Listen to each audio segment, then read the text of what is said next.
Ladies love the skin. Ow. Bring it a little bit closer. The good skin, that is. That's why having a proper skincare routine is very important, and you need to feel the Teej. The process is so easy, just 4 steps. You got your daily face wash. That's going to clean your face up nice and right.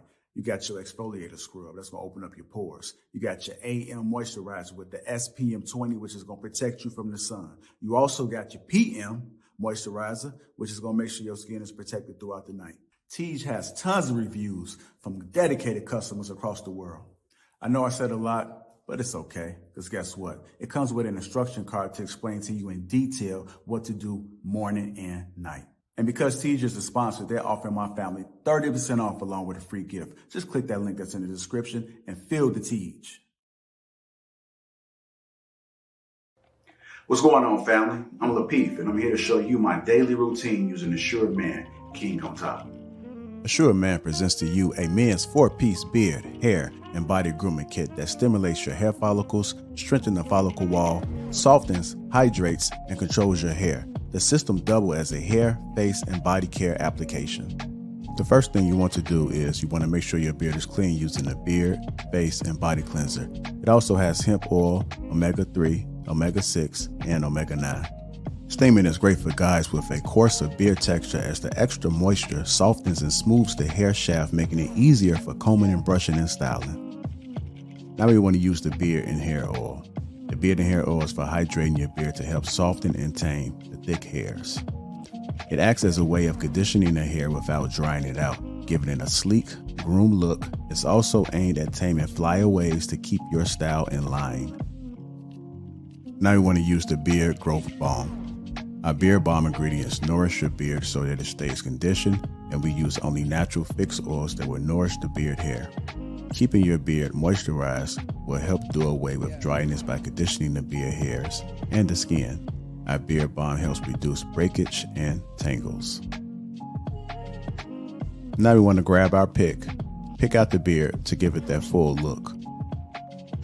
After you get all the hair even, you want to take your brush and brush down all the loose hairs.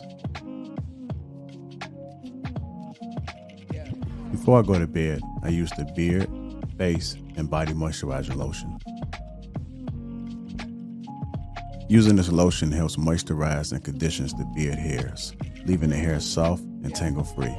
It also helps with grooming and with maintenance, and also an easy comb for the morning. What are you waiting for? It's time for you to get assured today.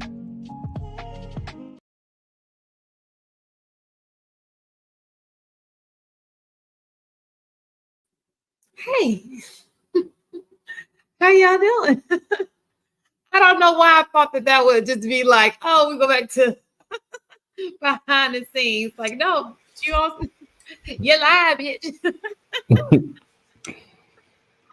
How are you guys doing? Happy Friday, and welcome to the Chic. Introducing our panelists for tonight. We have Mistaken. We have the poet. And we have Heavy Duty HD. My name is Shia Monet, and this is a Chic. Heavy D. I used to love him. Love me. Yeah. We love it, Heavy D. Not burning. You giving that big D energy? Got to. Duty. That's big duty energy. Y'all, something so crazy happened to me. And I really wish I can get this guy to come on, but he probably will not because he's very conservative. But he's from Colombia. And he gave me all the tea. The tea. Some of the things that which kind of promoted this conversation, right?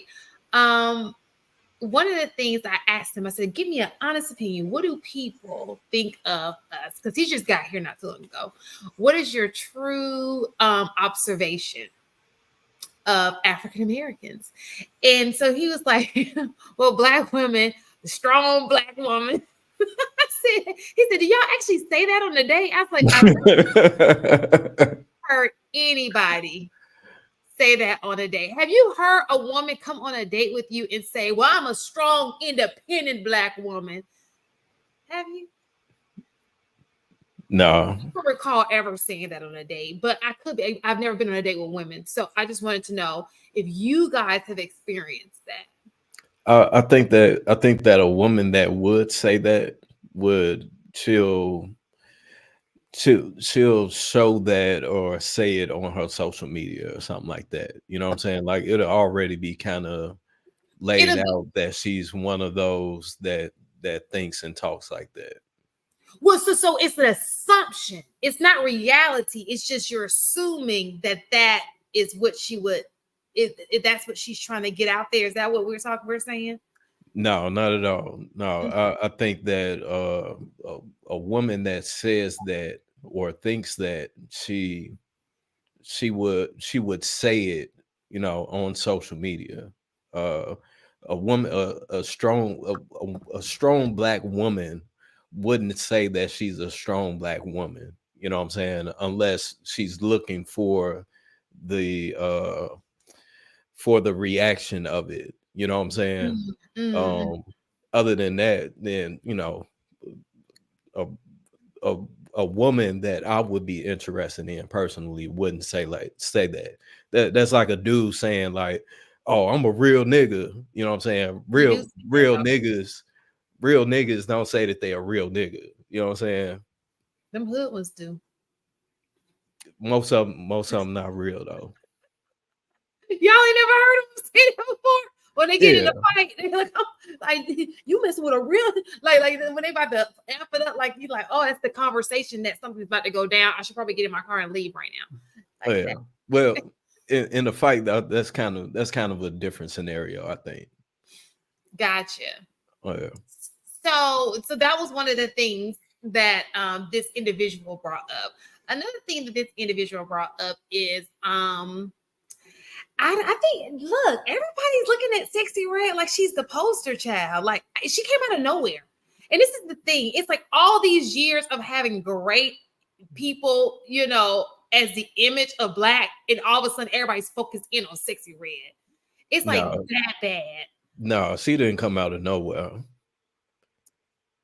She ain't come out of nowhere. Well, what I'm saying is it's really a new problem. We didn't have Sexy. Well, while we did have like a Dina Howard and we had people, they were not the pop as it is now. It was not the vast majority. It was definitely a minority, right? I would say that Sexy Red is the Sexy Red is the aftermath of City Girls. Okay, well, so even with City Girls, that's not an old thing. That's all within the last decade. Okay, right. So when I'm saying old, I mean it hasn't been around for much. It's a new problem, basically. It's a new era in which we're a trend in which we're going. So I even think of City Girls as being that new. How can I say this? That new core trend. You know, yeah, that's fair. So, and it's pop. So usually those people will be like a little, and you be like, oh, you listened to them, but it was like you knew that you kept them over there. But now it seems to be the main show, the headliner, as one would call it, not the opening act, but like the actual headliner. Yeah. And that I think that's the issue, and so that's one thing that they brought up. And I think that the issue with this, and we talk about this all the time, and I think that we need to yell it at this point, is doing so much damage. Because and the reason in this conversation I had with him opened my eyes to, while we know that there are more Black people in the world, we can sit here and be like, well, my aunt doesn't act that way. My uncle doesn't act that way. My friends don't act that way. You have to look at it as this is the relationship that people who have never met African Americans, this is the only relationship that they have with African American people. Mm-hmm. This is all they have. Yeah. And so this all they have. This is how they see us. Yeah. And And that's that's an issue. and that's why I always say when I'm speaking to people and they be like, well, that's not real life, that's social media. It's like, no, that is real life. Real life. Like, you know what I'm saying? Take your head out your ass and realize that this is real life, because just as you stated, there's people that'll probably never see a black person, and this is the only images of them that they'll get. And then you also have a demographic of people that's going to follow those things that's being said and regurgitated over and over. And now we create a even bigger problem, because now we have lost people and delusional people thinking that, oh, this isn't real, this is social media. It's like, no, this is real life. Yeah, So that's why when we have these conversations and everybody's like, that's not the majority, that's the minority. The problem is that there's going to be intersectionality, there's going to be overlap, and then the thing is your image is your image. So if they never met it before in real life, they're judging who you are based upon somebody else's presentation. So then when you try to be like, oh no, we're not like that. I mean, you sure? Because I hadn't seen it enough times over the years to show me that this is typically how y'all act and how you carry yourself around. So it's just like, that's the reason why when we have these conversations of like, how to talk to each other, how to challenge or hold each other accountable, or try to uh bring some sort of conclusion or result that's going to be positive. Like, that's the reason why it seems like it can be so contentious, because I'm like, we're too far gone to be nice at this point. But Man, I come on, also bro. understand that, Come on, like, bro. if people don't want to listen to you because you come off too harsh, I mean, you lose people that way.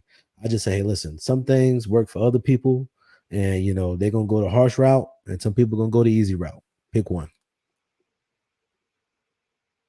mistaken.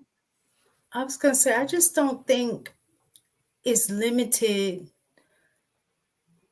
to women. I think we're a part of our own demise in this, even though we know that it's not the majority of Black people. I think the majority are not speaking loud enough to censor the minority, right? So I think part of that, we are part of the problem too. We have a tendency to want to separate ourselves and be like, that ain't me. So let them stay over there. Whereas it gives more room and opportunity for their voices to be heard even louder.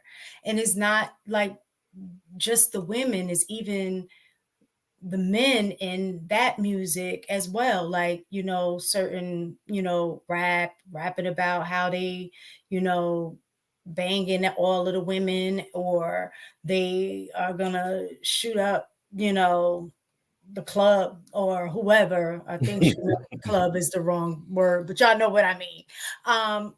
Like this kind of pushing this idea of violence, or pushing this idea of how cool it is to live in a hood. You know what I'm saying? When vast majority of people who are in a hood want to get out. You know what I'm saying? Like trying to make a lot of these negative things sound good, right?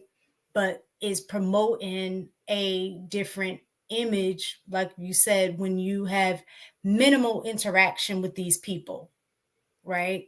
And so we're doing ourselves a disservice by not um,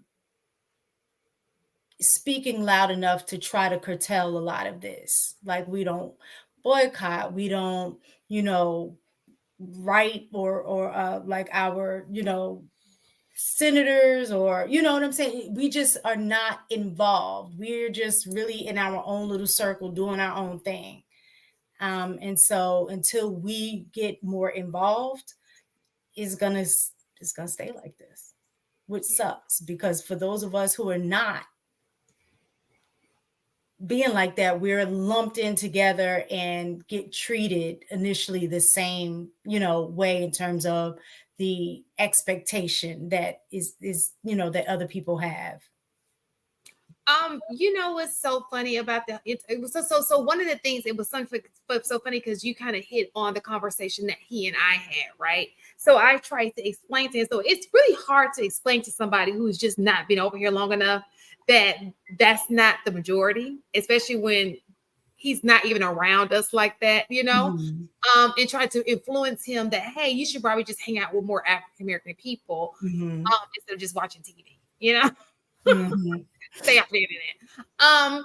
The hardest conversation ever. But one of the things that he did mention was kind of what Mistaken said, because I was like, well, that's not all of us. He said, well, do something about it. Why are you allowing it to happen? And I thought, it's bigger than, and he's like, no, it's not. Like, he said, why are y'all so silent? If you're saying majority of you don't act like this, why are y'all not saying that? Like, why are you allowing these people to represent you?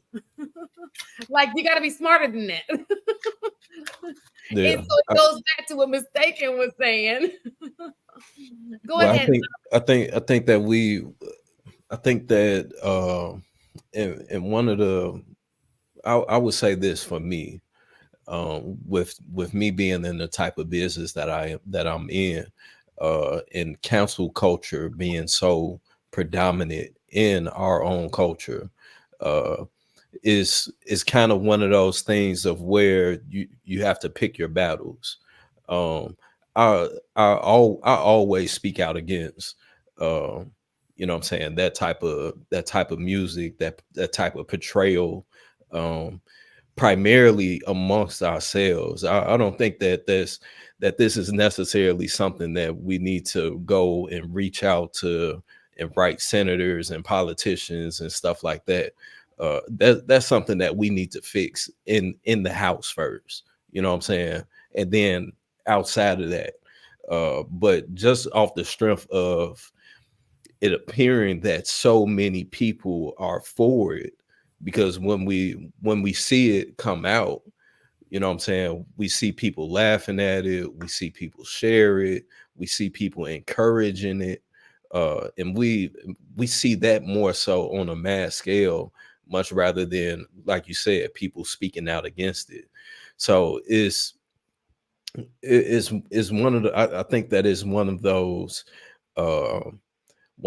things where you kind of have to pick your battle, because you might be fighting, there's certain people that'll stand behind you, but how far are they going to, what I'm saying, stand behind you? How much are they going to be there to support that message of, no, we not standing for this?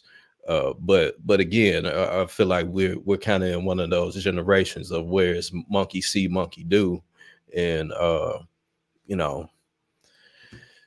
the most you can do is just, I think, is of course speak out against it, and also carry yourself in a different manner, and be that change, as they say, be that change that you want to see. I will also say the other thing too is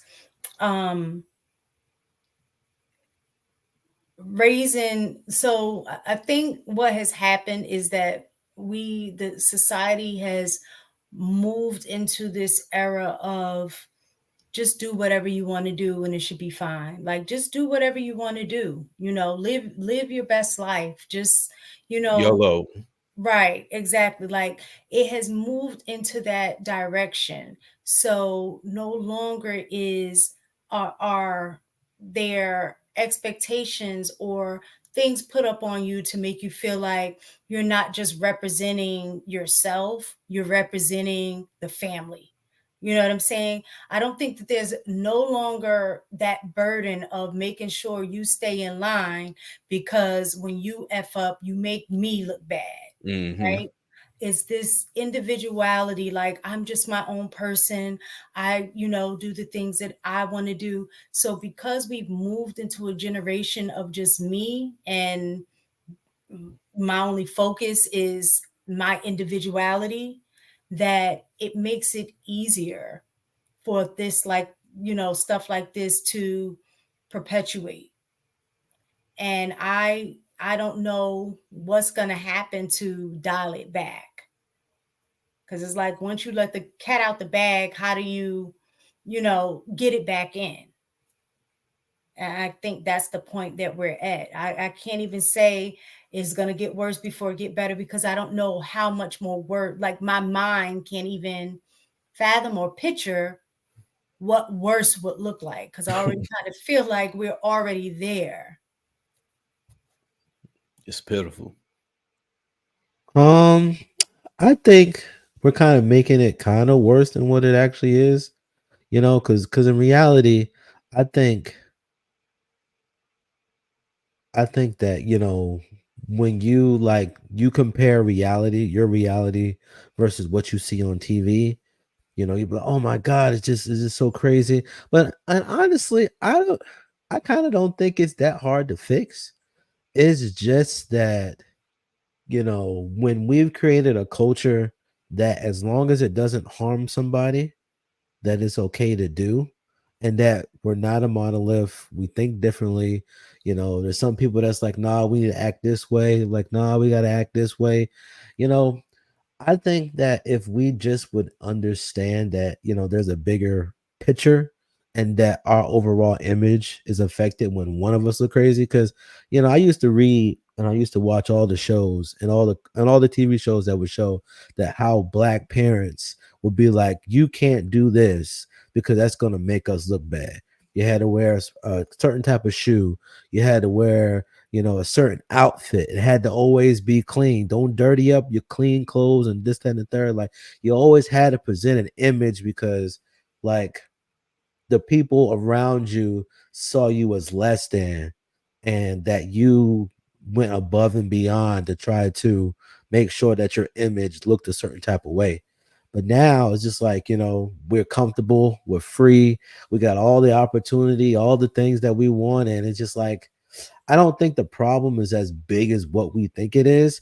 I just think that we just need the simple idea that, overall, we need to look the part, be the part, in order for us to get what we really want as a whole. I think that statement is contradictory. If you said in the beginning that the images that's being portrayed on television, on the internet, whatever, is from us creating a perspective that of just do whatever, if it doesn't hurt anyone, is cool, and in which it does. You know what I'm saying? If you walk outside with your pants around your ankles, that hurts. That hurts the image at some point. um and Torrance just said white people are looking at you. Forget white people, and this is something that I absolutely hate. This has nothing to do with white people. This has everything to do with what we're doing. You know what I'm saying? This is the image that we are creating, that we're willingly and openly okay with. You know what I'm saying? When I'm out in public and I see somebody, a guy walking around sagging his pants, if his kids around or whatever, hey bro, pull your pants up, man. You know what I'm saying? It's women and children out here. You know what I'm saying? If motherfuckers outside smoking or some smoking weed in the public area, hey bro, it's kids out here. You know what I'm saying? That those small things, I don't care about any white people. This is the image that we're creating for ourselves, and we're openly and willingly just going about it as if it's the norm, when it shouldn't be the norm.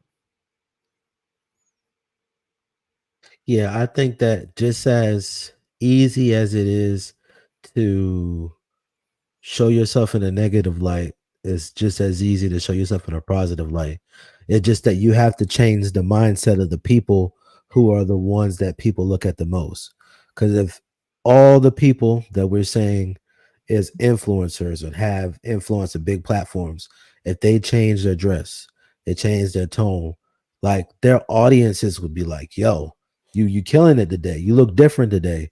And if you do that consistently, then you would start seeing a trend. The thing is that nobody thinks it's that deep. And because most people don't think it's that deep, it continues to go further and further away because we don't see it as a problem. Right, and that's why I said that statement earlier is contradictory, because it is deep. You know what I'm saying? For us to willingly go outside and present ourselves in the manner that we do, that's deep. You know what I'm saying? And Torrance, he just cleared that up. that was the way that the old folks was taught. But that was because people held each other accountable. There was accountability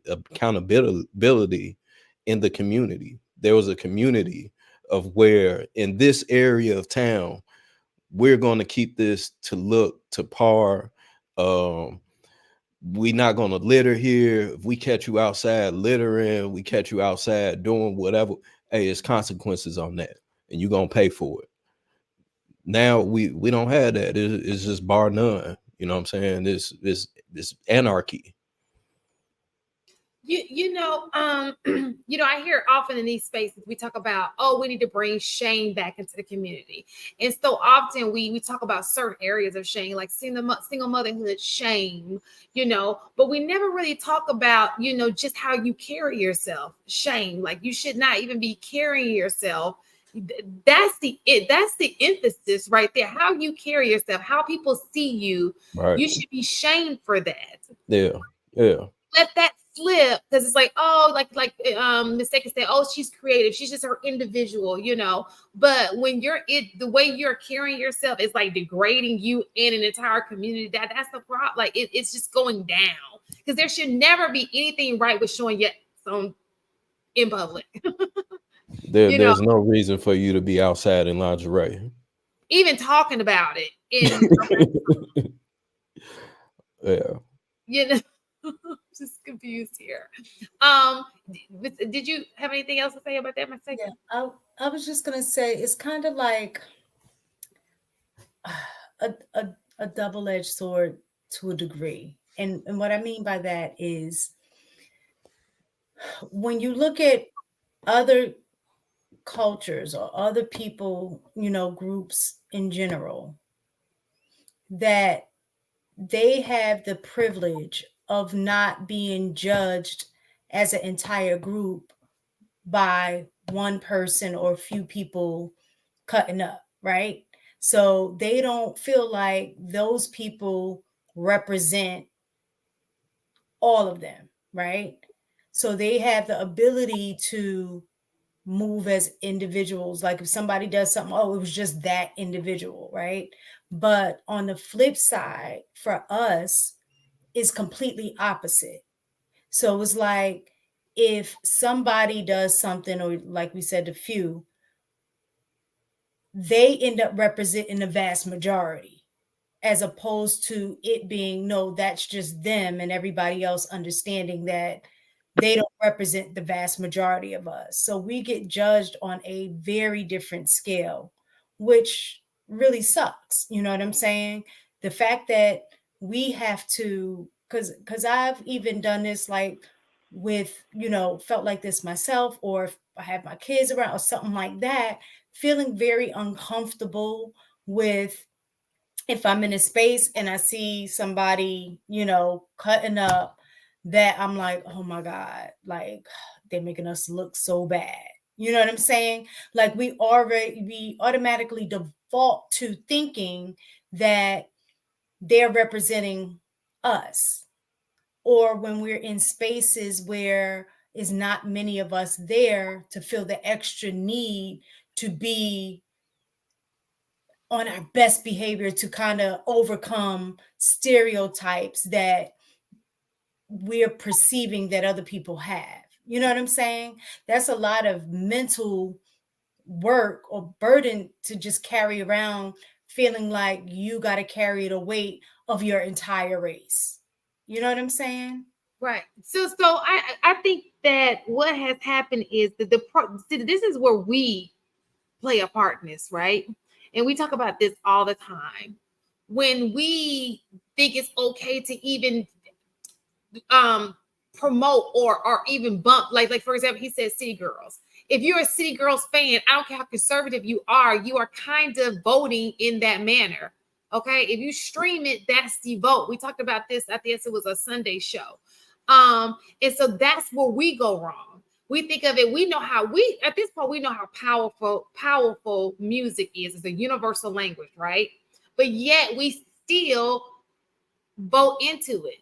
Mm-hmm. Even as the people that we are, we know better. We don't even carry ourselves like this. Instead of shaming it, the music, the beat's so bad that we don't even care about the consequence because it's we vote for it, right? Yeah. That's where we go wrong.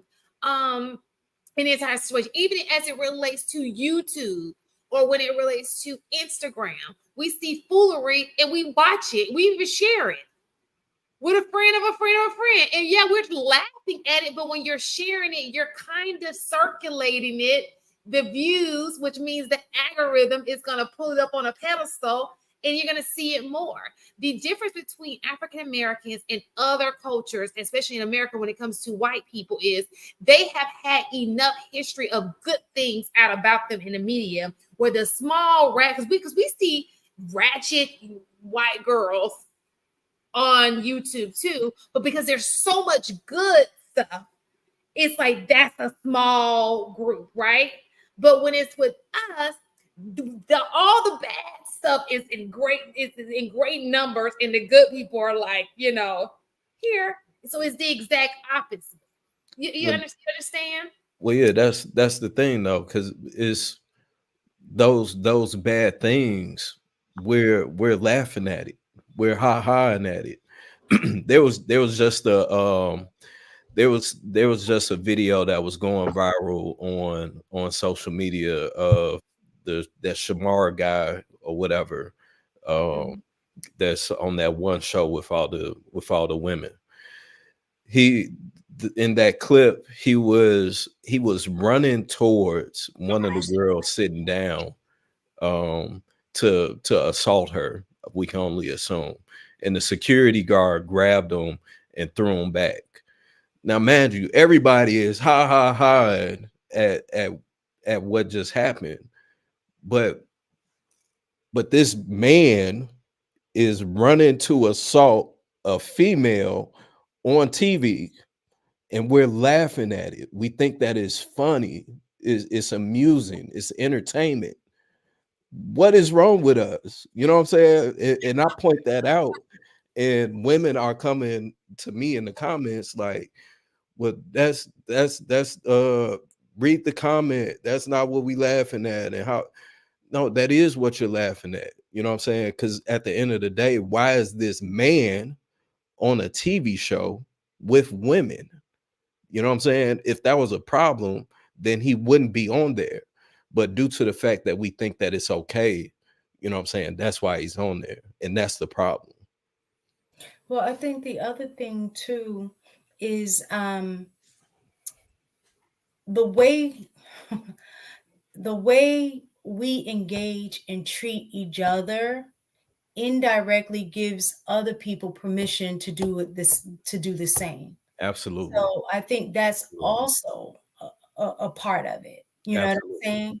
So I don't think until, like, I guess what you were saying earlier, Viz, is that until we learn how to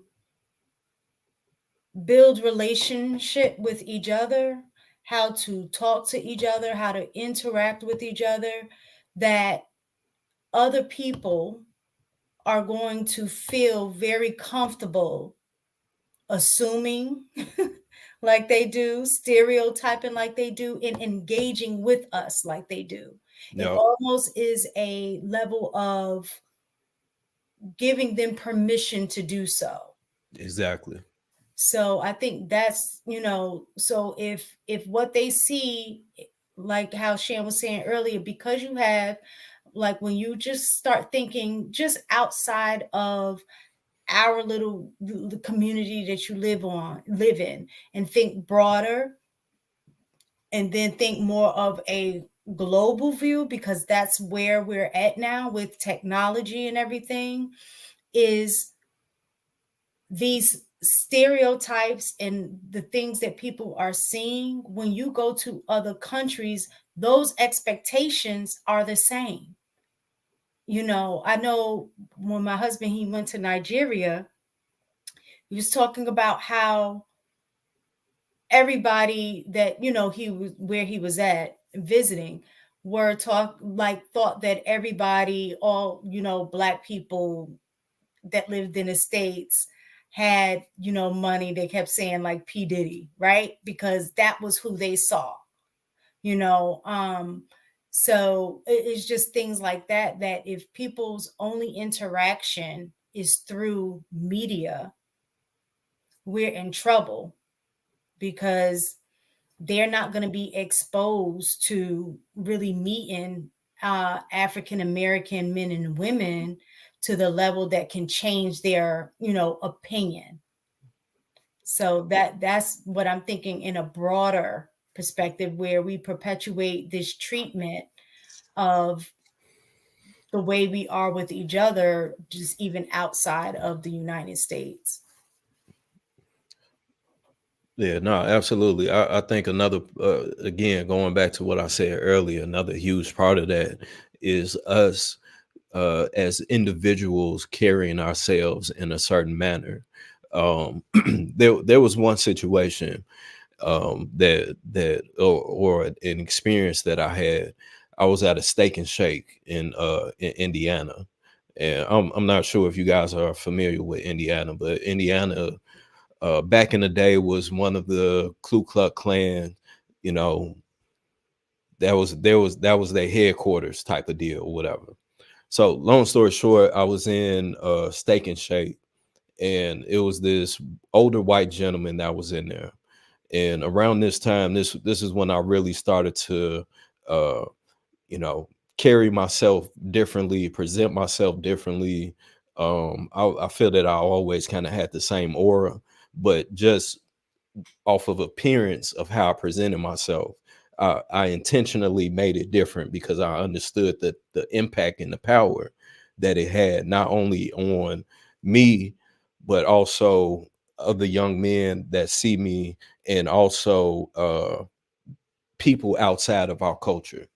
So I'm ordering food, and this older white guy comes and sit next to me, and he's like, you know, he just starts talking to me. He's like, man, we're all brothers and sisters in this world, and Dr. King, he died for a good reason, and blah blah blah. Now, and mind you, while he's talking to me, he's starting to shake, like, tremble type of deal. So just in my experience, I'm like, okay, in my head, I'm like, okay, dude probably finna pass out or something. Maybe he got diabetes, some type of condition, whatever. And the longer that I'm talking to him, the more aggressive the shakes are becoming, the trembles. And after I finished talking to him, I give him a hug, like, man, we are brothers and, brothers in Christ and blah, blah, blah. And I give him a hug and leave. And in my head, I'm like, man, this dude was probably a racist, you know what I'm saying? Back in the day, he probably, chased niggas or whatever the case may be. But he saw me as a black man in this establishment, carrying myself in a certain type of manner, in a certain type of way. And whatever revelation it is that he had, he felt comfortable enough to, expose this to me. So if me carrying myself in this manner can have this impact on this old white man, then if we all do it, then what kind of impact can we have on the world? You know what I'm saying? And not only just in our culture, but again, the world. And what can we change from that? Vic, I got a question for you. It's not a jab. It's a question, and I like your perspective. what would you say to the people that rebut a story like that with so I've got to act Eurocentric to be accepted in question form? How would you reply to that? I wouldn't even say is that. It's just carrying yourself as a good person in society. You know what I'm saying? Uh Going into a not going into an establishment smelling like weed, not having your hair all over your head, not having your pants sagging. You know what I'm saying? Not talking loud as hell, ghetto, and you know what I'm saying? You doing all this and that. That why do we have to do that? You know what I'm saying? We don't have to do that. That's a choice for people to do that. You know what I'm saying? So that would be my rebuttal. Why? Go ahead, Shan. I mean, and to answer that, AP, it's not even just Eurocentric. Everybody acts a certain type of way, except for the most part, except for us. It seems to be universal besides us, and there are ways to still be African American, to have our creativity in a way that's still presentable, right? Yeah. We wear dreads. It's tasteful. Locks. There are things that we can represent ourselves. There's nothing distasteful about these things. It shows our creativity. We're just saying, pull your pants up. Where in the world is it okay to have your ass out? Why are we looking at your underwear? They belong under your wear. Right. That's why they're called underwear. So we sit here and we think things are okay that are just clearly not okay. Nowhere you can't make something right that's wrong. It's just wrong. Yeah. We're not talking about hairstyles. Maybe she's rocking an air, but these are not things we're talking about. We're talking about just walking out being decent. That's it. That's all. Yourself. My hair, and I know you guys can't see it, but my hair is extremely long. I've been growing it for about 14 years now. My hair is by far one of the easiest icebreakers across the board with every single culture. Like, I have so many old white people that walk up to me and legit have a full-blown conversation with me just because they see my hair. And I typically always keep it, you know what I'm saying, done and presented. Is that one of those things of where, I've never seen a black guy before type of deal? Yeah, maybe.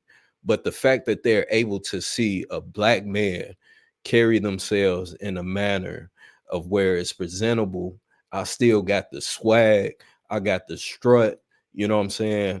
And they see me, I'm smelling good, I'm looking good. And man, oh man, your hair is amazing. And I can sit here and have this whole conversation with a 70-year-old woman. You know what I'm saying? That's powerful, regardless of what stereotypes it is that she may have been exposed to. You know what I'm saying?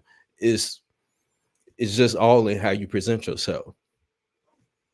The main reason why I asked the question, and not necessarily for my benefit, right? Because I fully understand these things, but we do everything in our power to justify why it's okay for us to do bad behavior. We do all that we can. That's just me. That's who I am. If they can't accept me for who I am, blase, blase, we do so much. We spend so much time defending the bad behavior that we can't understand that it's actually bad behavior. That's simply what it is. Period. And that was the reason for the question, because I wanted to kind of dive a little bit deeper into it, what you were saying. Yeah. Marky Mark, did you speak? And I'm sorry, y'all. Hey, everybody. Hey, y'all. What's up? Yo. What's the question?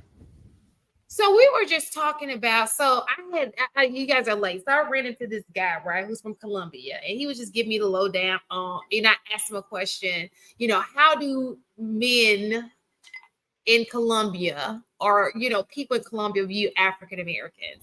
And he just gave me a mouthful, like,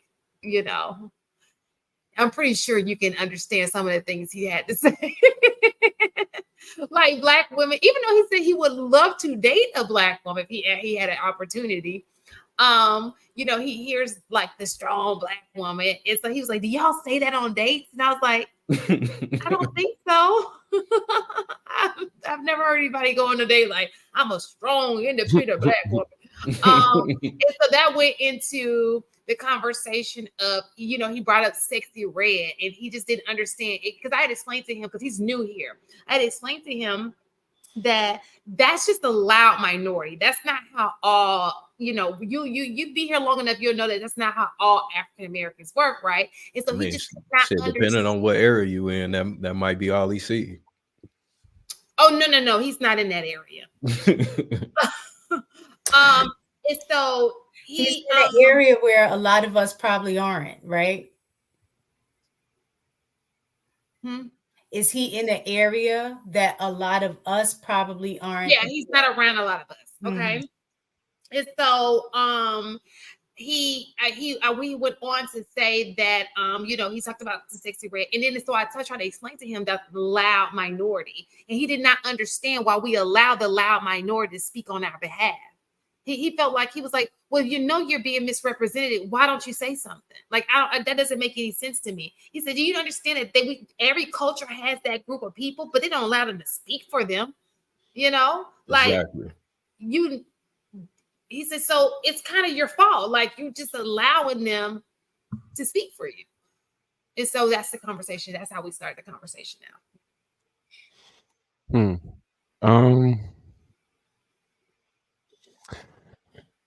So I kind of be torn behind this, because I think we always should conduct ourselves with respect, right? You should carry yourself in a respectable manner. That's universal across the board. But it kind of seemed like we tiptoe into that, like, respectability politics. Like this. I know you're talking about your dread. I mean, excuse me, your locks. Yes, sir. Locks. It's a derogatory term to call it. Yes, sir. Yes, sir. But there are people who still will look at the locks and find them unacceptable for whatever reason, right? And then something in me feel like, well, I wouldn't even say feel like, the historical context behind things that are uniquely ours get demonized to the point that it's like part of embracing who we are is bucking against the things that they would push back on. So like, if you look at the 60s, I feel like that's why everybody grew their hair out, right? They were proudly who they naturally were. And with the pros. And to do that is almost seen as a defying act. So it brings me to the point where it's like, so if me being my natural self is a defying act, it feels like the society is against me. Well, I think so. So let's be very clear. I don't think he never said anything. I think that the biggest thing is, when we're talking about things like that, that's like minor. That's all about, some people just preference, they like this, they like that, right? I think we are more focused at this point of the disgust. Like, for example, like the music, the trend of anything goes, like anything that any other culture will find to be a disgrace, we put it on a pedestal, and say like, no, it's not a disgrace. This is how we are as African-American people. It's okay to show your booty hole. Let's show it and talk about it. It's okay to have one dude this night, play this dude. The things that we boast about, it's just not like, what are we doing here? Yeah, it's the idea, because I agree with you, Marcus. I think that was like what you were saying, how in the 60s they grew out their flow because they were trying to be like counterculture, right? Right. And so I understand, even I would say in the 80s and the 90s, especially like with the naming of, especially if you were like 5%ers or whatever, like Raekwon, like all of those, like all of those were a level of identity to reclaim your blackness, right? And presented in a way that's counterculture to trying to assimilate, you know what I'm saying, to what we deemed as white culture. But I think what ended up happening is we got to the point where we start accepting the counterculture as saying that it's okay to be trash. Like, you know what I'm saying? Like, started accepting trash culture and then started calling it Black culture. And so now everything negative is associated with Black culture, because as a culture trying to, be so different than, white culture, that it kind of went to the extreme. And so now we're at this part, at this end, trying to bring it back. And that's why I say I just don't know how we will be able to bring it back, because of how far gone we have gotten.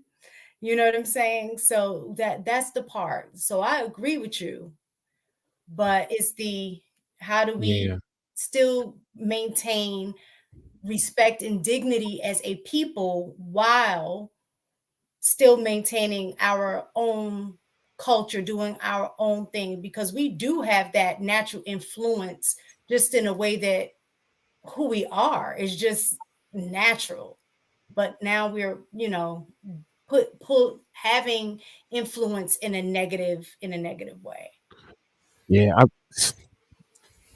I think so. And trying to make sure that we championed and got behind anything that was like presumably for us. A lot of stuff snuck in under the radar as things that we probably should have shunned, but we let go because we wanted to.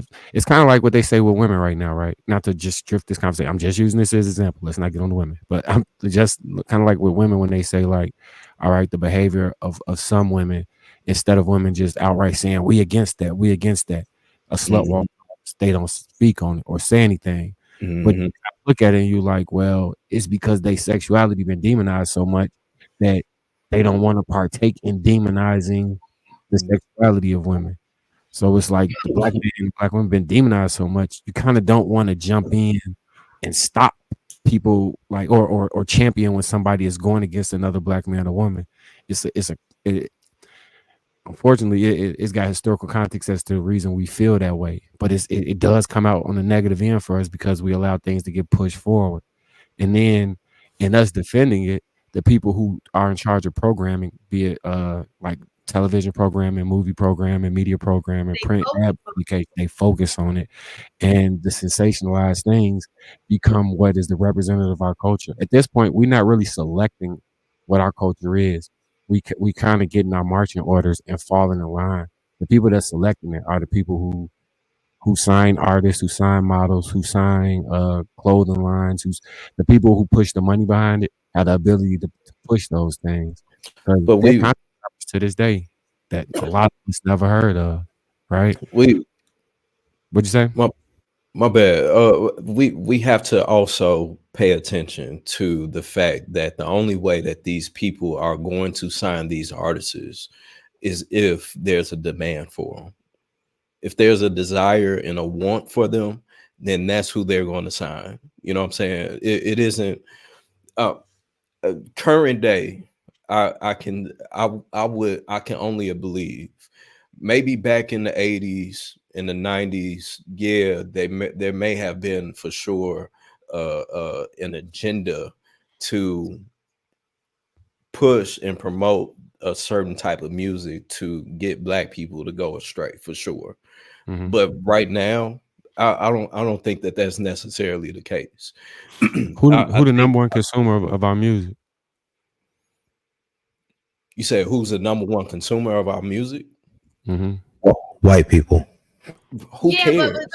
You know what I'm saying? Like my point. You said that there would have to be a market for it, and I'm saying that if we don't dictate what the market wants, right? But I'm saying the white people want that because that's what we've been pushing. That's what we've been encouraging. I used to act. I used to do acting full time some years back. I worked on Chicago Fire. I worked with Empire for 4 seasons. I worked on Shameless, worked on a lot of different projects, even in theater as well. And what I kept experiencing was I was getting typecasted. Mhm. I was getting typecasted for the no good boyfriend, the drug dealer, the nigga that just came home from jail. These were the roles that I continued to get. And it was like, you know what? This is not the image that I want to portray. You know what I'm saying? Even though I may look like a gangbanger, even though I used to gangbang, you know what I'm saying? Even You was though a I you was a used Black Stone, weren't you? no, I was a gangster. Oh, growth and development. You look like a Stone. Yeah, I know y'all Stones be having a look from ourselves. No, I got that I got that my entire, you know what I'm saying, my Yeah. entire life damn near. Yeah. But I had a lot of family that was Stones. You look But, just like 15 Stones I know offhand. hey, I get that all the time. Like But your name Gizmo. Come on, fuck it, go, but I stepped away. I stepped away from the industry for that very reason, because I didn't want to cut my hair. You know what I'm saying? Of course, in Hollywood, they'll make you cut the beard, but or trim it, have it lower. But I didn't want to cut my hair. I got a bunch of tattoos. You know what I'm saying? So I just fit that stereotype. But it was like, that's not what I want to do, for one. And two, that's not challenging me as an actor. You know what I'm saying? So it was my own decision to walk away from it and do something different, in which I got behind the camera instead of being in front of it. You know what I'm saying? To present myself in a different manner. So it is a person's it's their own choice to make the decision of, I'm going to continue to prepare to feed into this thing, this stereotype that we all live by. You know what I'm saying? And also continue to put out a bullshit message that's continuing to plague our culture. You know what I'm saying? So that's up to that person. And if you choose to make that decision, then hey, that's your choice. More power to you. We're in a free country to be able to do whatever it is that you want to. But at some point in time, you're gonna have to pay for that, you know what I'm saying, for your actions in whatever way, type and manner that comes. So I think my general premise was that whatever you incentivize tends to be the thing people gravitate to. So if you don't agree, I'll explain what I mean by that. And so let me just tell you why I don't agree. I do think that a large majority of white people consume that music, but only because Black people think it's popular. White people follow what we think is popular. They have never been trendsetters. We are the trendsetters. We are the trendsetters. So they only listen to it because they think it's going to make them cool, because we think it's cool. Okay. Let's just be that's first and foremost. Let me say that. So why do they think? Go ahead, Shane. My bad. Why do they think that? Because we think it. Like we promote it. Listen, I work in the school system, right? I know what they listen to. These kids have these things in their ear 24. It's not even no moderation to it. 24 hours a day. It takes over their life. You understand? That is them listening to drill. They listen to it over and over. That music has more influence over them than anything else at this point. Because I'm in direct competition. You know who my competition is in the classroom? Whatever it is that they're going on in their ear, that little earbud that I can't see in their ear. You understand? That's how much power music has. Okay, you can't even step away from it for a couple of hours. So what's crazy though is the fact that we aren't even stepping up to say, hey, maybe we shouldn't allow for these children to have these phones in class. You know what I'm saying? We now have parents saying, oh no, he needs his phone in case I need to get in contact with him. So again, this is something that we are doing within our own culture. This isn't what white people not saying, oh well, yeah, let's make sure that they keep their phones in class. That's not what's going on. They are. So come on now. We have just like she is, and I've worked in affluent school systems, and it is the same thing. Trust me, I just think this is the generation of it. I think that part isn't black and white. I've sat in meetings where I'm saying the teacher keeps saying that the phone is a distraction to, you know, your child or your daughter, whatever. And I get the same pushback that, well, they need their phone. Well, do they have to have it, you know, during the school day? If there's an emergency, they can always contact you. No, I want to be able to access them when I need to, you know. So I don't think it's right, that you just agreed to what I just said. It's the I think what she's saying is it's not just black parents. Right. But it's across the board. Absolutely. But here's the difference. The difference is when you hear that person saying that they're this, and this, as a white person, you can look and be like, oh, that's black people. I can bump to it. That's not my image. I know I'm supposed to act like this because I have an image of a white person showing me how to act as a white person. It's far removed. It's just entertainment. But when you are a black kid and you're looking at it, you're thinking, this is my representation. This is how I'm supposed to move because this is what I'm being shown that I'm supposed to look like. People don't even realize, y'all, this is the reason why your kids think it's okay to get on TikTok talking about how many bodies they done had in their 18. Like, what happened to keep that shit to yourself? Shit, before 18. You a hoe. That bring me back to the original. So this question, does culture control the music or does the music industry control the culture? That brings me back to the original point. Culture controls the music. So we push Tekashi 6ix9ine to the forefront of music. Yeah. Let me ask you a question. Let me ask you a question, Marcus. Let me ask you a question. Niggas is listening to Tekashi. Listen, let me ask you a personal question, Marcus. Mm-hmm. Do you listen to the music? Do you know the lyrics to these songs? Which Do you know who the artist is? Tekashi. No, I ain't never listened to Tekashi. Come on, man. Ain't no black people listening to Tekashi, bro. He was he was Billboard charting. If you go through that don't mean that black people listening to him. That was my point. That was my whole point. Right. A lot of it. So when I be around the shorties, they put me on the music that they be listening to, right? And a lot of that shit don't be popping. Like as far as pop culture, don't even know about it. They be niche artists most of the time when they put me on stuff. Like the last one that I knew, like all of them, like a Juice WRLD or something, was really across the board something they was all listening to. But they be listening to, like, I don't know if you ever heard of what's shorty name who he from over here too. I'm so drawing a blank. Where you at? Like in the Holy City. Oh, okay. Okay. Well, look, but the thing is, though, Viz, give me a second. Go ahead. I have a question. So, what do you think what happened? Let's just say these artists, you give them a platform, right? What if all of the black people who know what's right and what's wrong just was like, I don't want to talk to you. Like they look at them like they're a disgrace, right?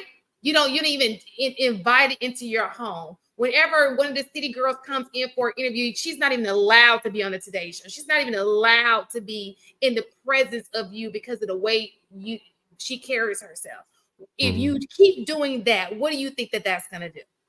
I think it would create a divide within the cultures, but I don't think that would still tackle the thing of what gets mass produced from media, because we're not in control. Like we talking about image right now, right? I don't think it's intellectually honest to say we're in control of our. We're not saying that we're in control. We know that there are people that we're saying that you sitting here saying there's nothing you can do about it. I might as well listen to it because there's nothing I can do about it. That is a problem within itself. Well, I never made that argument. Saying, there's nothing I can do about it. Let me just bump this sexy red and talk about her, whatever it is that she talks about. If you know these people's lyrics, I don't even know. I just know that that's the basis of it because I don't got to hear it again, right? But if you know the lyrics to this music, you bump it every day, you are the part of the problem. You're the issue. Now, let me say this real quick. To piggyback off what you were saying, bro, Marcus. A lot, just as you stated, a lot of the people that they are bumping are being found off of YouTube. You know what I'm saying? This is where a lot of these artists are getting their birth. Sexy Red came from YouTube. You know what I'm saying? She didn't come out of nowhere. She came from YouTube. A lot of the artists came from YouTube. Chief Keef changed the game to where I don't need a label to get on. I can get on with YouTube. A lot of the Florida rappers that's making waves, you know what I'm saying? That's gang banging hard. They talking about murders that they done did. They're all on YouTube. You know what I'm saying? Right. And they don't have major deals. But the fact that they have a catchy beat, a catchy hook, they're thugged out, they fit the image, you know what I'm saying? They talking the right game. Due to it fitting the trend of what's happening, you know what I'm saying? That's the effect of it. If you look at UK, you know what I'm saying, at England, The grime scene. England has a drill. It's called grime. They have a whole drill scene It's that called they took. grime. It's not drill. It's grime. It came from drill. Yeah. It's an offshoot. You know what I'm saying? And they adapted it because that's what they saw. New York took on drill and put their whole little mix on it. You know what I'm saying? Right. So my initial point was that what is incentivized? We seen the meteoric rise of Chief Keef, right? So that was one specific niche artist who was able to blow up, and because he blew up, that incentivized all of these other artists to emulate that act. So essentially, what we seeing is a chicken and an egg, but it's led by money. For sure, it's an incentive, and I'm saying that people, because I don't know how familiar you are with the music industry, but a lot of times they talk about how in order to get spins on the radio and get in heavy rotation, what had to be done in order for those art? Was it what we liked, or was there some other way in which artists became played every hour on the hour? So I used to be in the music industry. You know what I'm saying? I was heavy in the music industry when Stone Pony was around, Leon Rogers. You know what I'm saying? I was at the radio station with them. You know what I'm saying? So I know how the game go. at once. So how was it? What was it? Because we wanted that music, or was there another way that music got was placed? both. It was both. If there wasn't a demand for people to hear a certain song, then they wouldn't play it. On top of the record labels giving them additional money to play it. You know what I'm saying? Even with DJs, for DJs to drop a song. Wayne, I ain't never heard of you. You know what I'm saying? Who are you? Oh, I don't have a following, but here go $5,000. All right, bet. I'm a play you during, you know what I'm saying, the 9-10 o'clock joint when everybody is gonna be listening to it. Right. So what I would say is they'll have maybe 1 or 2 artists that we actually selected and pushed. Like I remember when Sicko Mob was blowing up. That was literally just not they from off my block, the Sicko Mob shorties, all of them, Right. Trey of them. So that was a small niche, but the other things playing was like Cardi B, XYZ. So if you look at society, what's going on in a grander scheme, right? So you got to push for LGBTQ and women's empowerment, right? Who are the top rappers right now? All women, right? Yeah, they all women. Did we select that, or was that an agenda? We selected that. You don't think we selected Cardi B, bro? I think yeah. I think we listened to the music, but I think it was pushed from a whole different you know what it means to get an industry push. For sure. That's everything. What I'm saying is, once there's an agenda, they find things to fit up into, which is why I use the word programming. Everything is narrated, right? Right. So if I say the agenda was we're only gonna have positive rappers talking about going to college. We're only signing positive rappers going to college. You know how quick that'll shift? Motherfuckers don't want to hear that. So let me ask you a question. Remember back in the day, I didn't want to hear my pussy hole pink, my booty hole brown. That's what I want to hear, bro. Look, y'all remember back in the day when you put something out whack, black folks was quick to tell you it was whack. Like they were like, I'm not listening to that whack trash. You know what I'm saying? I need y'all to do that now. Did we do that? Yeah. Did y'all like Getting Jiggy with It? Was that y'all song? Y'all was talking about Jen Jiggy with it. It wasn't nothing that. That was my Did you like song, that? cuz. Hey, I That was was my gonna song, say, cuz. man, To be honest, that rather Will Smith have album was a banger, bro. Kobe and Brown. I would You rather, say what? you know what I'm saying? It's like, Is it brown though? uh, I thought it should be pink or you something. ain't never looked Look, at they got a guy named Saucy Santana out right now, right? Trash. You heard of him though, right? my point is I, that it's I not only heard of him because of what he just did an interview with Gilbert Arenas, and he said some super off the wall shit. Is he getting pushed, or is this what the culture is parading? That's what the culture want, man. If you just said that the LGBTQ, that if we can all acknowledge that the LGBTQT or whatever it is powerful as they are right now, and you have a gay, I'm assuming he's gay. You Lil have Nas X. Yeah, come on, you bro. have a gay male rapper, you know what I'm saying, or whatever it is that he is, that's pushing music, you know what I'm saying, with a group that has a clear Power. agenda. Like, they moving mountains right now. Like Man, they come got on, you. man. They got you thinking that they push laws to let them be whatever it is they want to be. That's Come how much on, man. power it is. So then where's the other representation at the table with the music? What other representation? So where are the other Saucy Santanas at? I don't even know who that is. Where's the rest of the What you Lil mean? Nas X's? So the point what I'm chiming in on what Wizzle's saying is they plants. There's an agenda. It's called programming for a reason. I'm trying to look up Lucian Grange because y'all talked about Tekashi 6ix9ine, and I'm trying to figure out if y'all know who. I know exactly who it is, and who is Lucian Grange. Is that the father or the son? That's the father. I'm trying to look up the son too, because the son is really the one right now. Yeah. But so you aware of exactly what I'm talking about then, right? Yeah. Oh, let's be 100, man. All right, I get the agenda. These people are plants, and I get all of that. If we did not want to hear it, we would not listen to it. An extremely popular song that blew up, and this guy, you can literally say that he came out of nowhere. Buddy that did the all gold everything. Trinidad James. Trash.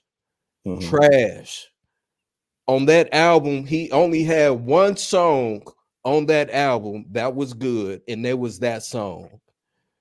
You don't hear about him because he was trash, bro.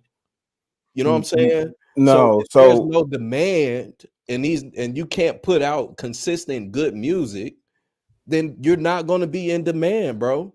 No, you kind of off there, G. And respectfully, the reason why I'm saying this is because, again, it's called radio programming, right?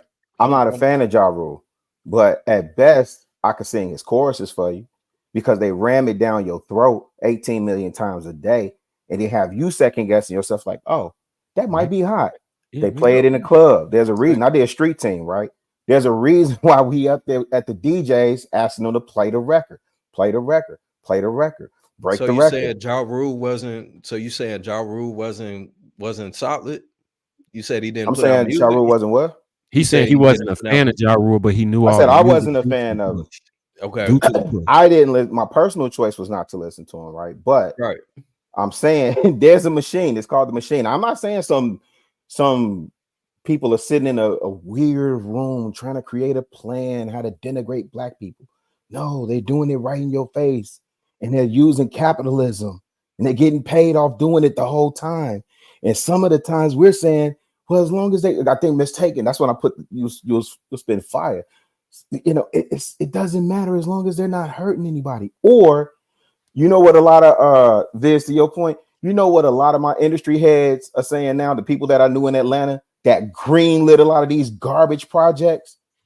Go look at what Kenny Burns is saying about music today now.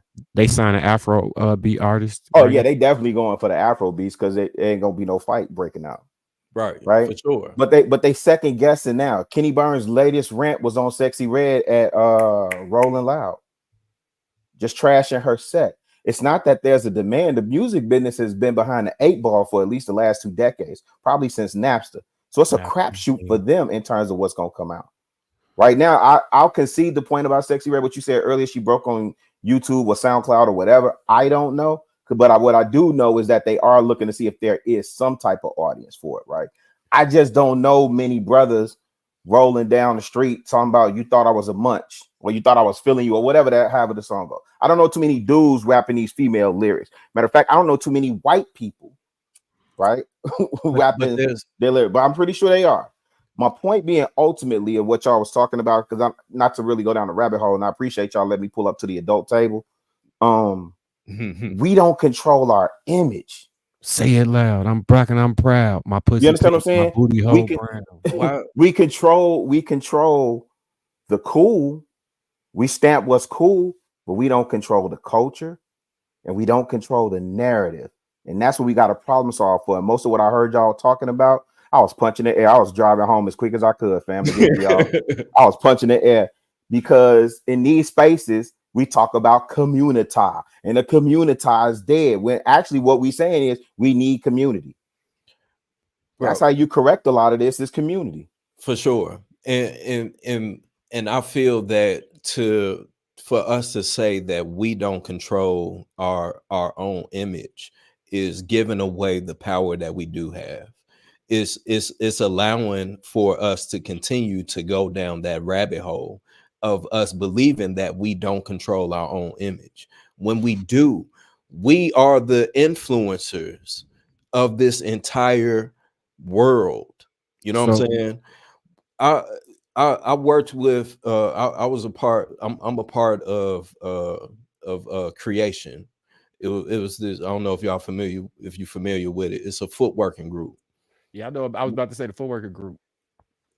We took footworking to Asia. Mm-hmm. You know what I'm saying? There's Asians over there getting the coils in their hair. Yeah. They're mimicking what it is that we're doing. Mm-hmm. So how is it that we can't control our own image? I didn't say can't, as if we don't have the capacity. I said we don't. In our own image. How is it that we don't control our own image? If it's Shan that I was listening to that we're embracing, that we're wearing, are the images that people are seeing and duplicating across the world. So I'll answer. Did you control how you were represented in those TV shows that you were on? You don't control the media. That's how we don't control our image. I walked away from it. Absolutely.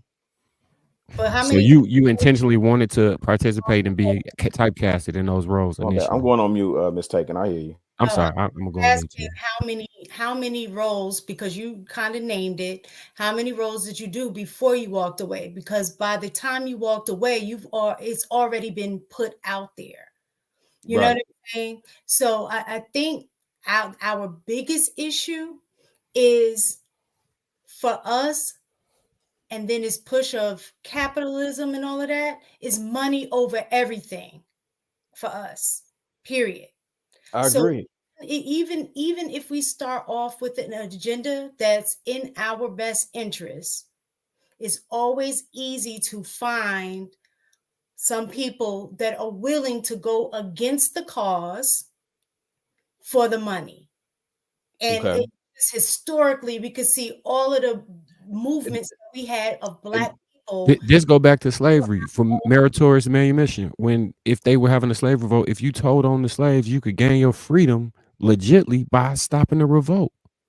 It's the same thing. They remixed the game. But Wizzle, look at how the conversation broke down. We were talking about we don't control our image at a macro level, and y'all was talking about individualism. And bro, you went to I individually control my image, right? Right. And what we're talking about is the macro. We don't control the media, so we don't control the narrative. I think that was Shan who was saying.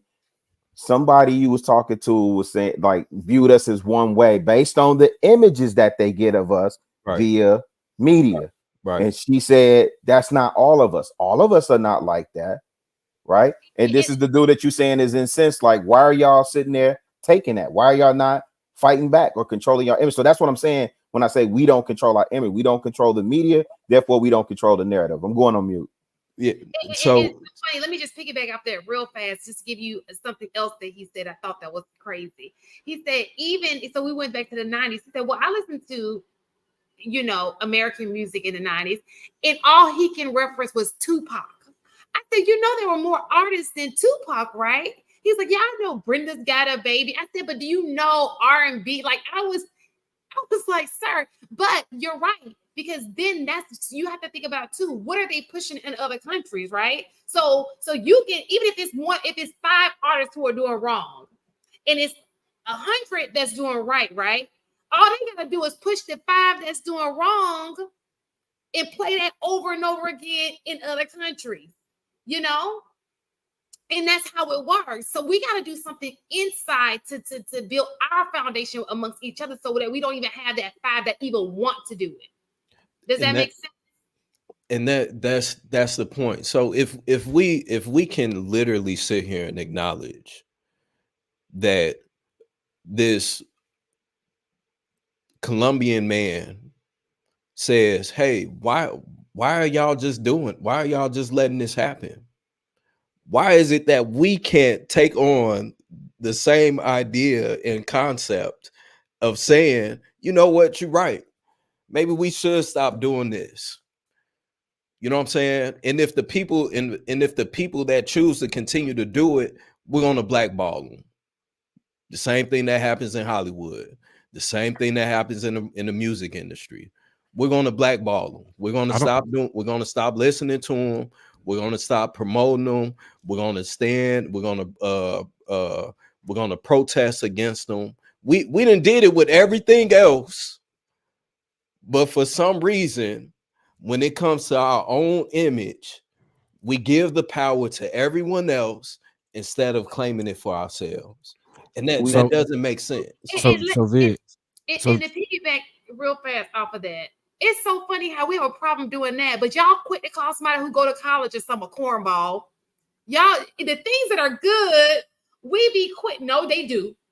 It ain't them going to college to make them a cornball. They be cornballs. It doesn't matter. They didn't go to college. They wouldn't make them a cornball. It don't even matter. The fact that this dude can be altering himself, doing whatever he do, but we got a name for it, right? We try to belittle them, but yet we won't do the same for the opposite. Like, it's just crazy to me. The whole what's toxic and what's wrong is popular.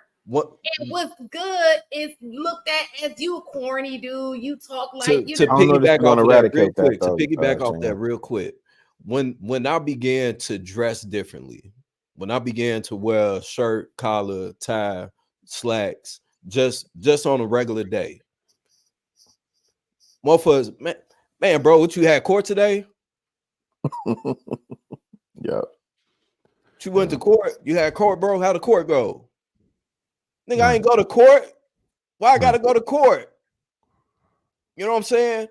This is something that is common, bro. This is the regular. This has been going on for a long time, bro. For easily over 15 years. You know what I'm saying? That I can state of. So ain't nobody else in control of our image. We are in control of our image. We can only portray ourselves to look a certain way. The same way with white people. White people they have a positive outlook or visual perspective that people have. Absolutely. But there's a shitload of trailer park trash white people out there. They don't go. So there's minority, and they don't get plastered everywhere.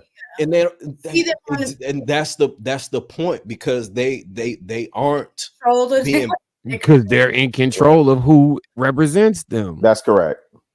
That's because hold on, let me throw you a bone, because I know what you're saying, right? I generally agree with the philosophy that we have to have the self-determination as an ethos and how we live, right? That's where it starts.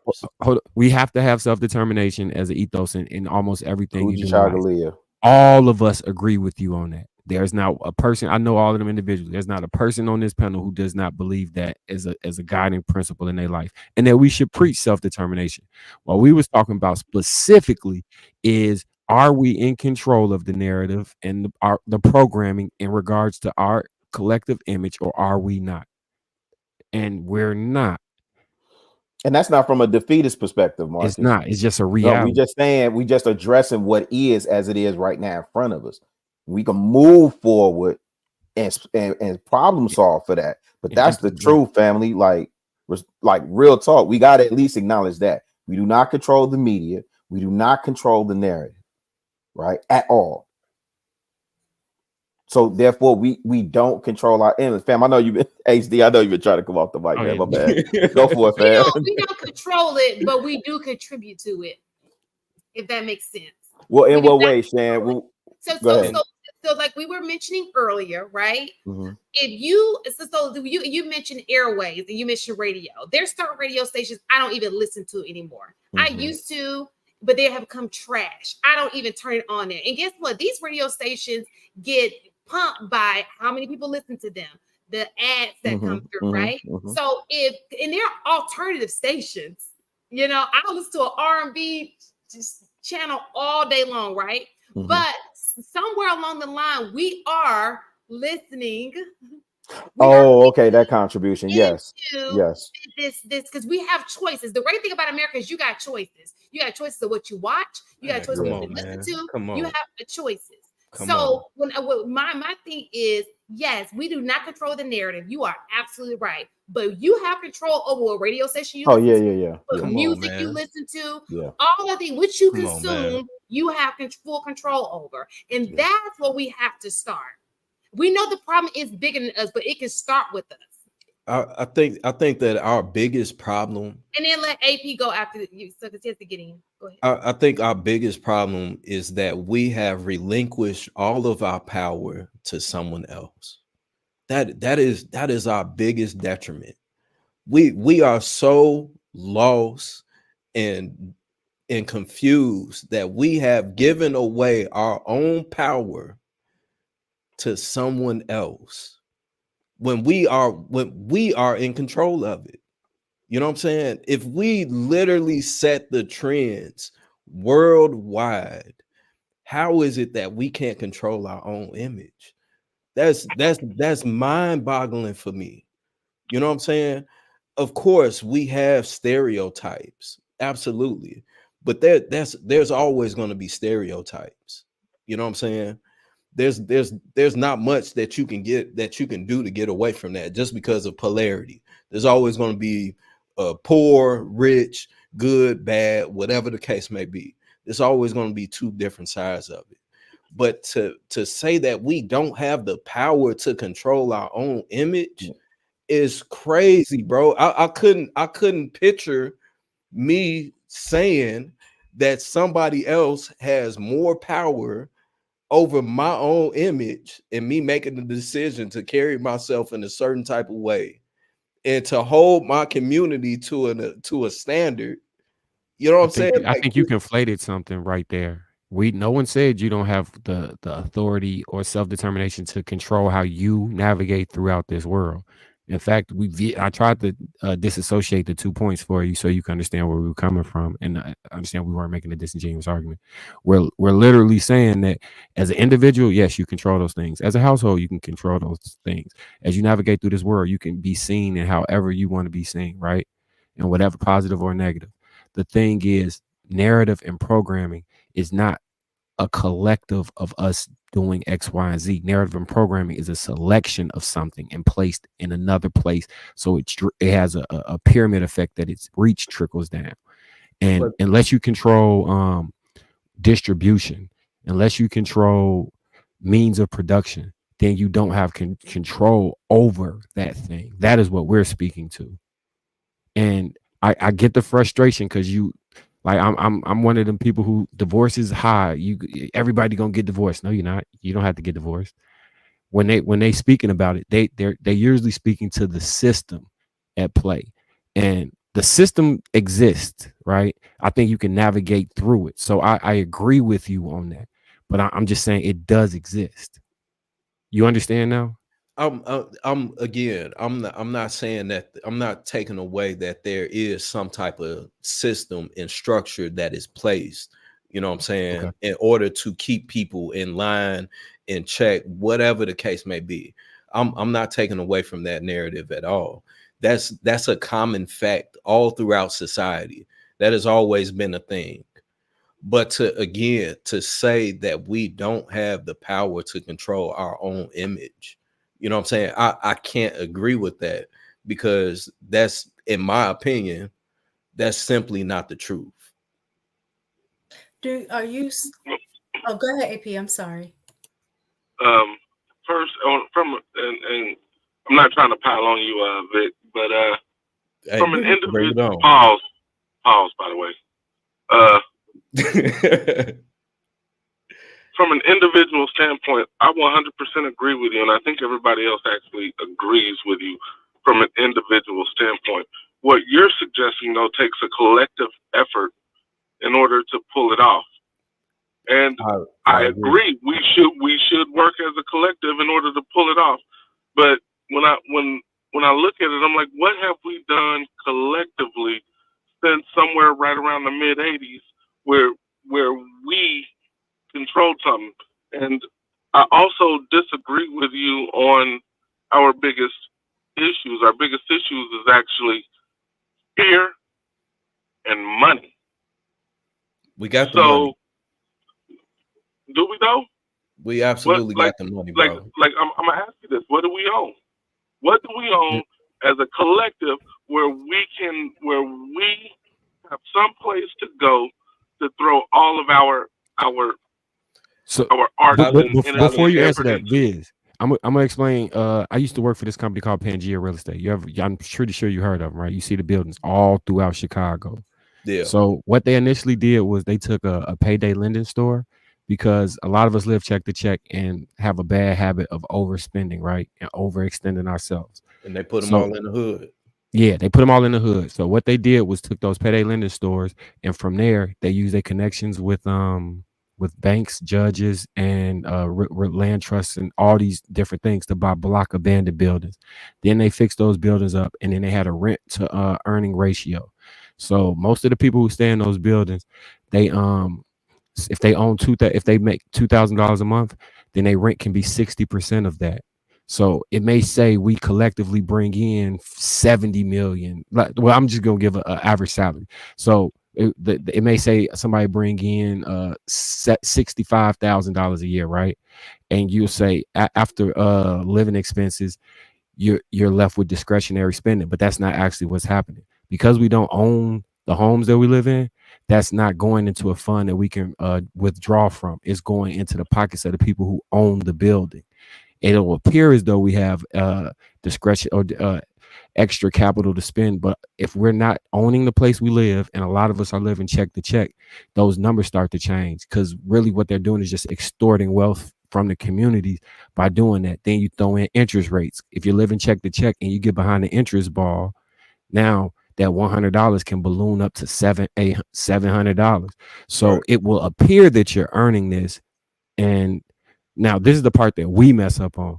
Instead of just living below our means, we have this need to display wealth that we don't have. And by trying to do that, it forces us further. It's not forcing us. We're choosing to participate in this materialism culture that's making us think it's a good idea, or that we're choosing to think is a good idea to buy things that we cannot afford in order to appear to keep up with the Joneses, forcing us further and further. So when we talk about discretionary spending, hair, nails, clothing, cars, and rims, if you have any money, is where it tends to go due to the collective self-esteem of the people. So we have the money, but we don't have control fully of the money due to our collective psychology and what living expenses and taxes do to it. So here again, when we're talking about wealth, right? How do you think our reputation, our image plays a role in global wealth? Who wants to do business with you? Who? If that's all I know about you is what I see that is portrayed about you, why would I want to do business with you? Why would I even take you serious to even be able to give you what it is that you want? If you have this reputation on your back that, oh, we're this, we're that, and they're all negative, why would I give you my money and trust you to do what I need you to do with my money. I'm just saying from the other side, right? That's how much this image thing is hurting us. It's damaging us. Hey, Shan, how you want to know how bad it is? Every election cycle, when they should be having conversations with the community activists, the community leaders, the business leaders of Black people, you know who they go have a conversation with? Celebrities and entertainers and athletes to represent our interests on our behalf. We don't control our. And you they be think like, they think that's our, but they think that's our image. They think that's what represents us. Listen to what you just said though. Listen to what you just said. So the last political cycle, they spoke with Cardi B. Biden spoke with Cardi B. This one, Biden spoke with Glorilla. Who did Trump speak to? Because you're leaving him out. Because he's part of Ice Cube. Who or tried to? Who did Trump speak to? Ice Cube, Emma, whatever her name is, Kanye, and the Kardashian. Well, I kind of want to hear the Kardashian West Clique. I just kind of want to hear where he's going with this because I have a bigger point. Go ahead. Look at the images said. of those two separate people, of those two different demographic of people, though. What do you mean? Two different demographics. So we're comparing Ice Cube to Cardi B. Still an entertainer. They're both still entertainers. They're both still entertainers, but Cardi B is putting out a certain type of music. That's not my point. They're entertainers. I led with they should have spoke to community activists. They should have spoke to the teachers in our community. They should have spoke to the community organizers. They should have spoke to business leaders. Right? I agree. They should have spoke to lobbyists, right, who would normally advocate on our behalf. But like I talk with Marcus and Tap and other people in spaces when I can. We don't have a political action committee or a super PAC advocating on our behalf. We don't even believe in donating as a group to political campaigns, right? So my point being is because this is when Ice Cube says this is what they think about you. Cardi B, DJ Khaled, Fat Joe, right? Whoever else y'all just said, Kanye, Steve Harvey. When this is what they think of, see, they won't do that with the small hats. They're going to go to the proper representation for that community and have the dialogue. They didn't hit Lil Dicky up. And here's the other thing: the other groups fight to protect their image. We don't even fight. That's my point, bro. Oh, go ahead. My bad. I'm with you. Go ahead. Go ahead, cook, Famo. My point is the fact that they can even think that they can go to Glorilla to represent the Black community is insane. The fact that they can even think that, and then we vote for them. Well, that's what we showing them. We vote for them. This man told a whole black man. This man told a whole black man on a black man's platform to other black people that if you don't vote for me, then you're not black. And we voted for him. So how is it that we don't control our own image, bro? That's crazy. Wait, who put? Oh, you missing it, fam. So we missing each other. We talking past each other. Go ahead, Tap. My bad, bro. No. It's all good. I've been drinking a little bit. My bad. I want to show a video in a second. Go ahead. So when I said that our two biggest issues is fear and money, this is what I meant.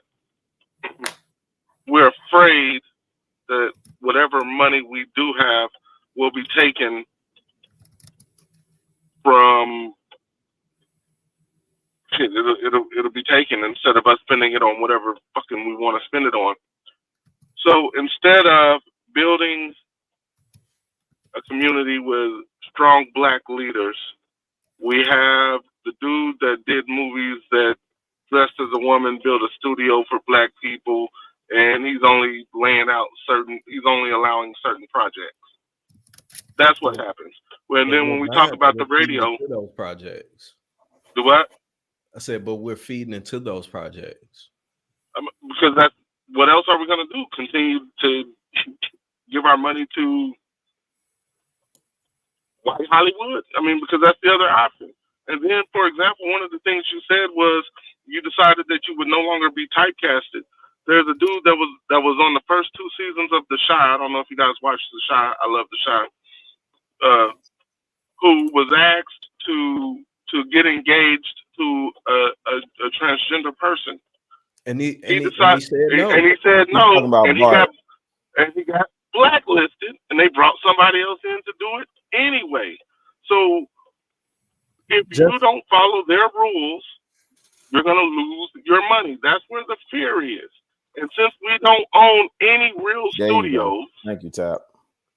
Since we don't own any real studios, we have to play by somebody else's rules. And one of the things that they do, that they're genius at doing this. One of the syndicated talk shows, i.e. Steve Harvey or Broadway Joe, came on the most popular black radio stations. And guess what? You just kind of set your radio to that station, and then they get to push whatever else they want to push. Like, it's genius. The tactics are genius, bro. Like, I'm gonna keep it real with you. And we are not as real as Rilla when he first came in. Rilla was when he talked about community. Since there is no community, there's no way to truly combat any of those tactics, because that's what we had in the past, which is what we don't have now. And they were genius in the way they broke up the community. So, and I'll land it there because I know she said she wanted to show a video. Real quick, let me say this.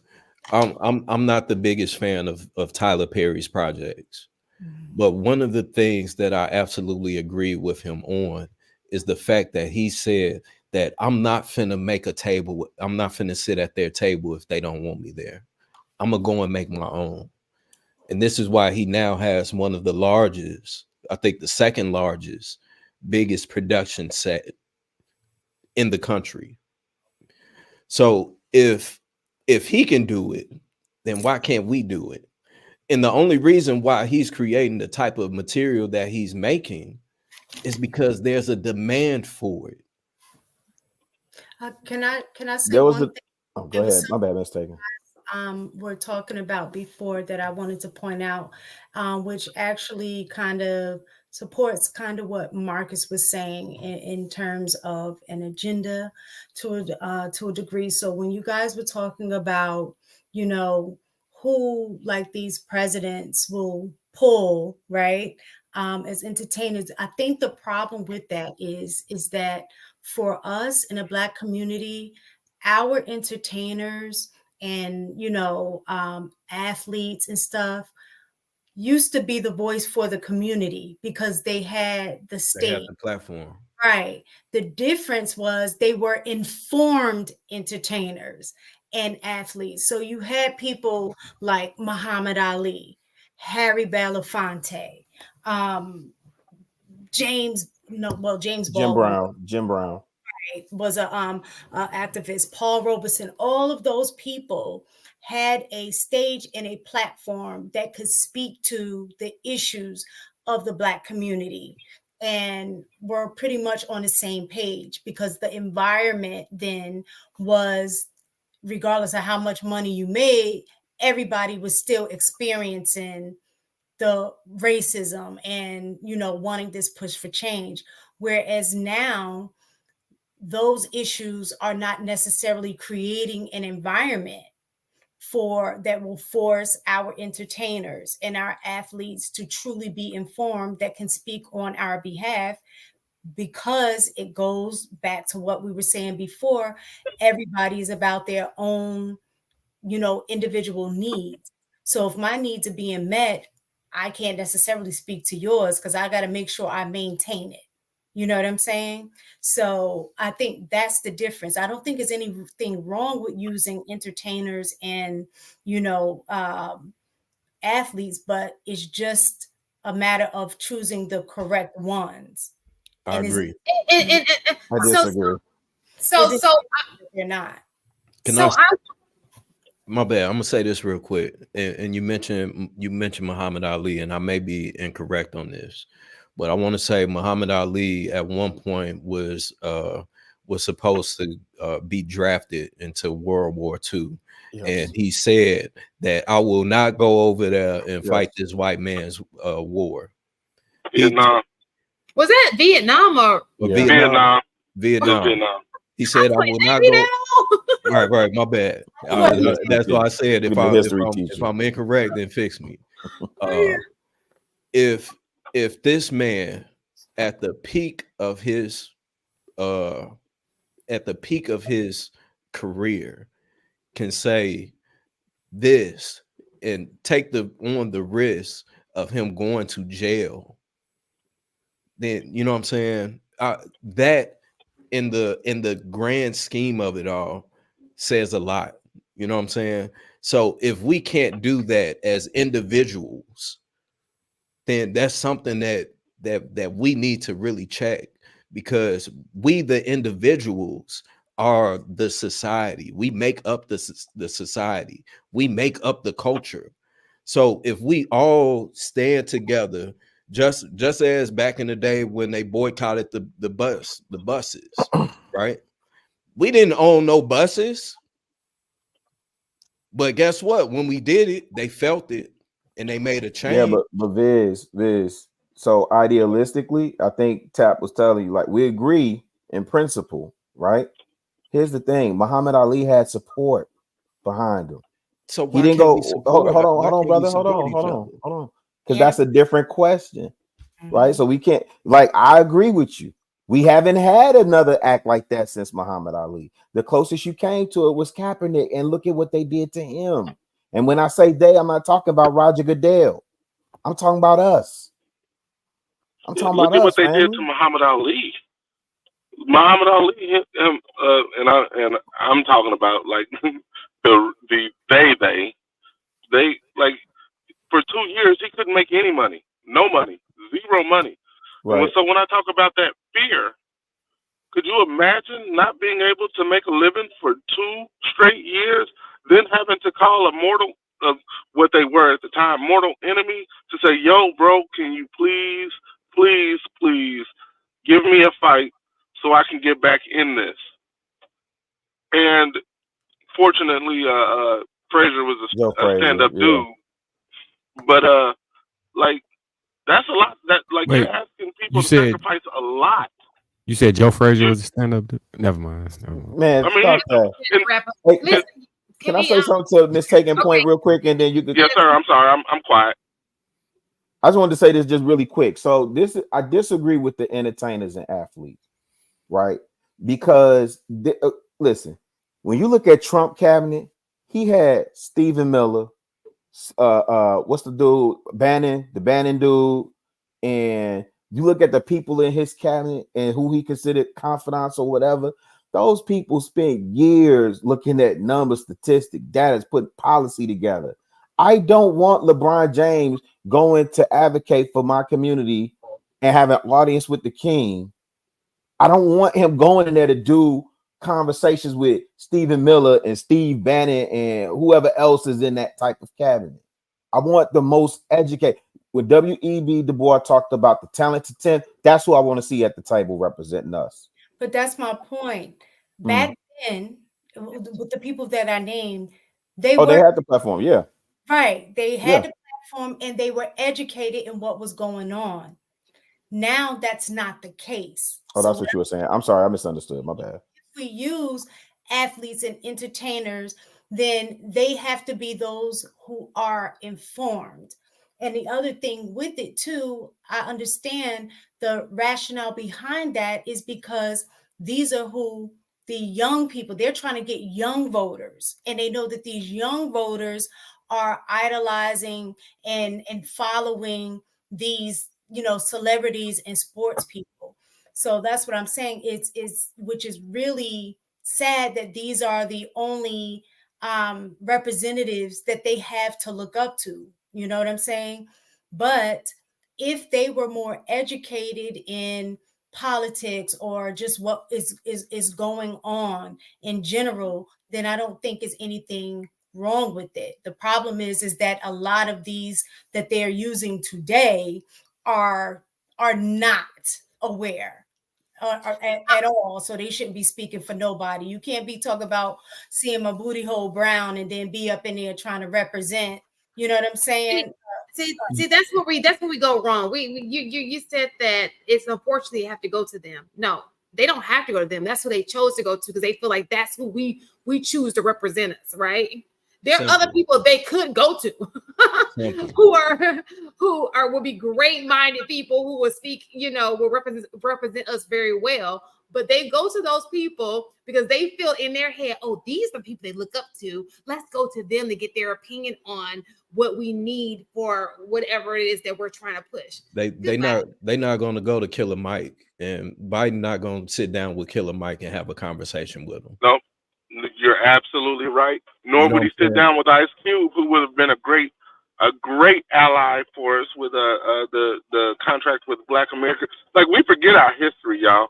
Like, at that time when Trump met with him and Biden refused to, he sent Kamala Harris, who tried to get him to speak with somebody else and have 3 other people there. It was crazy. Anyway, like, it's important that we know that we as individuals know what's going on as well, and not a lot of us, or not enough of us, are in the know.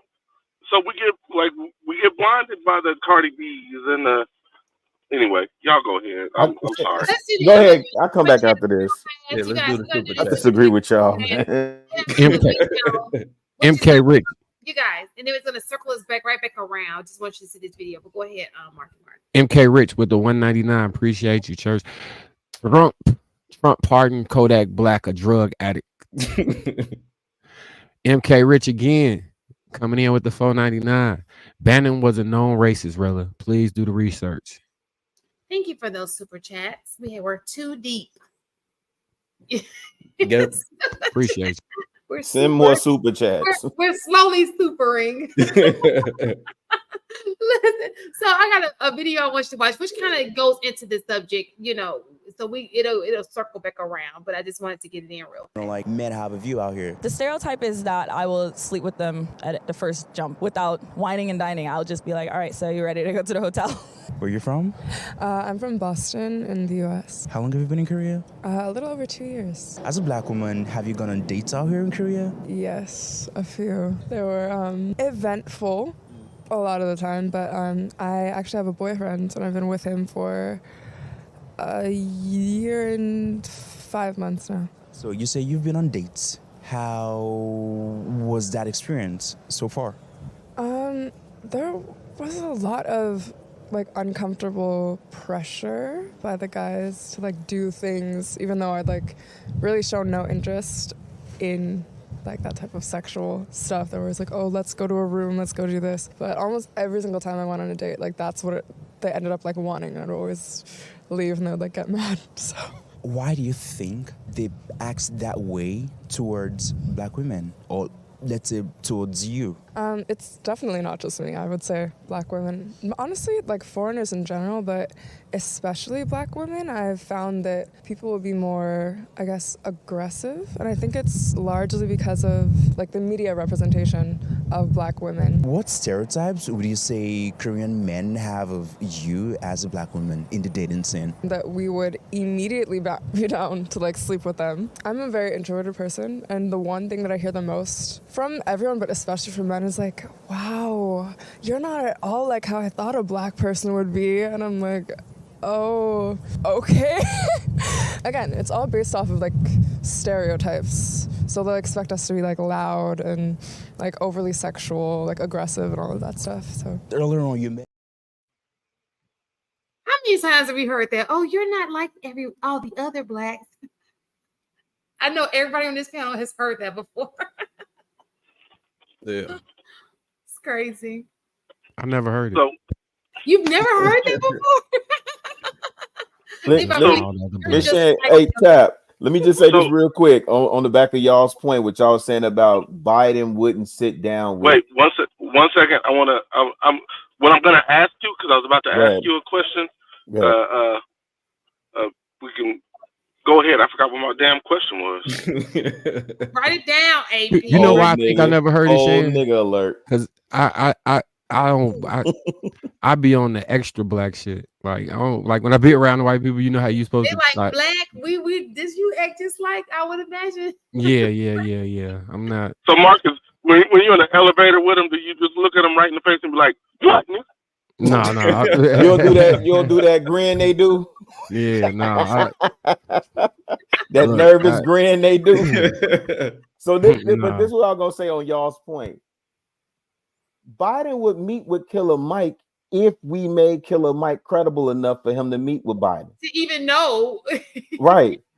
Killer Mike, listen, Killer Mike has had a seat with the last 3 mayors in Atlanta, with the governor of Georgia, with the who's whatever Warnock is, senator, right? Like he's an influential person where he is, and the people galvanize around Killer Mike to make Brian Kemp know this is somebody you want to take an audience with, you want to give audience to and take a seat with. So Biden would, my pushback is that Biden would, if he was presented in front. You think Biden would turn? Y'all bugging. Wait. On absolutely wouldn't. Killer Mike on the. I'm gonna let you finish, but Killer Mike on the Breakfast Club actually spoke about him trying to get a meeting with Biden. He had meetings with Bernie Sanders. He talked about how he tried to get meetings with Biden, and he wouldn't do it. Because Biden team knew that Killer Mike would call him out on his bullshit. More so than that, he would ask for actual tangible line items in policy. That's the main thing that people get away with doing. Fake promises and placation. Go ahead. I'll disagree respectfully. We don't. I go ahead, y'all. If Biden is literally taking the easiest routes, he's been doing this since the last election. He's literally taking the easiest routes for these conversations. If we can acknowledge that Killer Mike, you just said that Killer Mike, you know what I'm saying, spoke with the mayors in Atlanta. Killer Mike just recently went on The View with that's the show with Whoopi Goldberg or whatever. Yep, right? Yep, that one too. They even, which is a Democratic, show essentially.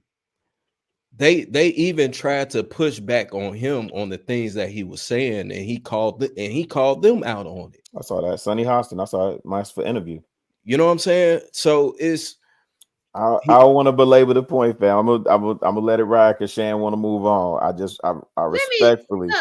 We can move on. We can move on. We can agree to disagree. That's all. So bad, and y'all better not forget that video because I'm not going back. That was a long video. But since y'all want to be on this topic so bad, let me ask you a question. What percentage of America is black? Well, we at 14.5% now. 14.5%. So 14.5%. Do I get an apple or a cookie, teacher? 14. I'll take that estimation. Okay, so 14.5% is African American. Because we're being courteous to African Americans, we would like to acknowledge the Afro Americans, right? Let's look at it like taking African American out of it. If you're going out for something in a student body, let's just like you running for homecoming king, right?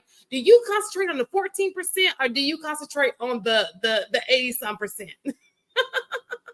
So he just snuck that 14 in there to just keep y'all a little happy. But in all actuality, to win, it ain't the 14%, it's the because he's the president. Listen, he's the president of the United States of America. So swing voters are probably the most sought after demographic of voters. I understand that.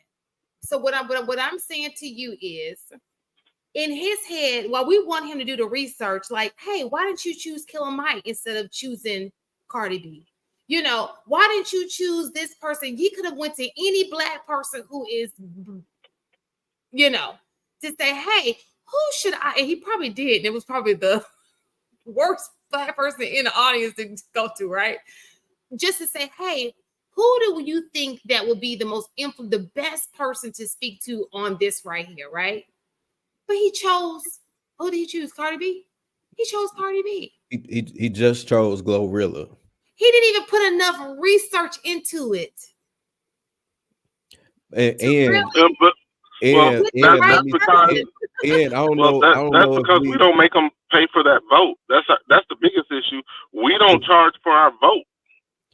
We blindly vote one way, so I don't really have to do much except to acknowledge you every time. This man just did. I want to say like 5 months ago, for his campaign trail. This man went to a black family's house and for dinner, and guess what he brought them for dinner? Hot sauce, chicken, fried chicken. And I would have ate it. Listen, so check this out. So look, check this out, y'all. Just like that bothers you, a booty hole being talked about, it should bother you. It absolutely does. All of the issues that we talked about should bother you. Okay? It absolutely. So we emphasize on these little things, but we should be emphasizing on the bigger picture. My point is that she's just pandering. We have to move on. Now, if you want to take this video and bring it back around, we can do that. But what are your thoughts? You know what I find was spot on. Go ahead. You know what I find interesting. I know this might be kind of off the. Have y'all ever heard of a Korean guy? You are the king of off topic. What are we doing today? The Korean guy named the Doctor. What are we doing today? Have y'all ever heard of the Korean guy or a guy named Gaga? No. Is it because we're talking about Korea that you brought up Gaga? Well. All right. Well, never mind. I'll say video goes back. Oh, go ahead, AP. The video goes back to exactly what we were talking about earlier. We don't control our own image nor our own narrative. What is fed to those people over there is the Glorillas and the Cardi B's and the sexy red. Like, that's what's fed to them. So of course they expect they have a certain expectation when they see an American black person, because we don't control the piece that they get to see. Like that really goes back to what everybody except for Viz was saying. Bro, how this I don't know. And maybe I'm just not it's just not clicking for me. But if these people are saying that they see black women portraying themselves in a certain manner, how is it that we aren't controlling the image? I think you negating how hive mind and human psychology kind of works in general. I've studied psychology. So you understand that most humans are followers, right? Absolutely. And the chicken before the egg could be an argument if when we have our image presented to us, we adopt the image, accept the image, and move forward with it. Now, if you're saying that collectively we should disregard that and create our own self-image, I would agree with you, and I think that requires a lot of internal work and enough information to understand you're being programmed to deprogram yourself. And most people aren't at that place. Some of these conversations are extremely difficult due to that, but it does not negate the fact that there is a pinnacle that all of this stuff derives from, and whatever that pinnacle is, we don't choose that. Is all we're saying. Pinnacle, whatever the precipice, whatever the start point is, we're not choosing that. Even more to the point, just real quick, and I'll be quiet and listen to you guys again.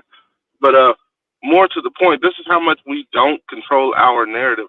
There was one black superhero recently who did a phenomenal first movie. The second movie, he created a baby mama and moved him away from his people. Like, think about that for a minute. Just think about that for a minute. I just have to think, what the hell AP talking about? Yeah. What are you talking about? Like, that's how much we don't control our narrative. kid being raised away from the community by a single mom. Never married. You know That's what could have stopped that was simply him saying, "I'm not going to do the movie." If that was that important, bro, like I get it. You know what I'm saying? And maybe my morals and integrity is just higher than these people. But if in that second movie was absolutely terrible. The fact that they promoted it as it being an all black cast and the all black superhero just to essentially have some Mexicans, you know what I'm saying, defeat them. You know what I'm saying? Like what? You know what I'm saying? And Not a messaging too real. And we embraced it. You know what I'm saying? Like it's so at what point, all I'm saying is at what point do we take accountability? You know what I'm saying? At what point do we say, you know what, this script, man, what is this? I'm reading the script. Oh, you gonna give me 10 million for the man? I don't know, man. This ain't it. Hollywood. When you decided to stop doing those roles, were you in a financially better place, or were you in the same place as you started at? I would say that with the advances that I made up until that point, and not just solely on the jobs that I did in the industry, outside of it, what grew from it, I was in a position that I could walk away from it. Okay. Have you ever hustled before? You ain't got to go into detail. Absolutely. I'm just saying, would you do that right now? Absolutely not. Well, depend on what you're saying. Hustle. You know what I'm saying? If we talking You know about what I'm hustle talking the way about. you know hustle. No, You know what I'm talking about. I wouldn't do that now. Why is that? Because I know better. Okay. You know what I'm saying? Which again is a choice, right? Can we just be 100 about it? This is all a choice. When you was hustling, did you really feel like it was the worst choice and you just chose it? I didn't feel that it was the worst choice. No. Okay. I think the worst choice, of course, every person's situation is different, especially coming from Chicago, right? Every person's situation is different. The means of how you go about hustling, especially depending on, you know what I'm saying, if you mob affiliated, what your standards, your integrity is. You know what I'm saying? Some people might not, they'll mess with the girl, but they won't touch the boy. You know what I'm saying? Some people just stick with weed, whatever the case may be. Everybody has their own standards, right? So if it's up to that man to decide on what their standards is and what their integrity is, as far as with how it is that they affect what is going on as a whole. Even though I did make the decisions that I made, I was always aware of what the outcome could be. As a wise man once said, when you make your bed, you lay in it. You know what I'm saying? Would it be fair to say that you chose the most morally upright choice with the options you felt you were presented? I would say so, yeah. Okay. Now y'all losing me.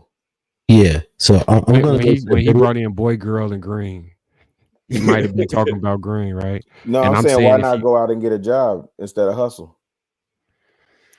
So that's fair, and that's why I stopped doing it. You know what I'm saying? That's a big part of why I stopped doing it, because it was, at the time I was working, but I knew I could make a couple extra dollars off of this. So let me indulge in it. You know what I'm saying? Until it bit me back in the ass. You know what I'm saying? It played its role. You're supposed to get in, get out type of deal. That's the game. But if you choose to stay in it, then that's a choice, right?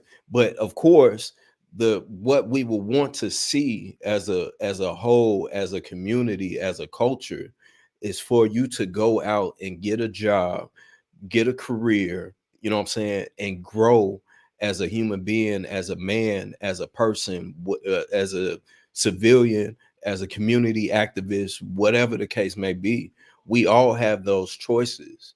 You know what I'm saying? So it again depends on the person. There's going to be niggas in the hood that's always going to be stuck in the hood. You know what I'm saying? They just going to have that hood mentality for the rest of their lives.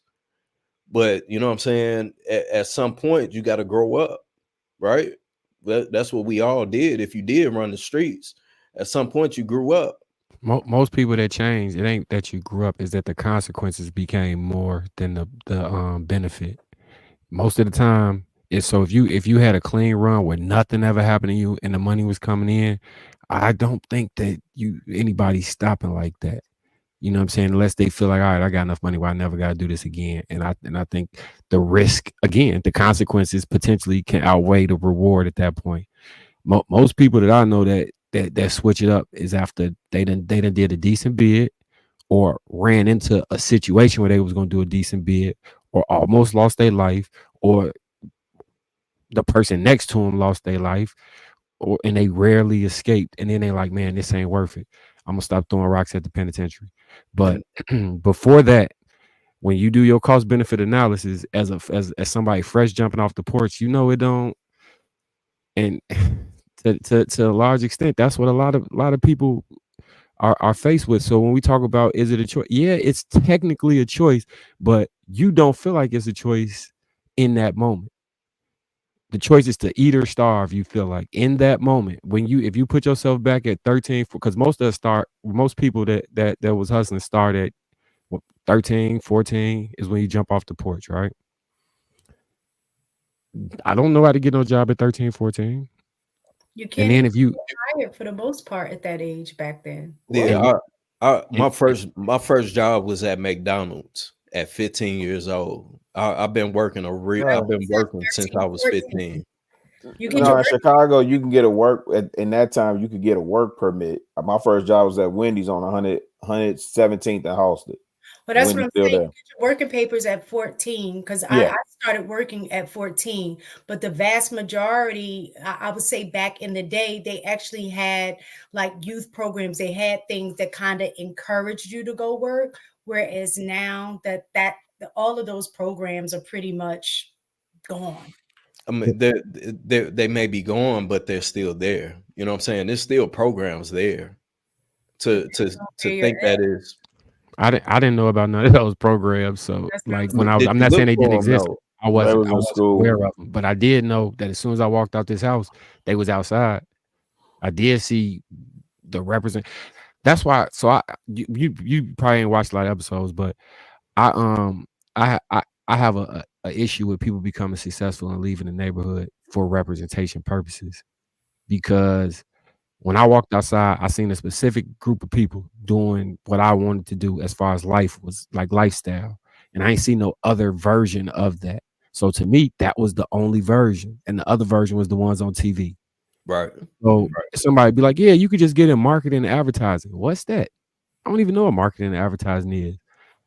I know I could work 7 packs and then save this money up and buy my own move and then keep moving from there. And eventually I can be busting plays on my own and work my way up. That's what I would know. But person that's got a multi-million-dollar mansion from marketing and advertising, I ain't never seen him. He is not part of the programming package on TV. So I don't even know he exists for all practical purposes. No, I was thinking Burrell was around.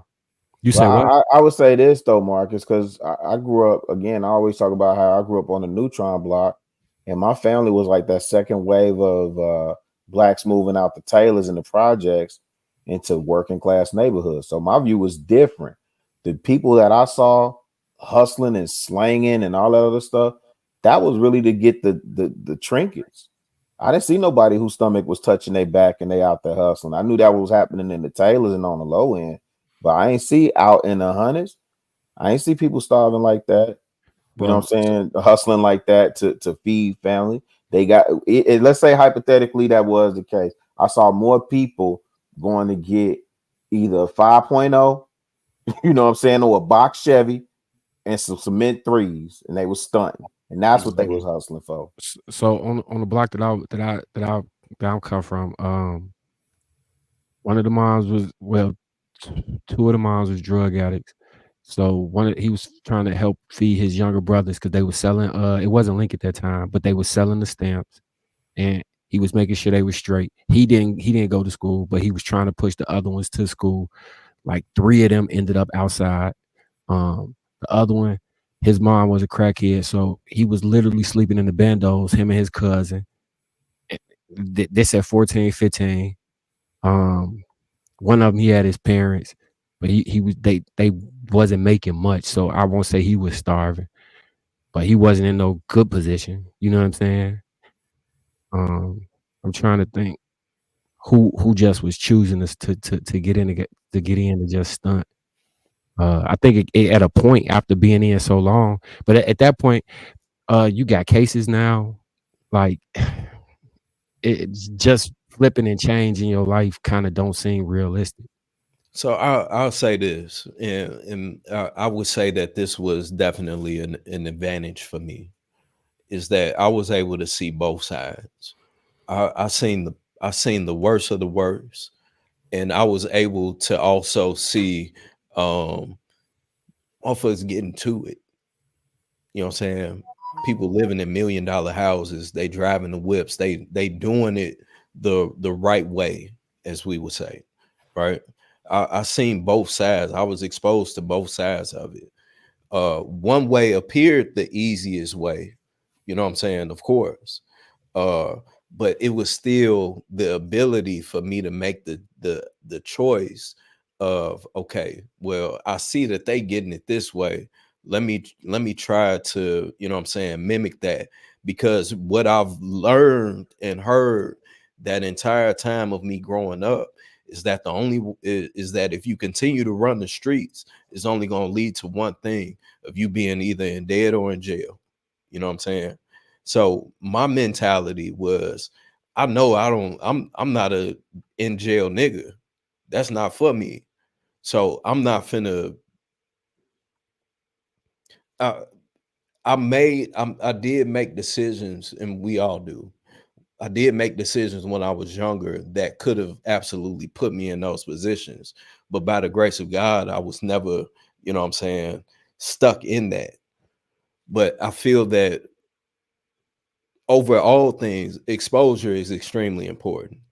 And I do agree with you, Marcus, in the extent of it being an issue of successful black people leaving the hood, but at the same time, that also puts those successful people in a very jeopardizing position if for them to lose their lives. You know what I'm saying? We saw that with Young Dolph. You know what I'm saying? Okay. Even with Keith. Okay. Keith left Chicago so that he wouldn't be put in a position to where we saw, you know what I'm saying, a lot of the BDs. Right. Y'all are talking over my head. I do not know who has. Yeah, my bad. So let me just Yeah, we need a Chicago podcast, man. We need a Chicago podcast. Let me just redirect on this. Oh my because gosh. Young Dolph and Keith was actively participating in a specific lifestyle, right? Most people that I'm talking about that would become successful would not be participating in a lifestyle. If you from Chicago, people might think it's dangerous and all this other stuff. The number one thing anybody from Chicago gonna tell you is, if you know how to move, it's safe. So if somebody would have just been going to work doing their thing, they would have been safe. We don't be out here gunning for people who work regular jobs and all. You feel like you don't feel like that? No, bro. Come on, bro. A bullet don't have a name on it, bro. Most of us lived together, whether you was successful, because you had to be extremely wealthy in order to live in, some of the areas that New York had. Not in New York City, it was more expensive, so a lot of people moved to the suburbs if they could afford to do it. But it was something that you said, Viz, that was going to be my point, is that exposure is everything. You do what you see. So a lot of times when you are, depending on where you grow up, that what you see is what you think that you're supposed to do, whether it's from your parents, whether it's from you hanging outside and seeing people. It's your environment in and of itself. And like you, I think I'm a anomaly in the sense that I was in the hood, but I wasn't of the hood. So I had two different environments that I lived in. My house environment was definitely the hood, and I saw things that could probably have definitely influenced me. However, inside the house, I had both of my parents. I had both parents who were working. I had both parents who were, raising us in the church. You know what I'm saying? So I had a different influence inside my house than a lot of the friends and stuff that I had in my neighborhood. So I was able to be exposed to, crackheads and selling drugs and all of that kind of stuff that you see in a hood. But I also had a safe haven in my home. So my experience was different. But after leaving, my parents ended up moving us out. After leaving, going back, I was like, dang, this is where we live. I couldn't see it while we were in it. And I think a lot of times that's what's going on, is that people are living in it. And until they are removed from a situation to see something different, they don't know necessarily that anything is different. Or even if you leave and go to college and you come back and you still see your friends, you kind of like, dang, you know what I'm saying? So it is a lot more to just saying, make the right choice. You have to see or be exposed to what that other choice is. And a lot of it, especially like when I was, lived in Harlem or whatever, going to the school, a lot of our kids, the kids that I was teaching, they weren't even leaving the block. The furthest I lived on 139th between 7th and 8th, furthest they went is 125th Street. You know what I'm saying? So they were not exposed to a lot of stuff. And we're assuming that these kids, we know that they have choices, but what are you choosing from? If you That really was my point. have options. And that's what we have to provide options. I agree with that. And I'll say this, and I know, Shan, we want to move on to the next one. I'll say this real quick. I 100% agree with you. Absolutely. At the same time, even if you aren't exposed to it on a I can see it right here in front of me in person, in flesh and blood. We have the internet.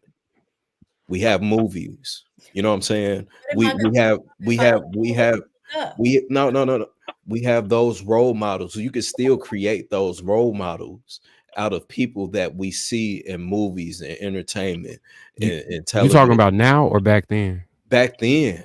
There was no internet back then.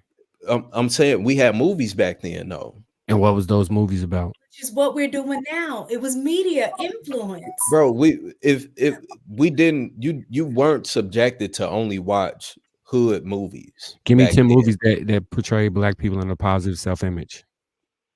10 movies that portray Black people in a positive Black image. Mm-hmm. No, 10. I would say 5. 10's a lot. It's 5 heartbeats. Not because if you're making an argument that we had it, it should be very easily accessible to produce. I can't argue that point. And like I said earlier, I have been drinking a little bit. I have been drinking a little bit, so I'm not as on point as possible. Oh man, you could have went with Spike Lee and won that easily. I'm not a fan of Spike Lee. Like, I got some. I'm not a fan of Spike Lee movies, just being 100. But I would say I'm not personally. I would still say that even though, of course, I grew up as a Black man, I ran the streets, I indulged in all the shit. I didn't subject myself to only Black images. You know what I'm saying? Because I knew that I was bigger than that. You know what I'm saying? Fair So enough. Did you believe that all things that were possible for other people were Y'all, possible? no more questions. No more questions. No more questions. We're gonna get through this. Did you think you could be president? On. I wouldn't want to be president. Did you think you could? I never had the desire to. Did you think it was racially possible for you to be president at that time in your life? I believe that I never had the intention to want to be president. I knew that I was I knew that I had the potential to be a pillar in my community, to serve in a manner in where I felt that I fit perfectly into it. Did you believe that you could be president if you wanted to? I had no desire to be the president. So I can't. Did you believe you would even ever see a black president? I believe that was possible. Yeah. I think that we would have saw that eventually. We had Harold Washington. In So, all yeah. honesty, I think in the 90s, I don't think that I agree with him. In the 90s, I don't feel like I felt like there was a limitation on what black people would be able to do. You know what I'm saying? I had not seen a black president, but I didn't feel like there was, you know, if I saw the right one. When I saw Obama for the first time, I knew he was going to be president. Jesse Jackson ran for president, and y'all wasn't messing with him. No. Because to me, no. So just because you're black doesn't mean you need to be president. No, so that's what I'm saying. So what I'm saying is, when I saw Obama for the first, when you give me president, I'm gonna think president. When I saw him for the first time on Oprah, nobody really knew him. She was like one of the first people who brought him to forefront. I was like, I see that. You know, he's gonna be president. Like, it was like no doubt in your mind that he was president. You know what I'm saying? And so when you see it, you see it. It was never a limitation like, oh, but he black. No. When I saw him, I was like, oh, he'll be Can I say this? Can I say this real quick? Though. But no, let me say this real quick. Let me say this real quick, just to address the comments as well. Like, I've always been extremely confident in myself. I couldn't imagine me subjecting myself to being beneath someone. You know what I'm saying? Even though I may have experienced whatever it is that I've experienced in my life, whatever hardships of being a black man, of being alive, whatever the case may be, I've never had a mentality of where I couldn't do something that I wanted to do. Whatever it is that I wanted to do, I did it at some point in time, because I understood that this was God's ordained order for me. You know what I'm saying? So I couldn't, I never had the mentality that I will always live my life subjected to being underneath someone else, under someone else's rule. I can't do this because of the man and all of that other stuff. That's never been a mentality for me. You know what I'm saying? So just because everyone else says that was their mentality, for me to say that my mentality is different, that shouldn't be a bad thing. You know what I'm saying? Like, that should be embraced, especially in our community. All right, you got. I absolutely agree. I'm the same way. You can't tell me nothing. So we're gonna so give me an AP. Give me 2 seconds. Let's say I've not heard HD at all in the last. that was gonna be my question. Okay, so we gotta let's try to take turns. Okay, so HD, then you can go AP. Okay, go ahead. HD. So my question was to get HD's point. So it's all good. Go ahead, HD. Listen, essentially, two things could be true at the same time. Okay. You can say that we don't have control over the narrative or the image of black people at large, but you also can say you can help change that image, because the thing is if more people that have influence change what they do, the people who watch them are going to change what they do. You know, just like if we talk differently or they see us look different, the people that keep watching you are going to be like, whoa, something sound different or something look different. And then people are going to make a shift. So two things can be true. On the video, because nobody talked about the video for real.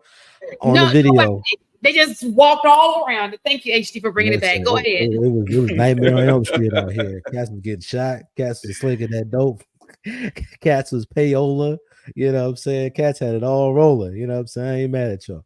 But on the video, it's very interesting that a black woman in a whole different country could have the same experience that she could experience in America. That when she goes on a date, it's more than likely he gonna want her to drop them draws and let it all hang out. So you know, it's very interesting that even though in a completely different country, guys still have the same image of black women. But also, it further speaks to the point of what Viz was saying is that, listen, even though this is the representation at large, I don't have to be the representation of the thing that they're accustomed to. So that one black woman that got put on a channel that we ain't seen to this point can now be the image of people understanding, oh, dang, like maybe they're not all alike. Maybe they all aren't loose and just throwing that thing out and dropping their stock and stuff like that. And the boys out there said the same thing. It was just like, wait a minute, on TV, you do this. But in reality, it's like, hey, you know, just because you see it on TV doesn't mean it's going to be a reality. So I think overall, I like the position of the poet only because, like, if you keep having a defeatist mentality, well, I'm not sure it's a defeatist mentality that everybody's speaking. They're just talking about the reality because that's all I talk about is the reality. But if you just keep letting the reality be the thing, and you said there's no reason to do anything else different because it's just going to be that, then nothing changes. So you have to be a part of the image that you're trying to promote, because if we're just like, well, it's true that more than likely if you turn down a role that puts negative image on black people, is more than likely somebody else is going to take that role. They might take less money, they might get less rules, whatever. They're literally like, listen, this is a blessing for me, so they will take that, right? That is true. But then in that same effect, you can walk off, go do something else, speak to the community, teach kids. Matter of fact, it was dope. I was in the group the other day, and all the men were talking about how they were participating in their communities, do coaching or teaching or leading community youth and stuff like that. And through that experience, you are able to affect these kids for the rest of their life. Like I literally taught kids, and like when I was younger, after I got out of high school, and they literally told me that they hated my guts 10 years later. Now I never knew that, but I didn't care because they was gonna get these fundamentals, they was gonna get this work, and that's what they told me. They was like, you always used to told us that we had to be on point, we always had to do this, we always had to be on point with our warm-ups and stuff like that.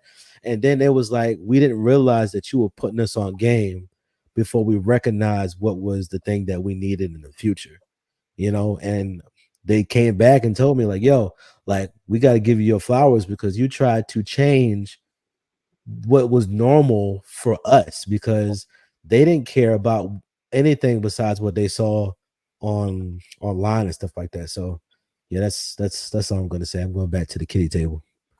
All right, so okay, you guys, what? So again, let's please just focus on the video. So thank you, HD, for bringing the video. So what do you think? So it was something that HD said that now I just forgot what he said. But go ahead. Anybody else have to say the video? Because it's another video that kind of goes on the video where she was. He mentioned HD mentioned how I say even going to a different country, the men over there were treating her like the men over here.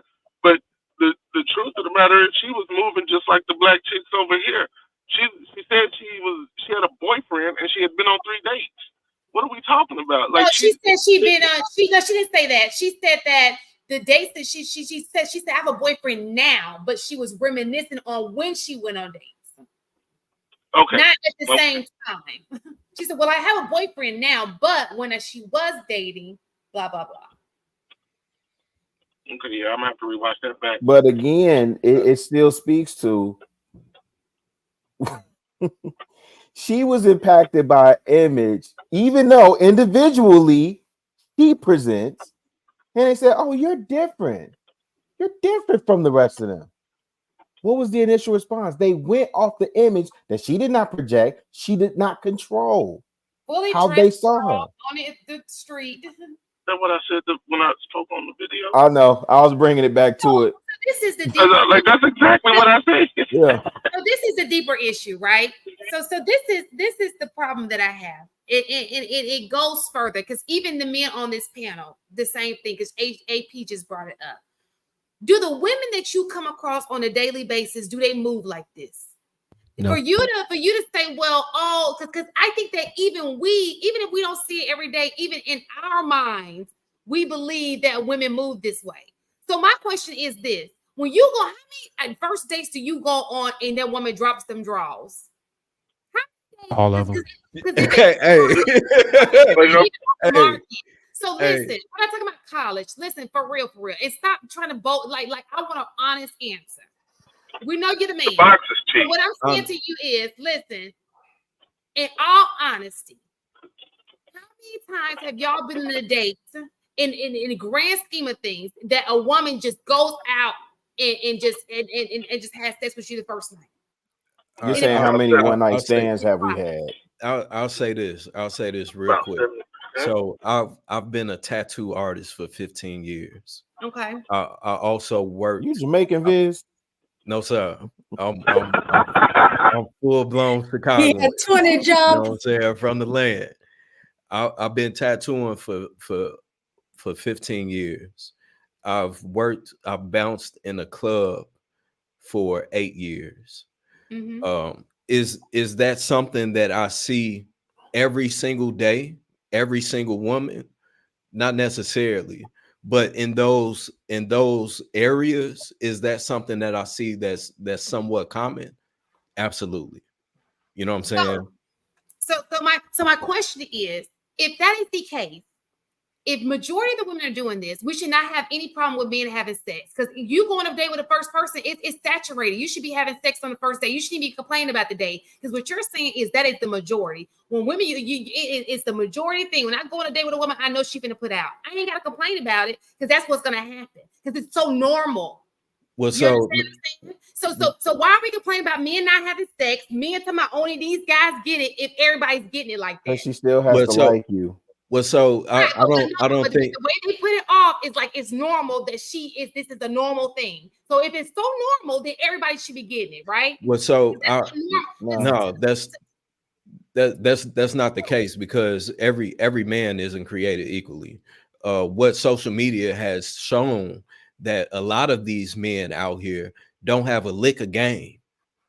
So aside from them just showing off whatever it is that they got, you know what I'm saying, as far as with money or the way that they dress or whatever, whatever of that nature, they don't have a lick of game. You know what I'm saying? And let's be 100, women know that before, by the time you go out with them, you kind of already have an idea. All right, well, I'm feeling him. I might, if he do everything right, then it's a go. Now, am I saying that every female is a hoe or promiscuous? That's not what I'm saying at all. What I'm saying is that we're all adults. Now, are there some women that are promiscuous and put out on the first night? Absolutely. But are those the women that most men want to be in a committed relationship with? Absolutely not. You know what I'm saying? So there's a certain demographic of women that is going to do that. And there's a certain demographic, there's a certain demographic of women that's going to do that and portray and carry themselves in that manner. And there's also going to be a certain demographic of women that carry themselves in a manner of where they are extremely kept. You wouldn't even know that they are a freak. You know what I'm saying?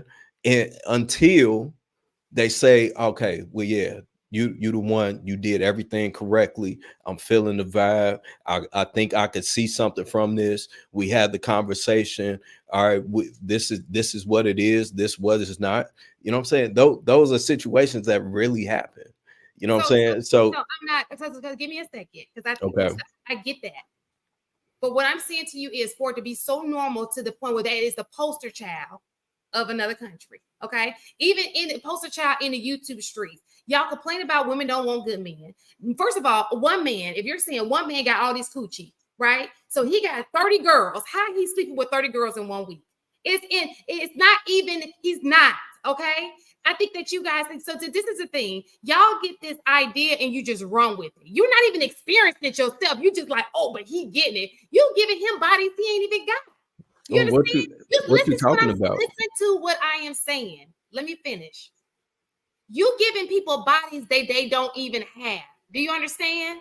In y'all's mind, is we're all among. It's like the majority, but you're not experiencing yourself. If you can sit here and say that every date you go on, majority dates you go on, you getting that coochie the first day, then I'm with you. Right? But the reality of the situation is we wouldn't have people complain about going on dates and spending money if they was getting coochie on the first date or the second date, right?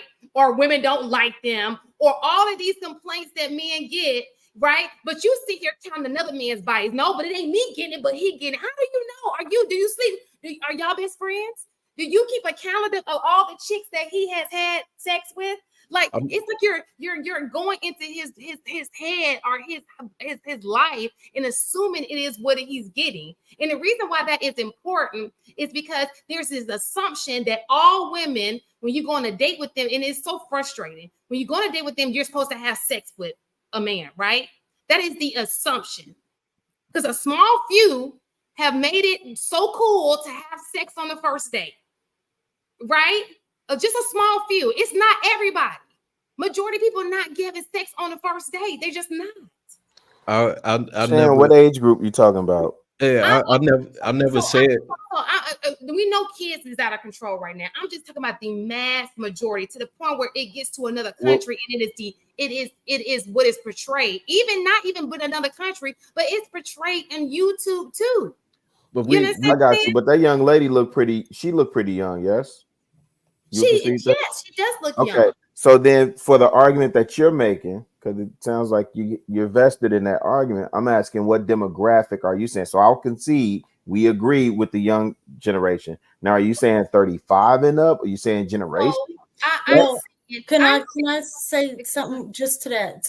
Just to answer what he was saying. I just was listening to stuff yesterday that was talking about stats and like. I got it right here. Let's pull it up. Let's pull it up.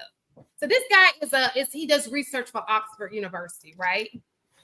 Data from the CDC indicates that the vast majority of Americans have a lifetime mate count of less than 9. And if you look at adults ages 25 to 44 and exclude virgins from your data set, you end up with an average body count of 4 for women and 6 for men. The discrepancy here may come from men inflating their counts, women deflating their counts, or just more men being excluded from the data set for being virgins. Many of you are going to think these numbers are insanely low. And this is because some of you are part of a high body count bubble. This is a group that hooks up a lot, mostly with one another, while basically everyone else does very little, if anything, outside of a relationship. So what I'm saying to you is, y'all in that bubble. Y'all in a bubble, and you think everybody a hoe like you, and people don't be. Some of us care about our vaginas. Some people care about their vaginas. Who said that? No. So the reason why it's important is because if it goes into global as the poster child of Black women, it's been said in these streets thousands of times. Right? What did he say those numbers was from the CDC?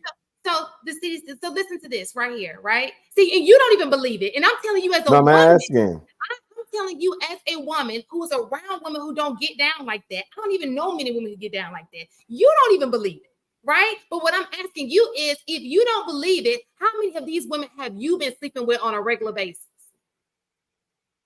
Are you believing it because you're experiencing it yourself? Are you in the bubble? Or are you believing it because you're counting somebody else's body count? You talking to me? Yeah, so anybody. Oh, okay, yeah. So I'm on record saying I'm a reformed slut monkey. Okay. Yeah, I'm a reform slut So monkey. every woman that you went on a date with, you smashed. No. That's why I was asking. Are you asking us how many one night stands we had? And I don't think I dated like how we traditionally say dating, but I done ran through my share of women with, like in Chicago when I was a shorty, and by the time I got to Atlanta in my 20s, I was dumb. So what I'm saying to you is there's a difference in pulling, right? So are you having to use a manipulation tactic to pull? Like you got her feeling like she got feelings involved. And so listen what I'm saying. So listen what I'm saying. Because those are two very different things. There's a difference between a woman who's just putting out because she's just out here sexing and a woman who you having to manipulate into having sex. I'm just laughing because I'm like, what would that look like? Listen, my uncle told. Wait, Shannon, I'm gonna tell you how it went. My uncle told me conversation rule the nation. Okay, that's all. Come on, man. So no. So come on, man. You gotta listen to understand what I'm saying for real, No, right? So what I'm saying to you is you gotta smooth talk. You gotta be charismatic. You gotta play it like, okay, she got a chance. You know what I'm saying? That's what I mean by me. It's not a bad thing, but I'm just saying you gotta put a little effort into it, right? Because the perception is I gotta do nothing to get it. You understand? That's not the majority. Most women are gonna make you put in some type of effort to have sex with them. For sure. And those women are going to get a certain caliber of man that's going to do that. You know what I'm saying? That's my point is that I'm not saying that every single woman is putting out and every single man is cracking everything that they come across. That's by far not the truth. You know what I'm saying? Absolutely. But the truth of the matter is that if you are that guy that woman is feeling and you doing everything right, you don't got a smooth talker. It goes the same way for male and female. If I'm feeling you, we go on a date, the date goes smooth, you ain't super thirsty, you know what I'm saying? And if she feeling you that guy, then she gonna give it up because she want to. You know what I'm saying? It's no manipulation to it. It's just right. So okay, I think that you're missing what I'm saying, right? You're making it sound like women are just that easy. I'm not saying that. That's not what I'm saying at all. Right. That's not what I'm saying at all. No, that's not what you're saying right now. But what I'm saying is that is the poster child of it all. You understand? So now let's go back to what we were talking about earlier at the beginning of this session, was that women have made it normal to go outside in their lingerie. So as I talked about in the previous conversation, is that if women are dressing as if they are prostitutes in the streets, then what do you expect from the majority? So let me ask you a question. When you walk outside, you go to stores, are majority women in their lingerie? The other day, I live in Texas now. I live in Texas now. Wait, let me answer it. The other day I went in the store. I live in Texas. Mm-hmm. We got nice weather now, right? Okay. I seen a woman in the store with her daughter. Let me finish. With her daughter with booty shorts on. Ass all the way out. So let me ask you a question. How many did you see were fully dressed though? You took that one lady. I hear that. You took that one lady and made her the poster child. I'm not making her the poster child. I'm not making her the poster child. What I'm saying is that this is what people are experiencing when they walk outside, right? I get it. I'm not trying to generalize all women. I don't generalize all women because I'm not into women that dress like that. I'm taken now, so I don't even, you know what I'm saying, look that way. But even beforehand, I wasn't interested in women that presented themselves in that manner. I'm not asking you that. So what I'm asking you, you just made a point, and you said you went to a grocery store where there is probably hundreds of women, but you chose to pin out one woman to make her. Listen, please hold your horses, please. You chose to say one woman because that woman didn't act right. Okay, so I can say I went to a party and they started shooting. So all y'all Negroes out here shooting because that one idiot decided to do it. That's how stupid that sounds. And the reason why this is important because that's what they do. That's what they do. Why are you doing it when you know better? And that's what they do. Stop. They do that to you. One person do something and it's all y'all doing it. Now it's the same thing. You went to the store with hundreds of people and you decided to choose that one girl who with booty shorts on who don't know how to act. And now it don't matter about the grandma who got the long skirt on or other people who got kids who are acting right. You chose to zoom in on booty short Jessica. That's not what I'm saying. What I'm saying is simply that what people are seeing on the internet is happening outside. You may not see it everywhere, depending on where it is that you're at, the location, that the area, all of that matters. When I worked at the club, that was the majority of the attire that women were coming out in. They would literally come out in lingerie to the extent of where I would have to tell them, you can't come in wearing that. I'm sorry, sweetheart, you can't come in wearing that. You know what I'm saying? Now, I'm not saying that that's what all women do. That's not what I'm saying. In your environment. That's the point. That's the point, though. That's the point. If it's actually happening outside, you know what I'm saying, then of course it is going to be impacted in some type of way in the society. So people are saying why I'm frustrated because it frustrates me that you know better, right? And we even in the panel we are part of the problem, right? Because somebody can look at our show who doesn't live here and listen to what we're saying, and you point out booty like why not say okay, yeah, but it was just one person, but everybody else was dressed right. You hone in on the negative, and that's exactly what is being done. Instead of speaking of the positive, you hone in, but in the club. But how about every day when you walked outside the club and you went to the store down the street from the club, were they dressed appropriately? If the club, if you're basing women off of club life, I'm not basing women off of club life. What I've always been saying since day one of me being on this platform is that there is polarity. There's always going to be women that are going to present themselves in a well-kept manner. And there's always going to be women that present themselves in the opposite. You know what I'm saying? That's just by default. There's not much that we can say about it. All that I'm saying is that it actually happens. You know what I'm saying? It's not always. I'm not always in those environments because those are not the environments that I choose to be in. You know what I'm saying? But when I do go out in other environments or just out in the world, whatever the case may be, there is that occasion of seeing that. And of course, if you go to a strip club, you're gonna see naked chicks. You know what I'm saying? It's just, but I'm not at the strip club. Right. But if you go to a club, if you go to any, depending on where you go, if you go to a lounge, you're not going to see that, right? It depends on what your atmosphere is, your environment is, right? So you hang out at clubs that have naked chicks. Maybe you should choose another club.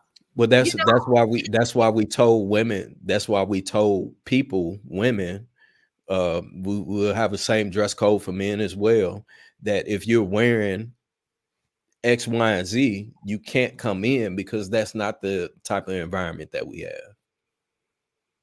Okay, anybody else wanted to? Yeah, so I'll speak to my experience. So to answer the question plainly, no, I don't. I've never had a one night stand ever. It's not something that I would do.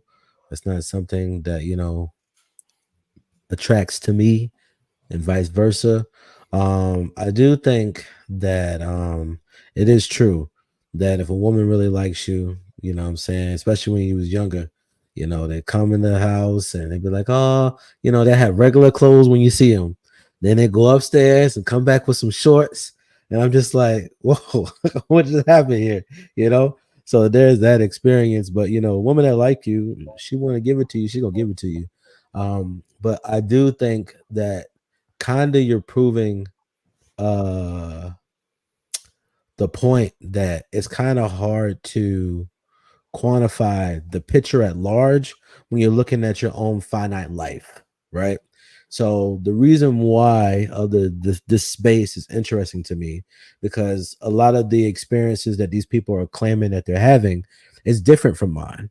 So if I see they're having this experience over here, they're having this experience over here, and they're having this experiences over here, even though I've never experienced it, I can say that if all of these other people are experiencing it, maybe I might be having a very finite experience compared to the community at large. So what I've learned to do in these groups and these conversations is understanding that just because my personal experience might be XYZ, that doesn't mean that it actually extrapolates to the community at large. But I do agree.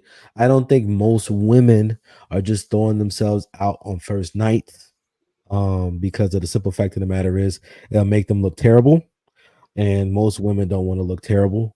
But that doesn't mean that they don't want to, and it also doesn't mean that just because they're not giving it up, it doesn't mean that they're not presenting themselves in such a way that's actually a benefit to them.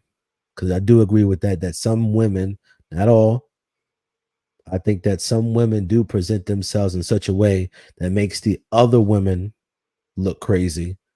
Because also, when you see the other women dressing crazy, they don't say anything, or they don't say anything against the woman that's dressing that way. They'd be like, "Oh, go girl, you're empowered, you're doing this, that, and the third, and you're living your best life. I support this image." And then when the brothers are trying to step up and say, "Hey, that's not a good image for you to present yourself as," but they'd be like, "Nah, I'm free, I do whatever I want." And I think that's also a real issue, because men and women see free expression differently.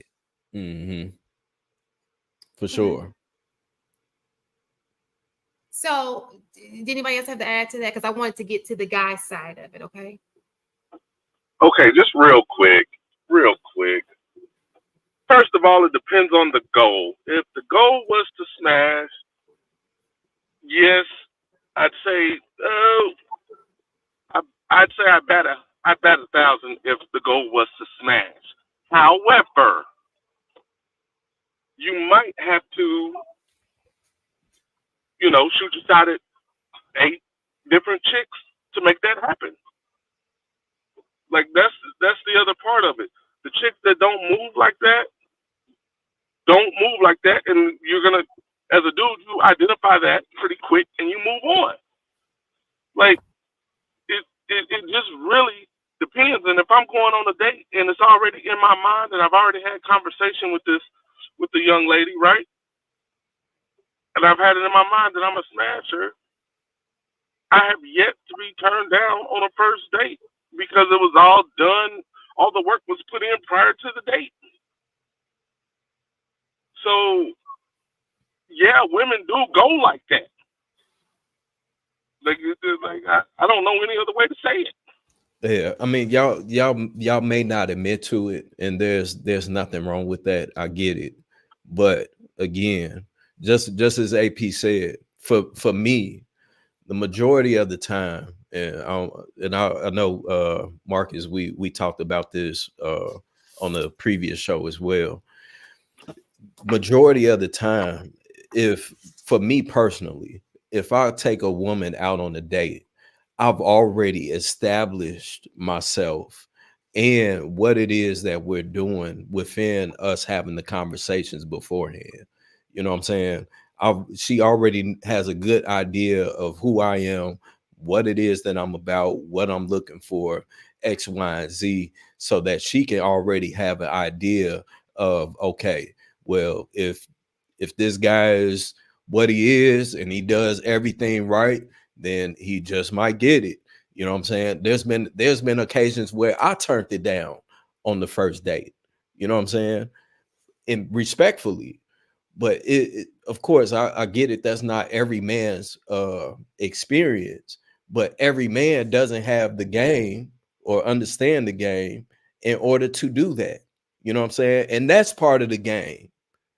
you know. So it's one of those things of where, as he stated, the white guy in the video, that a lot of men, they inflate their numbers to make it appear as if they the shit, they know what they doing, whatever, blah blah blah.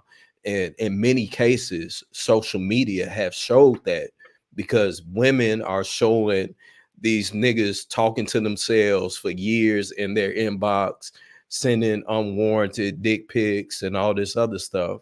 And clearly those men don't have game. So of course they not gonna get it. And the ones that they are getting are strags. So they not even in the conversation.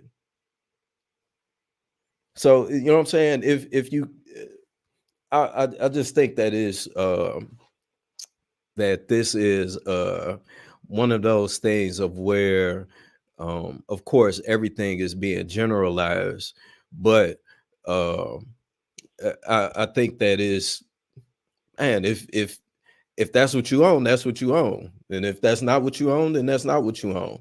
And if the guy that you're talking to respects that, if he a real one, then he gonna honor that.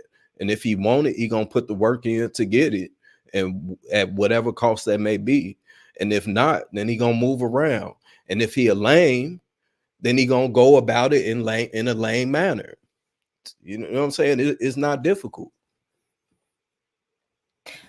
I was gonna say, I think kind of like what you were saying. I remember my husband told me that men, for the most part, are always going to go for the low-hanging fruit. So, because they don't necessarily, he said most of the time, because they don't necessarily want to have to work for it. So they're going to take the easiest opportunity that they can get. So if you are in an environment and surround yourself in an environment where you think this is where a lot of low-hanging fruit is going to be, then the chances are you're going to get your numbers up, right? Because you're in an environment where there's low-hanging fruit for you to get at. So I think what happens, so I think what happens is, in guys' younger years, or, you know, whatever, they stay in an environment in which they increase the opportunity for them to be able to smash, which in reality becomes their reality. Like, all girls do this. That's because of the environment that they're in, where they can have access to low-hanging fruit. But then once you move outside of that environment and want something better, you don't necessarily have the same experiences. So I think that's what's going on. A lot of guys are speaking from their personal experience, who are in that smash bubble that guy was talking about, where I think the majority of people are not in that smash bubble. So I think I don't think it's most men in that smash bubble. But I think the men who are in the smash bubble will hang out with other men who are in the smash bubble. Facts. So it'll seem that way. So, facts. Because I came to the space because I was curious about what it was like outside the bubble. And that's how I kind of ended up here. Outside the smash bubble?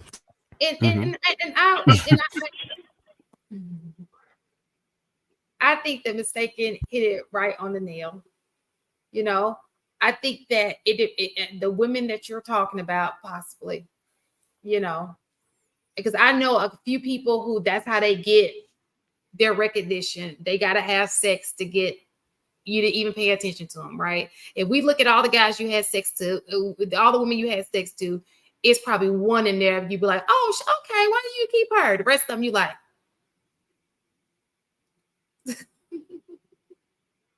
What are we doing here? So I think that I say it's about 50-50. I mean, I think that's perception. I think women who are of a higher standard, higher class would not. In the discussion, would not. You'll be surprised. I would be surprised. The thing about it is, I would be surprised. If that's the case, you would be with her, right? You would be no, or not even. That's debatable. That's debatable. Right. So just because you're pretty doesn't mean that you're a higher standard. That's doesn't mean that, because you can have ratchet pretty girls. You know what I'm saying? Like, you can have baddies that have no class. Yeah. So what I'm saying to you is, any woman who allows you to run through her and all you did was give her a Happy Meal, that's not a high standard. Well, so you're referring to low hanging fruit. You're not going to give. I'm agreeing with mistaken. Right. So maybe the disconnect, because it seemed as if Shan, you were kind of just generalizing it as if men were generalizing all women in that category. All right. I generalized it to the point where, because all of these are called this show is called the loud majority, right? Right. Okay. So the point was, it is the poster child when you go to another country. Okay.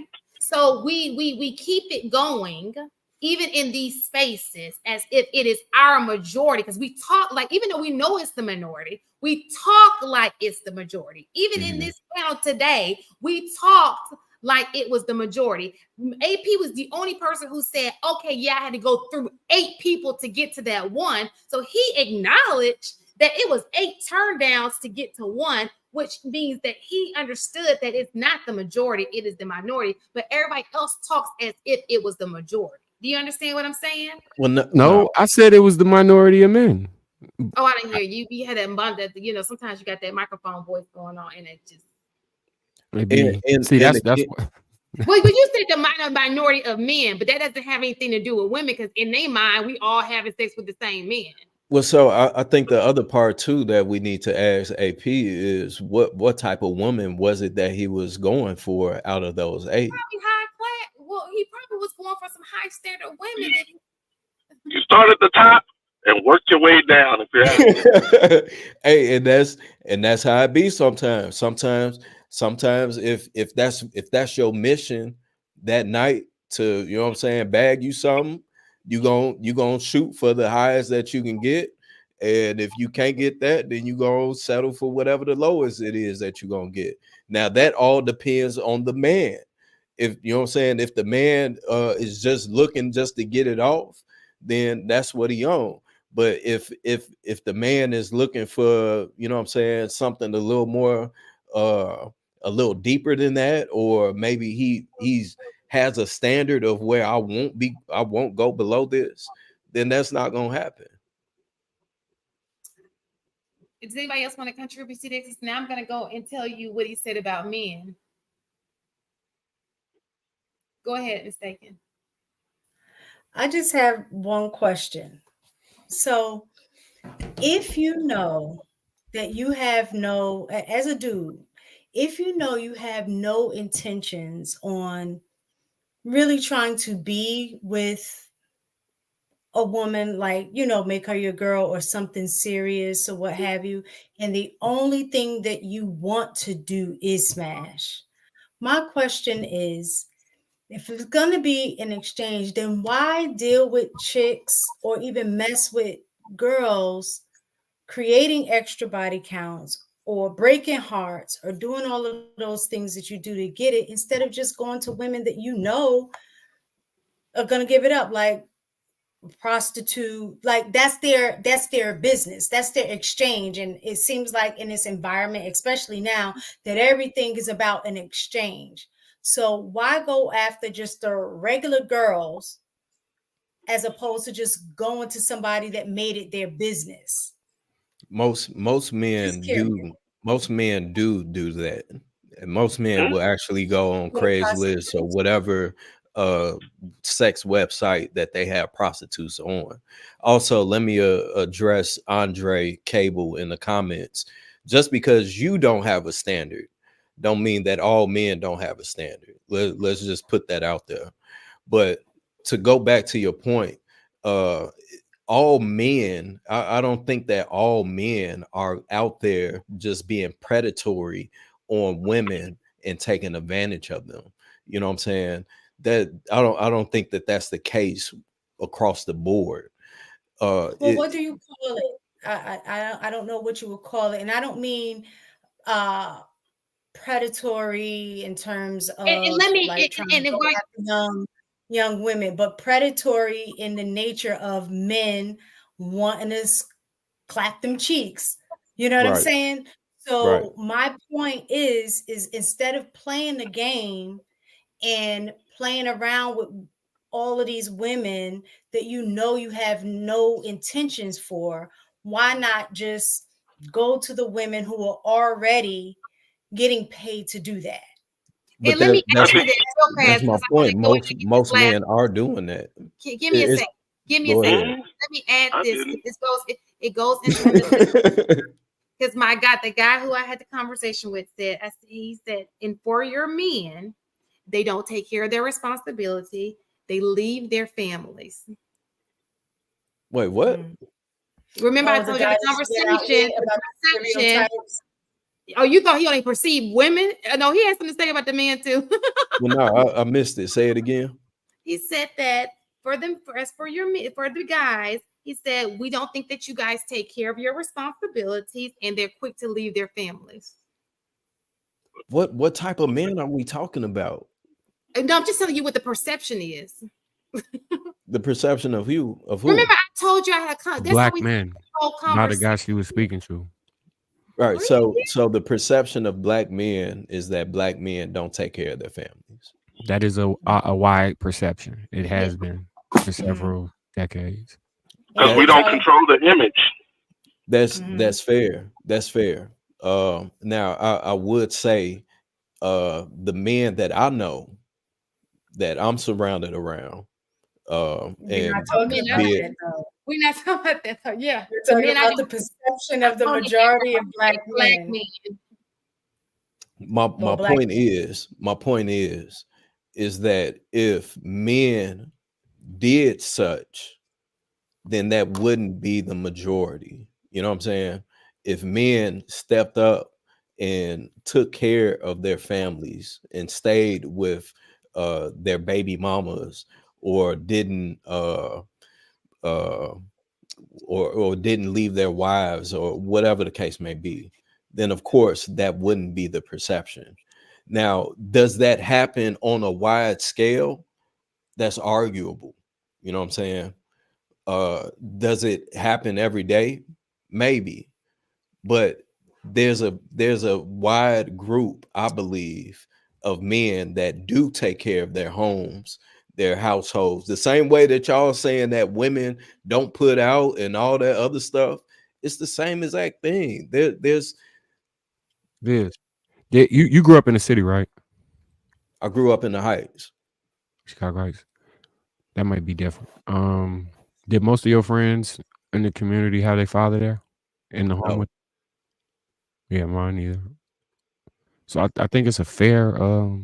No, I'm not saying that that's moving forward. I think that especially like our generation, we took that criticism and we tried to adjust, and we are like making active efforts to try and rewrite. That's all that we can do. But so let me ask you a question. Why don't you so when you think of family, so when I think of family, right, I think of head of household. I know Chicago is married, right? I remember when you got married. I know Marcus is married. I don't know if you're married, Biz. I'm engaged. Huh? I'm engaged. So you were taking the step to be married, and AP is married. So we have a panel full of married people, but that is not necessarily the majority, right? And so when I dug a little deeper in this conversation, because we ended up going a little deeper into it, the conversation, and I guess, and this is the reason I brought this up, because it's going to kind of go on with Mistaken's point, right? I think that we play a lot. I think everybody plays, but our length of playing is just exceeding, right? And when I say playing in the market, okay. What do you mean by that? Like I know what she's saying. So I would agree, but I think if I just would add an extra layer to that, I think one of the other things is there's a limitation financially that a lot of us, because so as a man, you kind of want to be in a financial decent place when you start a family. And if Mhm. you're not there, that could be one of the things that prolong it. I wouldn't But necessarily you say should be playing. So that's even more reason not to play. You should be focused because playing gets you in should be, trouble. It's just noise. but Now, when you say playing, are you saying like just out trying to For the streets. right? For the streets. because look, that got something to do. So you know how you was talking about why? Because it's situations where men might want to date somebody serious and be like, you know what, I can't afford what this needs to progress into. Mhm. Like what I could tell she want to progress to. That don't mean he didn't want to be with her. He might not have been able to afford, moving forward with that. I don't know to what number though. I couldn't give a realistic number. And the But reason why that's important because I think that there are communities that are probably broker than we are, right? Or are in the same situation as us. Hell yeah. But I that think doesn't the mean the that men's argument is our women want more than maybe those women would be willing to settle for. So one thing about I've never it's very rare, and you guys can correct me if I'm wrong, that even in your 20s you haven't met a woman who's serious about you, who went crazy for you, right? Who was You said there. we haven't? I said, is it not very rare that you guys probably, I think it's pretty safe to say that most men who have something going for themselves had a woman who was it's not just 20-year-olds out here broke who ain't got a woman, right? Most have experienced a woman even in their 20s who was like, I love him. I'm going to ride for him. So we can't argue that they're not getting the opportunity because most men have had that woman. So and most men I know have. Now I don't know if that's part of that bubble though, because Because you're in the bubble. So anybody, I guess everybody in here is a part of the bubble. But would you Wait. So, agree? go deeper into that because I'm kind of confused on what she you. asking is that most of us had a woman that was really ride or die for us at one point in our life, particularly in the 20s. Most men that most men, do you think they've had that type of a woman? Absolutely. So because Marcus's argument was, well, the woman may not want to be with him because of his situation. So my argument was, I don't think that that's true. I think that there was a woman probably in your life, but you may have said, I'm not ready. You said, I'm not ready, right? That's the same argument. So what I'm saying to you is, in our community, what other communities, so it goes back to the argument. We prolong the process, and when you prolong the process, you have more mistakes in between. Saying I don't want to be married in my early mid-20s is saying that this doesn't mean I'm not gonna stop having sex. It gives more oopsie time. Like, oops, she got pregnant. Oops, I can't focus on my purpose because I'm too busy. Jessica just slashed my tires outside because I'm playing with her heart. You know what I'm saying? It knocks you off of your purpose. So it's actually fighting against you, right? And for whatever reason, we out here playing and we don't even understand how first to the game, it takes a lot of effort. Effort you can be putting somewhere else.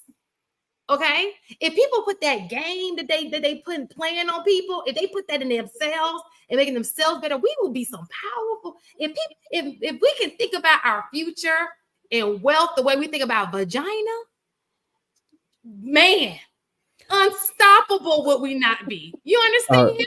I agree. I agree with what you're saying 100%. But let's be realistic. When you're in college, when you're in your 19, 20, 21, I'm you not talking about 19, 20, 21. I'm talking about 25, 26, 27, 28, 29, 30, 31, 32, 33, 34, 35. Shall I keep going on? Our marriage rate is 48%. if a person is still doing that at 28, then of course that just simply shows the nature of their own personality. I think that with men and women, we mature over time with experiences. I know that the stats say that men mature much later than women. And there's a lot of different factors that play a part into that. But I think that that's all a part of that person's experience, their own journey, so on and so forth. If I would stand firm on believing that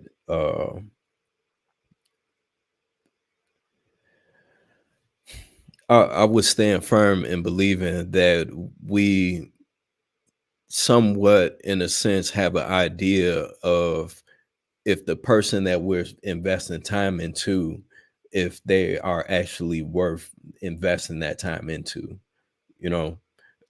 And I think that we get an idea of that early on. Now, of course, we may make the decision to ignore that, but at the same time, I think that we still have some type of intuition of it. So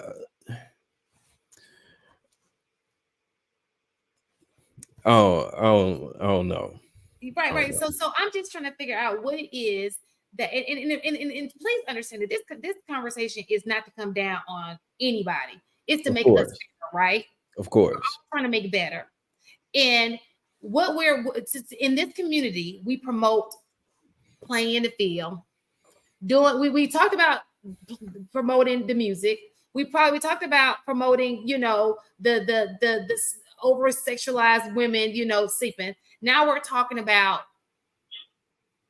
this aspect of it. And men are, I know Black men are a little different. Men are men, but every other man doesn't have a problem with marrying in their 20s, but we do. So are you saying that Black men are just different thinkers or different people than other men? No, hell no. I think that unless you're in a very strict culture, I think that it's the same experience.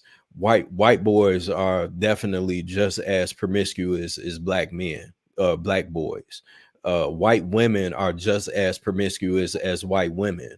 Now, it may be different if you're a Muslim, you know what I'm saying, where that shit is an absolute no-go. You know what I'm saying? If you own that, it's gonna be dire consequences.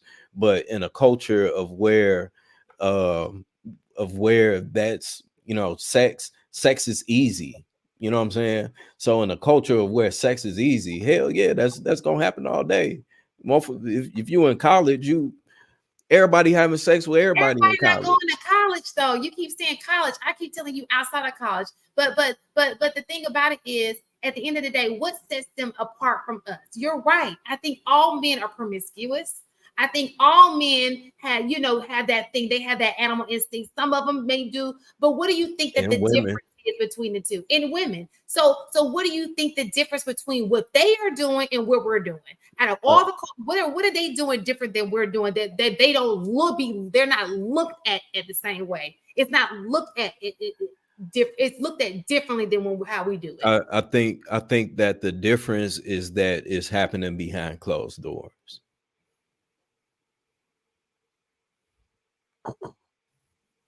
I think the difference is they're not creating baby mamas. They are creating baby mamas. That's the difference. So not at the rate that we are, is what I'm saying. So what happens is, you can be, just in general, like a girl, if she's sleeping around or whatever, nobody will really know until she ends up pregnant, right? Or knows that she's having sex until she ends up pregnant, right? Depending on how she carry herself. My point is, she don't even have to be sleeping around. Let me just say, the fact that she's having sex, nobody would know that she's having sex until, right, she's pregnant. And then you're like, now, she was having sex. So my point is, so you're saying that don't happen with men? Listen, no, that does happen. What I'm saying is, now you're exposed. Once she's pregnant, what she's doing is exposed. So what I'm saying, in terms of Black men and white men sleeping around, both of them are doing it, right? Like we said, it's just a man's nature to want to have sex, right? But I think the difference is that we're exposed because we're getting pregnant. So that's on the forefront of everything. Everybody sees what we're doing. versus in their culture, they will put their girls on birth control very early. So they can minimize, not saying that or even have an abortion. That or that too, but we do that too. So that's, you know, that's not the issue. What I'm saying is they are able to hide, not necessarily hide behind closed doors, but hide based on using protection and birth control and stuff like that. So they're not exposed, whereas we don't utilize those same things. But one of the other things that I do want to say, in terms of changing the narrative, is, you know, we do talk about single moms in our community and all of that kind of stuff. But I definitely want to point out the fact that most Black people live in households that are headed by married couples. Now, I did not know that. I'm not going to lie, because we keep being fed the narrative that, you know, everybody's growing up in single households. But as of the data from 2022, and remember AP was like, oh, wow, you know, and I actually sent it to him, is that most of us, or well, yeah, most Black people are actually in households that are headed by married couples. So I think that is important to point out, and hope that that starts to become the new narrative, as opposed to the, you know, all the single mamas and the dads aren't there. And well, yeah, but what you know what I think that is? I hate to be this guy to say this, but okay, Black people always filing somebody else's kids on their taxes. Well, not even that. No. You know, it's not even that. But I'm just. if you look at the stats, it says 70% of Black kids are born into a single mother household. It didn't say 70% of Black women are. It says 70%. That means that Bunquisha, well, let me not even use the name. So and so may have 10 kids, but each one of those kids is included in the 70%. Does that make sense? It's coming from the kid aspect, not from the parents. Because I read that motherhood is actually going down. People just opting out not to have children, period. And that's Yeah, why abortions are high. And that's men and women. Yeah, that's why abortions are high. I want to just real quick. I was on a panel with Rilla earlier, and I'd like to get his perspective on the last two topics. He's been kind of quiet for the last 30-ish minutes. So, well, in reference to what? I got to handle mine, so I don't know what y'all talking about right now. Yeah, I'm just listening, man. I'm listening. I think. And it's so crazy because you guys have, and let me just speak because I want to amp you guys up. You guys have all made that move to make a woman out of the women that you're with, right? That's a big people. I think men underestimate and I know women have made it bad in these streets. Some women have used this. They have not been great wives. They have not come and done their part. There are things that have happened where these places are successful. But I want to commend every man on this panel for saying, you know what? This is the woman. I want to make the woman out of this woman, and I want to, do it the right way and move forward. But go ahead, AP. That's how you change the narrative. Well, more in respect for Rilla and what Shan's the conversation she had with her friend, what he thought of Black men. Do you see that as the narrative that's being pushed out? Yeah, but again, I think that's why I say some of the stuff you got. We're in the crucible right now. We are looking at the changing of the guard, whether you want to accept it or not, believe it or not. That's why I keep asking, what age group are we talking about? So what he's saying, or what the perception is, would apply, I think, for the boomer generation, and Generation X, right? Although Generation X, I believe, and I'm Generation X, we tried to correct and sometimes overcorrect. But that perception in terms of imagery and everything else was not of us being in the homes and with our families. It's still us not being there to provide for our families. And here's the other thing. You know what somebody in these streets would say to his talking point? They'll say, well, 80% of divorces are filed for by women. It makes no difference why those divorces are happening or why you are or are not in the home. The image that we don't control is that you are not in the home. So I don't disagree with it. It's just sometimes those truths are hard to swallow. Just like or yeah, they're hard to take at face value until you remove the emotion out of it and address what is. Then you can begin to problem solve for it. You know, why is it that in Chicago, and I would love to have y'all's opinion, why do you think that we associate being a man? So what has happened is I think we associate being a man is like what I'm doing as far as a career, but not necessarily the man of my family. Because, you know, back in the day, it used to be like you had your granddad who was the patriarch of the household. You know, you had a family reunion and it trickled down. You had your little shirt, you know, probably still got your little shirt. We abandon all our traditions, man. We try and reinvent wheels. You know, I think Generation X is like the last bastion of what our grandfathers were. We're the last remnant trying to hold on to what we remember of our granddads. The millennials and Generation Z, I'm telling you, talk to these shorties. They are not going. These shorties are out here wilding. They running through each other.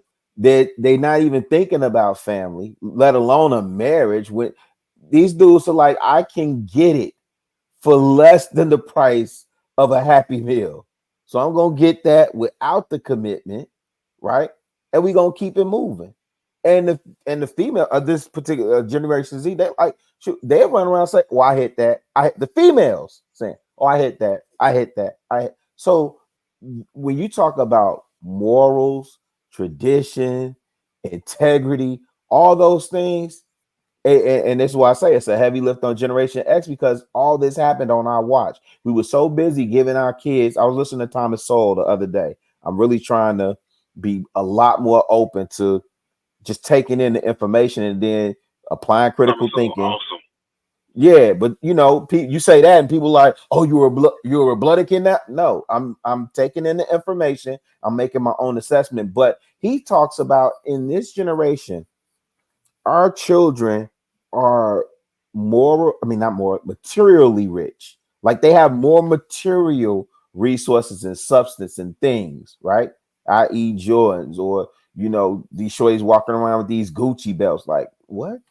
You know? So they have all these things that we work so hard to give them the things, the PS5 that cost what, $500 or whatever these games cost now. So we work hard to give them the things, but we don't give them the lessons that come with how to get those things for yourself or to maintain those things or build up on what I'm giving you and scale those things, which is why when most parents leave a business to their children, those businesses fail. We don't pass on the values. This generation, they're like what you said, material rich, but morally broke. Those are the kids that we're raising. We are literally raising the exact people that we are complaining about. You're raising them. We're literally raising. Listen. Oh, I'm not, but we are literally raising. I'm not playing them games. The same exact people that we are complaining about. We've created, and I truly feel that as a society, as a society in whole, we have created such a victimized mindset where everything has to be soft. Oh, I'm sorry. Oh, I'm not going to hurt your feelings. I'm sorry. I'm your. Sorry. What'd you say? Can one of y'all? I'm sorry. Can one of y'all? Because for some reason I can't post on my end. Can you cut and paste and post the Pew Research that I put in the back chat? Just because people be thinking that I'll be lying when you mean post it in the chat. Post it in the chat, right? Because they're, you know, I'm just saying that's what I was. It's the Pew one. Are you saying it's the Pew one? Yeah, the Pew one. I'll post it. Oh, Chicago. Really, he got it. But we are. I think we're so soft on our children, and we want to be friends with them so much that we don't give them the realistic idea of what comes with life. You know what I'm saying? Everything we want to, it seems like we want to give them the silver spoon when they didn't even deserve, when they didn't even work for it. They don't even know what the silver spoon is. You know what I'm saying? So with us doing that in our own culture, in our own households, that is going to affect the greater picture, you know what I'm saying, in some extent, as to why we do have men and women carrying themselves in the manner that they are in public, because it's YOLO. I think that YOLO was probably the point where society literally did this. Once Drake came out with YOLO, everything went like this. Now, what YOLO mean? You only live. You only live life once. Mistaking that water fire, ain't it? Mm-hmm. Is that Saratoga? Yeah. That style over here. Look, so how do we? So what do you think we need to do to change this? Because it's just going downhill. It's going down fast. It's like a roller coaster ride. Like we at the top, and it's just. So here's the thing. This is why I say it's the heavy lift on Generation X, and it's just a hard pill to swallow. Think about how long it took us to get to this point. You're trying to course correct Generation Z, and I'm not saying they're gone. But what's that quote that it's easier to raise young boys than it is to repair broken men? That's kind of where we are, right? So then you really should be looking at alphas, but the alphas are millennials, babies. So Generation X is coming into Paw, Pat, Meemaw, Medea, Big Mama status right now, right? So you're really trying to problem solve for the alphas. The solutions are very simple. We didn't get here overnight, so the fix or the remedies for it won't happen overnight, and it may not happen in our lifetime. I may be with the ancestors before this thing turns itself right around. So the best thing I could do, and Lord knows, like I'm in the city, I'm trying, I'm mentoring, I'm active at my school, I'm running for local school council. Now my kids are in Georgia. You dig what I'm saying? I don't have kids down there, you know what I'm saying, on 103rd, but I'm going because that's my alma mater, and I'll be doggone, man. Like, you know what I'm saying? So the solutions, I'll give the brothers a simple solution if they want to help turn some of this stuff around. Stop liking these Instagram thoughts and these nasty heifers pictures. I've been saying that. Just look at it. Keep speaking, my brother. Tap. I've been on that, like, out the gate. Because when you hit that like, I don't know what you think you getting. I don't know if you think she's saying, I saw you when you hit that like button, Tap. I'm gonna give you some now. Out of this. Look, just look at the picture. Just look and keep it moving. That's it. You ain't even gotta hit the like. What is it? Still satisfaction that comes with clicking? I think it is a dopamine hit for most brothers. Really? Yeah, I think it is a type of dopamine hit. Marcus is the cerebral one, so he might be able to expound on it more. But yeah, I think it is a type of dopamine hit for brothers to hit that like button. I think that it again is a certain demographic of men that's doing that. You know what I'm saying? Nah, bro. Bro. I can't go with you on that. Yeah, because I be seeing some of my homies like, nigga, what you doing? You crazy? Why is you hit this stuff for like button? Yeah, you know how you can see who likes it? Right. Oh, Wizzle, what you doing over here liking this stuff? You know you ain't seen me, but you know who you do see. The same 5 people. I see their ass everywhere. Because I see the pictures. I be like, oh.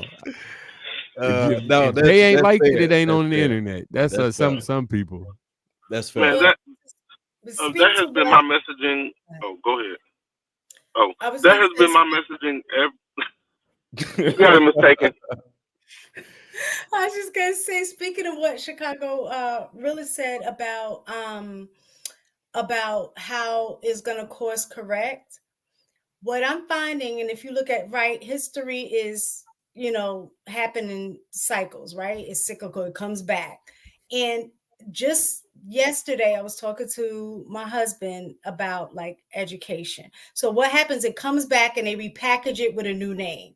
So they were talking about how poorly Georgia like kids, like in terms of their reading rate, like they can't read, right? And so they said, oh, in Marietta is this school that they just got these kids to read and their scores just shot up. And so they were talking about how kids initially, like when they changed the way they taught reading, was learning from like, I guess it would call like holistic reading or whatever. And then they said, but now they're teaching structured reading.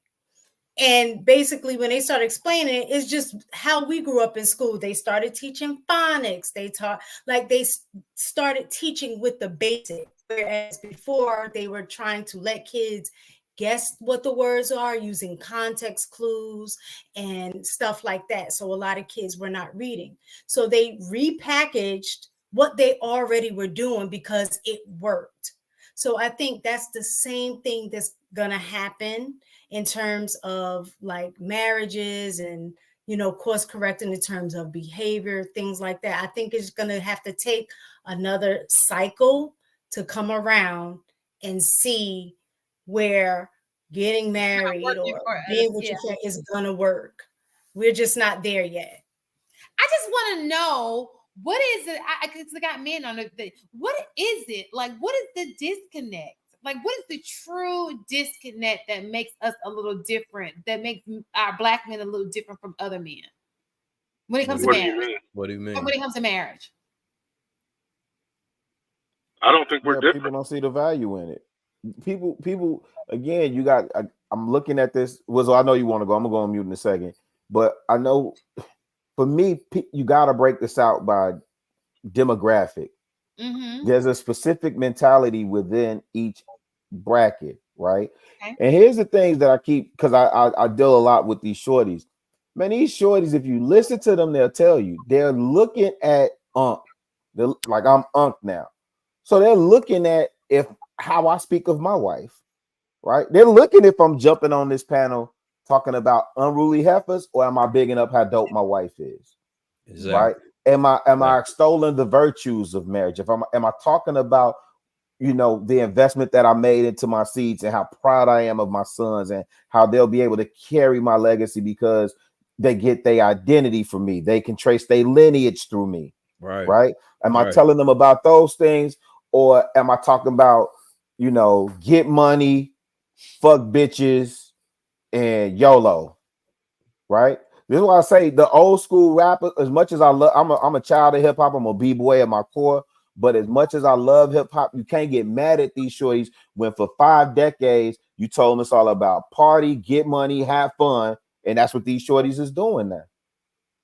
You can't be mad at them, right? You can't. So it's not that I don't think, the crazy thing is, somebody just said Black men are not different than most other men, and I agree in that regard. But the problem is we don't have, the difference is we don't have community. If you want to problem solve for what ails are, like all of this chivalry and family structure and all that other stuff, if you want to get that back into place, you want to restore tradition, restore community. You want to restore community, restore the family. Absolutely. Now bring the family back. Yeah, go ahead, Tap. I know what you're gonna do. Well, that kind of goes back to exactly what Marcus was he just briefly mentioned earlier when he talked about leaving. When you start to acquire some stuff, you leave the community. You can go somewhere else that's not your community, and I completely agree with him on that. But you touched on a couple things. Number one, what I was going to say was from the beginning, since I touched down on these panels, I've always said, man, don't show these bras no attention. A like is attention. The thumb up is attention. Stop showing them the attention. If you want a different result, you got to start trying something different. And the last thing that you touched on, and I've never even thought about it this way. Even though I typically go harder on the men pause than I do on the women, you said do you get on here and talk about how terrible these heifers are, or do you get on here and talk about how dope your wife is because the shoulders is listening? That is so dope to me because I think we need to get more into promoting some of these better behaved women, i.e., the wives, and see if we can change some of that mindset. And I think those three things combined would change a lot. And I think it'd actually do it pretty quick if we could just fucking stop hitting the like button. Like, stop hitting the damn like button. I promise you, they'll find some other way to get your attention. That's what these cats don't know. Let's just be real. I don't think majority of women have an OnlyFans. Majority of women are not out here thotting, right? I want to emphasize this. All OnlyFans did was show you who the hoes were. They was hoes before OnlyFans came. They were. If anything, it just now you know. You didn't have no second guessing. You know, you just gave them a platform. You just gave them a platform to let them. You can see it now. See, I'm not on OnlyFans. That's been my point this entire time, though. Like even with what Chicago really is saying, like if we carry ourselves as men that love our wives and we show that to these young men and young women out there to say, hey, look, every black male out there isn't like this. If you carry yourself in this manner, then you can get a woman that carries herself in this manner. Woman, if you carry man, if you carry yourself in this manner, you will attract a woman that does the same. We attract who we are.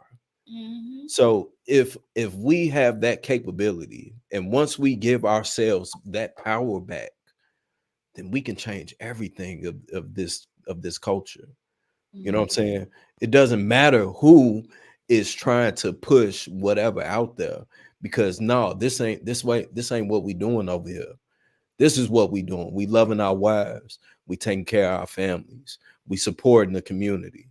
Oh, nigga, you outside, man, get off the corner, bro. Move around. This ain't happening over here. You know what I'm saying? Oh, you want to come take my daughter out? No, you got to go about it this way. Come have a talk with me. Sit down. You know what I'm saying? There was a process that we went through at one point in time, but we not doing that anymore. So the only people that we can blame for that, in my opinion, because I'm all about accountability, is ourselves. You know what I'm saying? So, and I 100% agree that we have to get back to the community standards of where this is law. And if you ain't following law, then you're going to have an issue. Be gone. All right. So, yeah, I agree with AP. He touched on, me and him both been saying this since the beginning, like just stop showing them attention, positive or negative. Attention is attention. It's a dopamine hit and it's a drug. People going to run their way to it. And people may reform. That goes to the overall general point about men being in a proper position or mindset will, by proximity, create better women or better options, as long as they hold fast to their boundaries and not accepting and tolerating things that are unacceptable and should not be tolerated. I think the issue, I often speak about how happy I am, how beautiful and well treated that I am. And you know what ends up happening to me? Take a wild guess. When I speak about the wonders and the greatness of women or my woman, what do you think happens when I do so that? you an anomaly. That's just you. Man, no, he's a simp and a feminist. That's the only thing that I can say with that, and I'm pretty sure that may be true. And the only thing that I can say to that is for you to is to change the circle. No, so all right. So I'm of a mindset. I really don't give a fuck what nobody else think. Like I be in the middle of the little room saying it because their statements don't bother me, right? Yeah. And my reason for saying it is to do exactly what we talking about, promote the positivity that exists within the women. Yeah. But this is to the loud minority thing. Right. The loud minority seem to be with most things, people who have a negative experience are extremely more eager and loud about talking about how negative that experience is. So it can overcome all the other things, especially when it seems to be a sore spot for them. So a lot of the men who actually have positive experiences, they might mention it or they might tiptoe around it or they might, because it's triggering to the men who aren't having those experiences. They almost view it as if you're, almost. They view it as if you are personally attacking them when you talk about the positive side of women and the interactions with women. For sure. And in them doing that, it's hard for them to then receive any message you give them after that because they get defensive. They'll try and go as far as to tear you down, tear your family down, tear your wife down. They will find things to pick at to try and destroy the image that women can be good.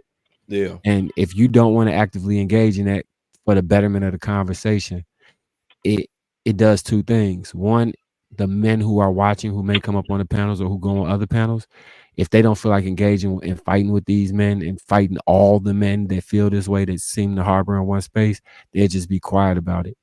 Or they'll find the one negative thing that they can find about their wife and speak about it so that they can fit in with the group. Yeah.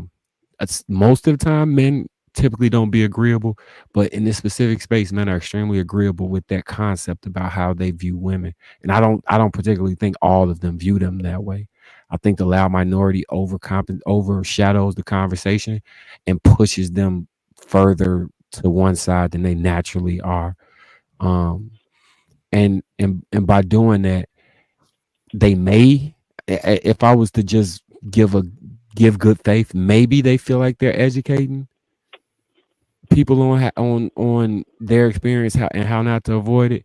But a lot of times it comes off as if they're fear mongering, right? Yeah. And that fear mongering is what these kids are hearing, the boys specifically. Yeah. They had a panel. And they're looking for it. They're instead of trying to figure out where the women that they should be with are, it seems like they're trying to figure out where the bad woman is to avoid her. But they're looking at all the women and finding it could be a good woman. I'll see one thing. Oh yeah, she's one of the bad ones. She's one of the bad ones. She's one of the bad. All of them are the bad ones. Yeah. The kids, they had a panel on DJ Hamlin panel where they was talking about relationships with the people under us. Them kids never been on child support. They never been divorced, but they carried the scars of those men who've had those issues as if they lost their kid, they lost their money, they lost their finances, they lost everything that was good about life.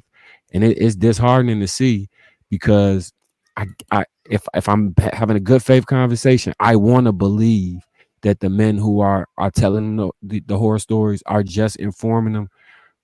But at some point, it feels as though they're like trauma bonded.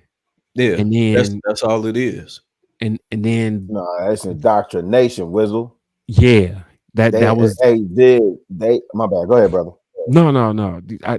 And when they do that, and then it's like the things that would be beneficial to us as a whole, like so treating women better so that you can have a successful relationship where y'all can actually come together. I mean, that's simping. You don't do no shit like that. You don't show no respect to these women. Nice. You don't respect people. You know what I'm saying? These women don't like men who respect them. But why are all the married men respectful? Right. Y'all just simps. So do women like simps? No, simps don't get no women. So you telling me to not be a simp to get the results that you got, because that's what women like, but you don't got the women that you. that you won't. Make it make sense. It don't make No, sense. it doesn't make sense. And I think that the Make issue sense is, I sometimes. think the issue is that these people have a platform to say this rhetoric on. One of the things, and for me personally, I rebranded myself as Viz the Love Poet. My company that I have where I film weddings and document life is called A Love Poet Storytelling. And that's to intentionally combat what is going on right now. You know what I'm saying? Because we're not talking about people being in love and the power of love, especially in the Black community. You know what I'm saying? So it's one of those things. And even for me, with me rebranding myself in that manner and really focusing on love, loving a woman, loving my fellow man. I've had men that I've grew up with in the streets, you know what I'm saying, say, man, I want to re-propose to my wife, man. I want to do this. I want to do this way. I see what you're doing, bro. I love it, bro. You know what I'm saying? So it's going to stand out to certain people. It's going to stand out to the people that need it and that's looking for it. The people that's not looking for it and they don't want it, they don't need it, they're not gonna get it. I always say Jesus couldn't save everybody. You know what I'm saying? So it's all that you can do is continue doing what you're doing, continue loving on your wife, continue talking about how much she take care of you, how much you take care of her, how much how strong that bond is, the power of it, what comes from it, the fulfillmentness that comes from it. That's all that we can do. Speaking into giving life into what it is that we want to see and be the outcome for future generations to come. That's a big reason why I have a issue with giving away the power that we have as individuals to create our society into being what it is that we want it to be, because that's the only way that it's going to happen. You know what I'm saying? If we're gonna compare it to everybody else is not experiencing it because they didn't allow for it to happen. You know what I'm saying? So if we take back the power that we have as individuals, as people, as family, as culture, then there's nothing that can combat that. The people that needs it, that wants it, they're gonna get it. You know what I'm saying? And the people that don't, that's just the way that it's going to be. And that, as far as with what we know in this universe in which we live in, of where we have to acknowledge polarity, there's always going to be one with the other. So all that we can do is save who we can save. If I can save one person, that one person may be able to save another one, and that other one may be able to save another one.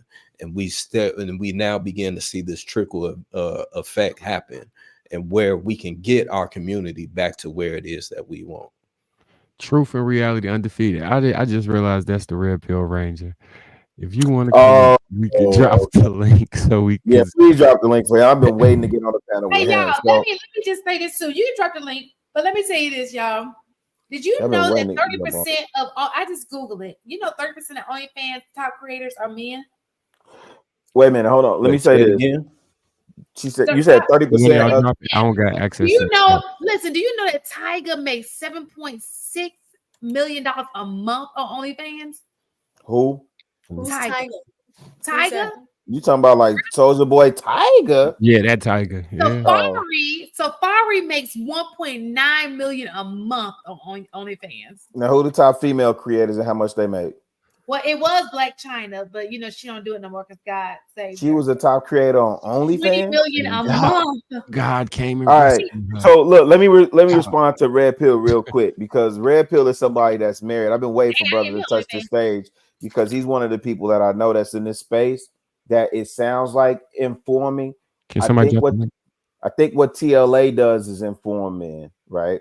I think what Mr. Palmer does is inform men, but it surprises me when I get into these spaces and I see a lot more married men deterring young bloods away from marriage, which again, if you're informing them, hey, you signed this contract and the government's involved and so on and so forth, but then not give them the benefits of marital covenant and building family, which is the cornerstone of this country and community, right? Where everybody else is outpacing us and building, raising more families and keeping their families intact while we're out here being individualistic.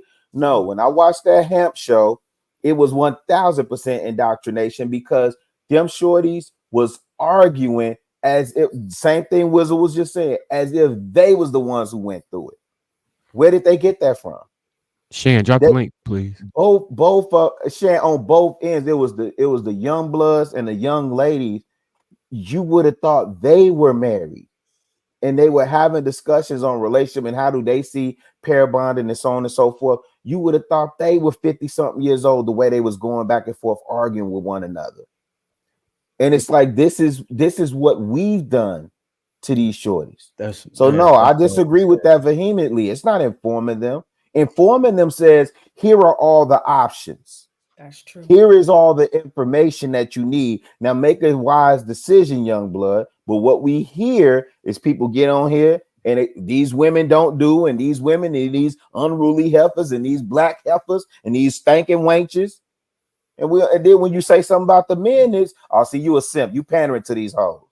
Mm-hmm. How is it pandering if I'm giving the information? Yeah. Now, why is it cool for me to speak on the sisters and call them out on their bull, but you can't say nothing on the brothers? Yeah. It's got to go across the board. And that's what I keep saying. It start with us because we are the ones that's giving it to them. It's crazy to see high school kids regurgitating the same shit that they hear adults saying. How? You know what I'm saying? That's crazy. I'm sure, and I'm sure that all of the two males that's left on the panel can agree to this.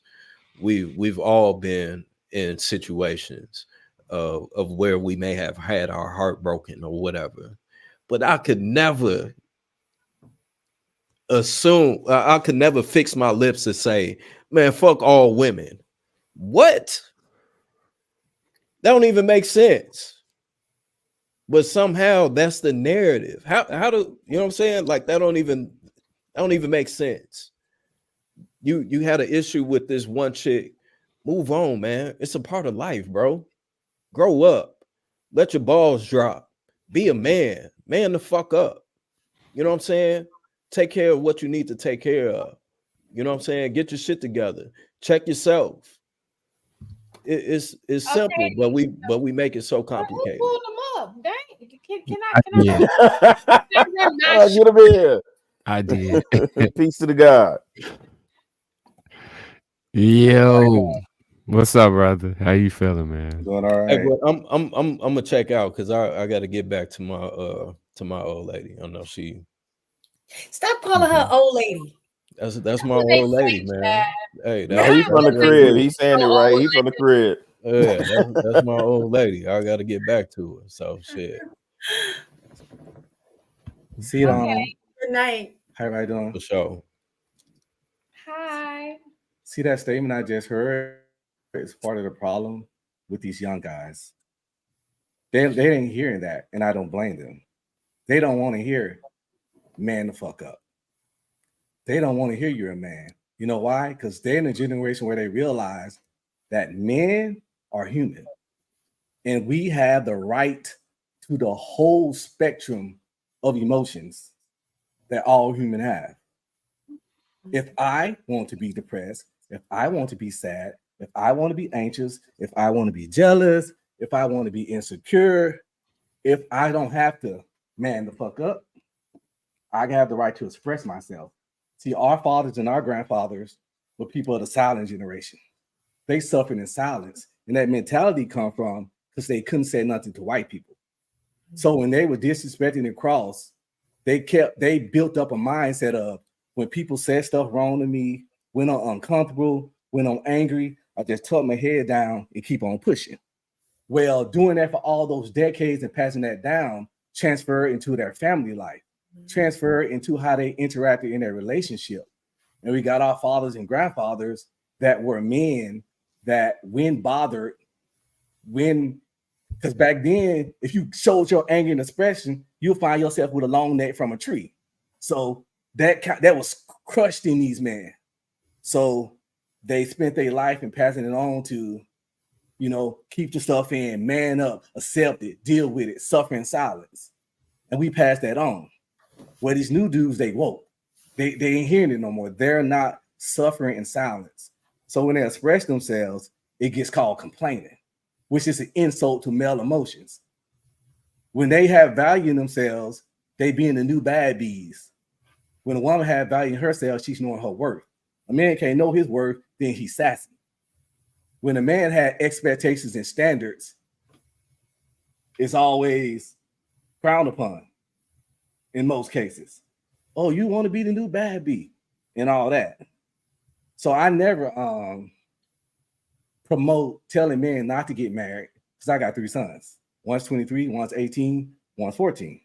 However, there's nothing wrong with telling men the bad stuff that can happen because you got to know about it so you can be aware of it. I got to know about the minefield, the mines on the field before I go sauntering into it. Doesn't mean you have to you can choose to act how you want to based on your own personality and what you want to do. But please let me know the mines in the minefield, please. And when men be talking to these kids, they're not indoctrinating. They're just telling them these are the mines in the minefield when dealing with women. Now it's up to you, young brother, to navigate that how you choose. And that's all the individual choice because they grown men with choice. You think that's what we see in these? Well, no, obviously that's what you think we see in these spaces is the old heads. No, ask the question. Ask the young bloods.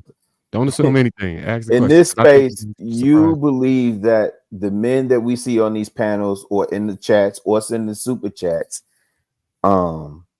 married men, you think they're giving them information in terms of, hey, this is what could potentially happen. And if you believe that to be the case, what is some of the information that you have heard these married men say to these young bloods that warn them of the potential hazards of being married? Protect your seed. Protect your seed. Vet women properly. I told my soldiers in the military and tell my sons, if she don't have a dad, don't even mess with her. If she's one raised with a father or a real solid stepdad with that the majority of her life, she's not an option. Not for my boys. And that's what I recommend to any dude. Not saying she's a bad person, not saying she couldn't be an amazing woman, but why take the risk? Not saying she'll be perfect if she had a good dad, but it's probability and you got possibility. And when you're making any decision, you want the best outcome possible. And I think getting a woman that had a dad in her life, a mom, they was married, all that good nuclear family stuff, the probability of her being a solid girl is better. So you tell them so that's I don't know what these other people say. We in a space though. We in a space together. I see you in the chat sometimes. I think I missed you on Hamp's panel. So this is the first time we didn't have a chance to share the stage. So I've been wanting to pick your brain on this because you're married, right? Yeah, 20 years. Okay. Yep, 20 years married and got the 3 boys. So how do someone like you get the rep? Because I hear I don't want to cast aspersions. I hear other content creators when they refer to you, okay, that's Red Pill Ranger doing the red pill thing. So how do you think you get that connotation? Because most of what you said already, like we agree with and we preach. I think I know I preach that, right? Because people don't know what red pill is. What is it? People, thank you for asking. People have this tendency to make their own definitions of things. I'm gonna give y'all quick, like you say, incel. First thing hop a lot of people's mind: men that hate women, school shooters, and all that kind of anger stuff. Hamp did a whole show about that.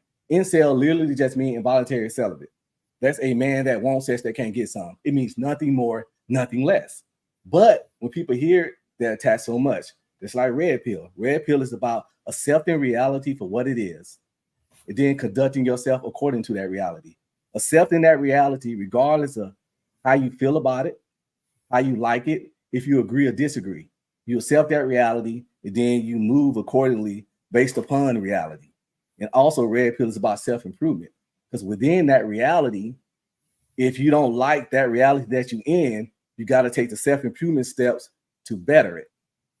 And also the other aspect, since relationships are a big part of a reality for most humans, unless you asexual or something like that, you have to get the best outcome for that, you have to understand the nature of relationships in women. But see, it's just like you got liberals, far left liberals, you got conservatives, far right. There's extremists in everything, just like religion. All Christians ain't the same. Some holy rollers, some go to church once a week, some go to church once a year, but they all Christians. So all Republicans not the same, all Democrats ain't the same. Though, therefore, obviously, all red pill guys ain't the same. But people like to focus on the negative. So, yeah. So when you said part of the red pill definition is accepting reality for what it is, whether you like it or not, right?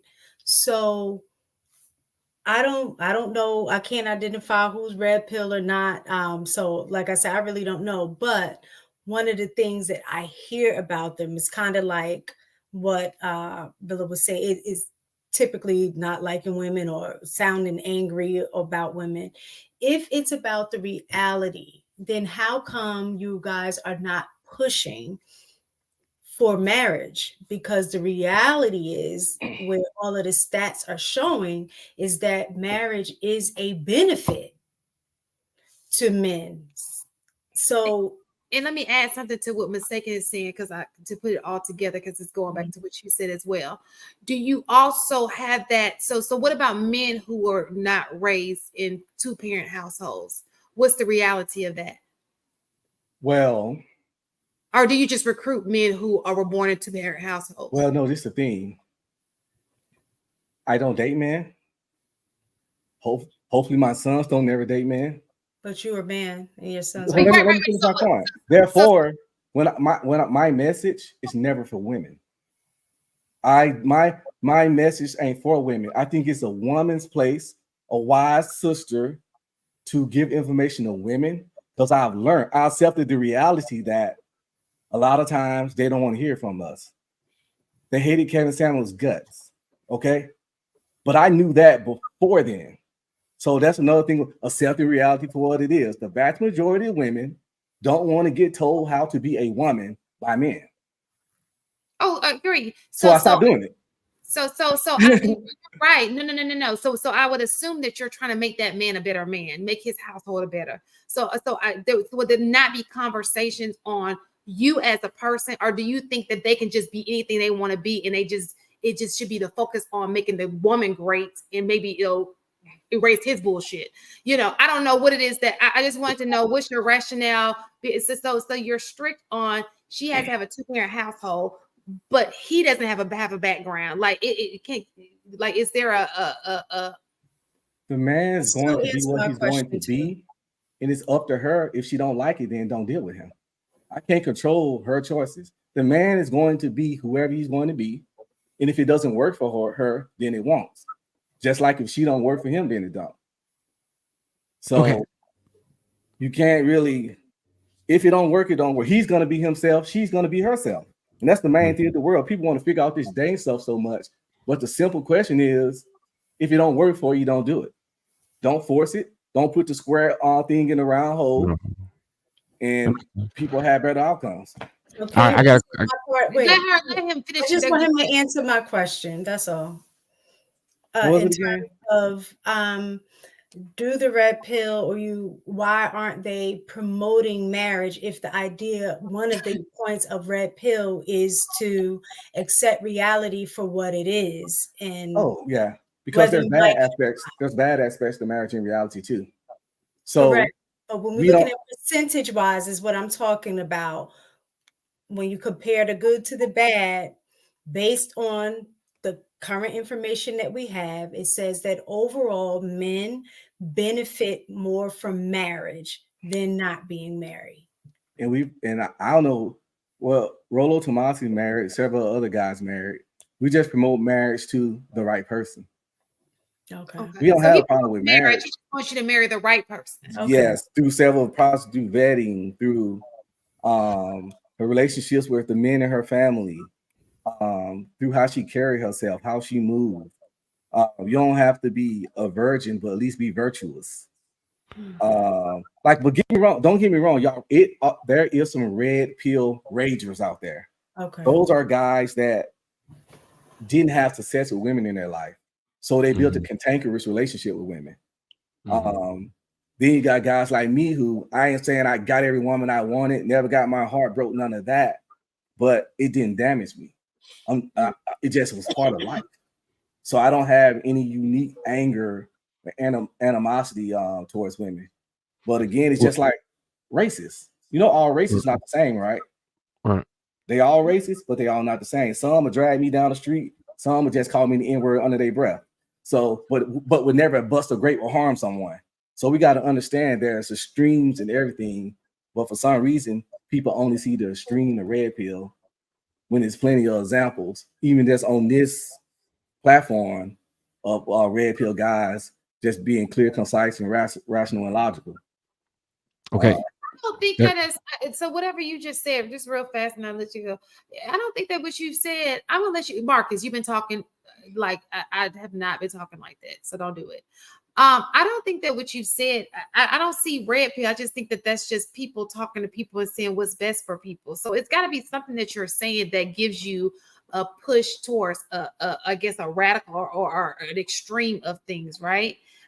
Nothing you've said thus far sounds anything like maybe.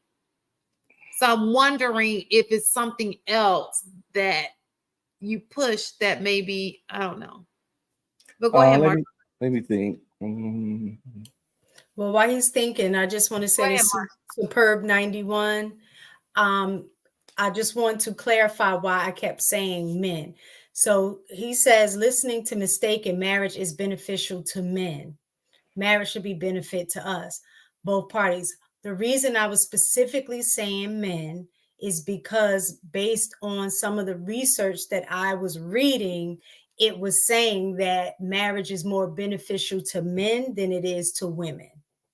So that was why I kept using that specific language. So I just wanted to clarify where that came from. What's up, Red Bill? How you feeling, man? I'm doing all right, man. What's good with you?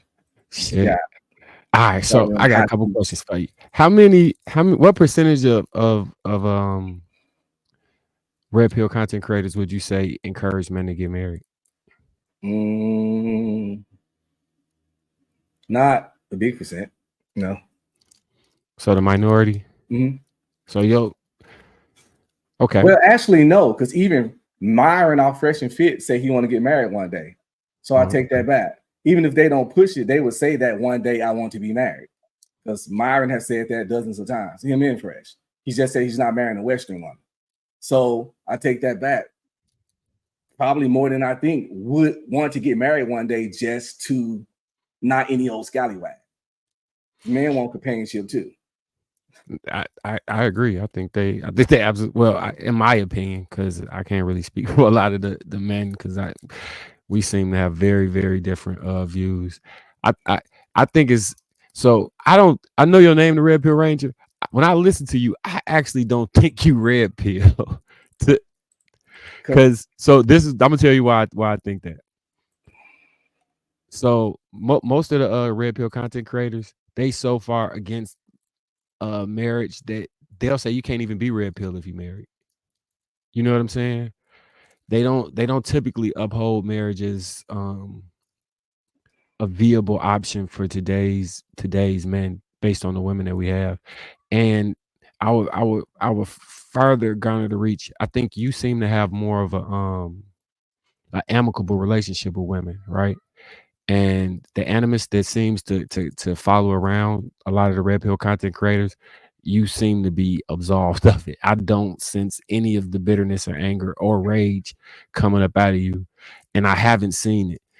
Do you? What percentage of women do you personally think are potentially marriageable?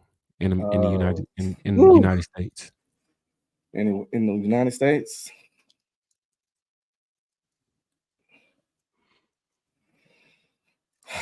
maybe 20 if you're lucky. 20? Yeah.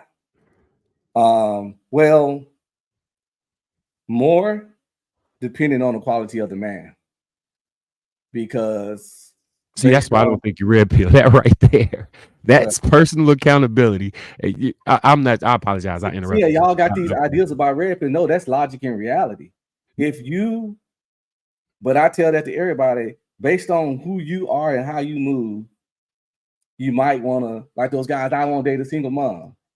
If you a 45-year-old dude making 40K and you 30 pounds overweight and this single mom wants you, and she's cute, you might want to do what you gotta do, brother, because y'all here acting like you Borges Kojo or something. So it's women that wouldn't qualify to marriage in my eyes might qualify in others. So it's still maybe only 25 to 30% of women that I think will qualify for marriage. One reason is just lack of femininity. Do you believe in conditional femininity? No. So you think a woman's gonna treat all men the same? Nope, I don't think that either. But I think femininity should be your default setting. It's not. It has nothing to do with the man. As a woman, you should be feminine at all times, except for in situations where you have to turn it up a little bit. But as soon as you change and turn it up, you go right back into your femininity. Just like me as a man. I'm masculine, but I have a daughter, 9 years old. In certain situations, I slip into my nurturing side. I slip into a certain side when I do stuff with her. And then I go back to my default setting. A man default setting should always be masculine. A woman default setting should be feminine, regardless of if she's even in a relationship or around a man. Because if you gotta activate it, it ain't real. And if you got conditions, it ain't real. I'll be feminine if you pull it out. If I tell guys, if a woman ever said that, that's a red flag. Don't even mess with her. If I gotta pull your femininity out, if you gotta pull her femininity out, don't even date her. What traits would you establish as like feminine traits or behaviors for women? Well, I'm old school Southern dude. I don't like women that curse. Okay. Don't spit. If a woman spits, it's gross. Cursing. All that bro stuff they do these days, all that slang and jargon. Mm-hmm. That fight or like to fight. My wife never had a fight in her life, ever. Yeah, mine either. Yeah. Exactly. See what I'm saying? That aggression just don't last there. Just not being combative and argumentative. Mm-hmm. Or if she can have a discussion in a debate, she can still do it in a feminine way.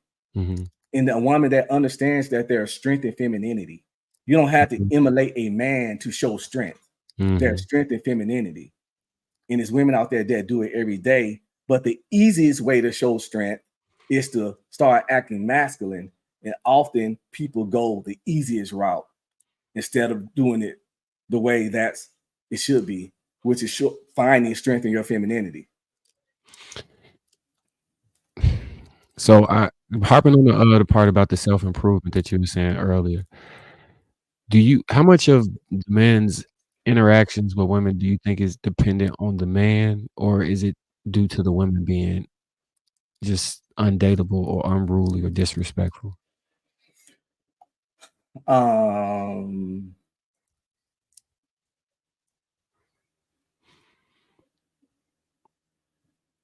There are some weird guys out there these days that's socially awkward, but I think people overall are socially awkward in general in today's society that's of a certain age, mm-hmm. because too much of this and stuff, and they don't know how to speak and communicate.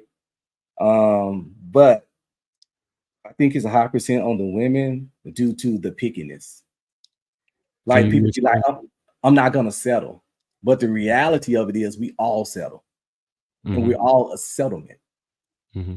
You know, to say you don't settle mean you like everything about a person and they perfect. We all are the settlement, and everyone that was with us settled in some kind of way. Mm-hmm. And the moment people realize that bit of reality, they'll stop saying that goofy shit that I can't mess with this kind of guy because I ain't trying to settle. Well, you think he's not selling it for something about you? He might not like your back boobies or whatever. You know, he might not like you snore. You snore when you laugh. Your morning breath horrendous, whatever. Mhm. So, but he said, whatever, I'm gonna deal with this person. And women are big on that I'm not gonna settle thing. Us men, when it comes to dating, I feel we're a lot more adjustable. Mm-hmm.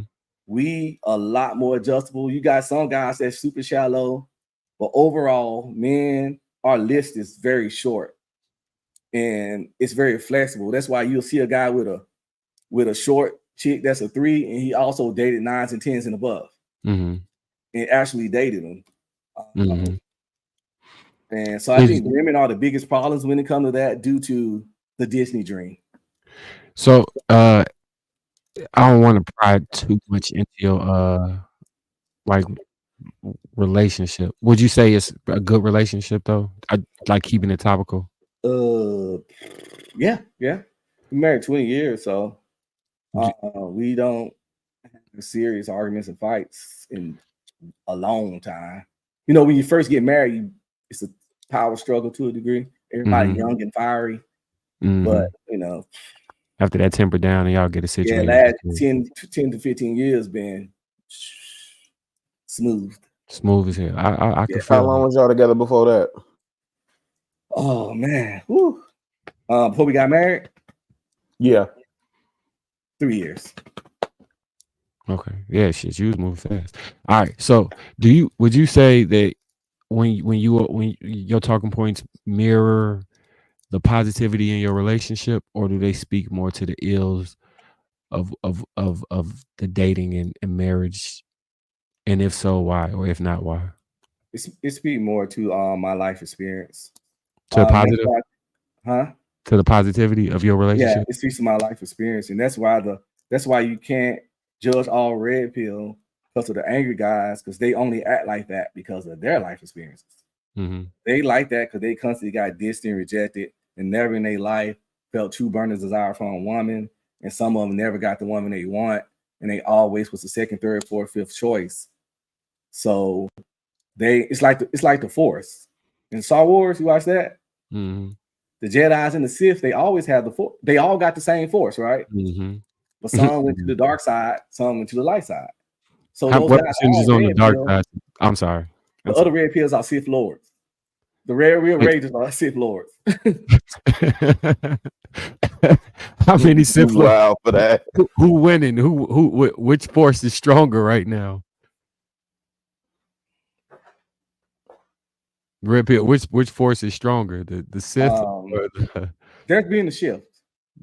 A lot of guys realizing that angry stuff just ain't gonna never get you no women. Okay. You know, like Myron Gaines is a successful, tall, muscular dude, but women don't like him at all. Mm-hmm. You know, every interview he do, every talk, women don't like this guy. But he have all the triggers that women want. He's a millionaire. He's over 6'3". You know, he's in shape. But women generally don't like this guy because he's a Sith Lord of the red pill. So I agree. Obviously I don't like men, but I can identify characteristics that in personality traits that be extremely off-putting. I feel as though this is my personal observation, which is again why I don't think you that red pill. But I see you making the delineation. So for the sake of the conversation, I'll say, you know, your positive version of the red pill, it would need to be more to the forefront, right? But oh damn, I lost my point. Oh, but the Sith version is more heavily propagated. Maybe it's the sensationalism behind it, or it's because it gets the clicks and the views. It's more money, follow the entertaining. money, yeah. So the algorithm is rewarding It's them. more entertaining. The women bad. These chicks ain't nothing. Smash those bimbos to sleep.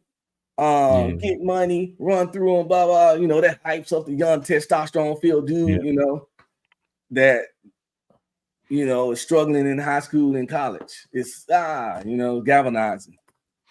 I heard you earlier. You was talking about, shout out to AP. You was saying about the emotional, expressing a wide range of emotions versus stoicism. Yeah. As somebody who probably would be a follower of like the stoicism code, right? Stoicism is not a removal of your emotions. In fact, it's completely embracing them, but being in control and how you operate within them.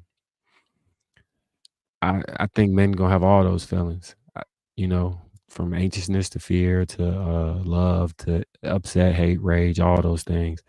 But it's kind of dangerous for men to live in them in the same way that women would exist in them. You know what I mean? Do you think that the majority of the red pill content creators are teaching the man how to manage those emotions, or are they teaching them that it's okay to express them in any way that they see fit for the most part? Actually, I think they're teaching them to control them. Because the main thing about red pill is self-improvement. And you can't self-improve dead or in jail. Right. So, and everybody know an emotional man is dead. Or, you know, have you ever watched Alpha Male Strategies? It teaches you things like when women do stuff you don't like, you just move on. You walk away. You don't react. It's more fish in the sea. If you can't get the women you want, you don't wild out. You self-improve and become the kind of man she want. Now, if you still want her, they say you get her, then now that's when they said some of that grimy stuff. Or she didn't want you, back then you didn't want me. Now how y'all up on me. So now all you getting is something in bubble gum, and I'm all out of bubble gum. So they do say that kind of stuff, I don't teach the retaliation, banging. It's kind of weird. Just go get somebody else. Right.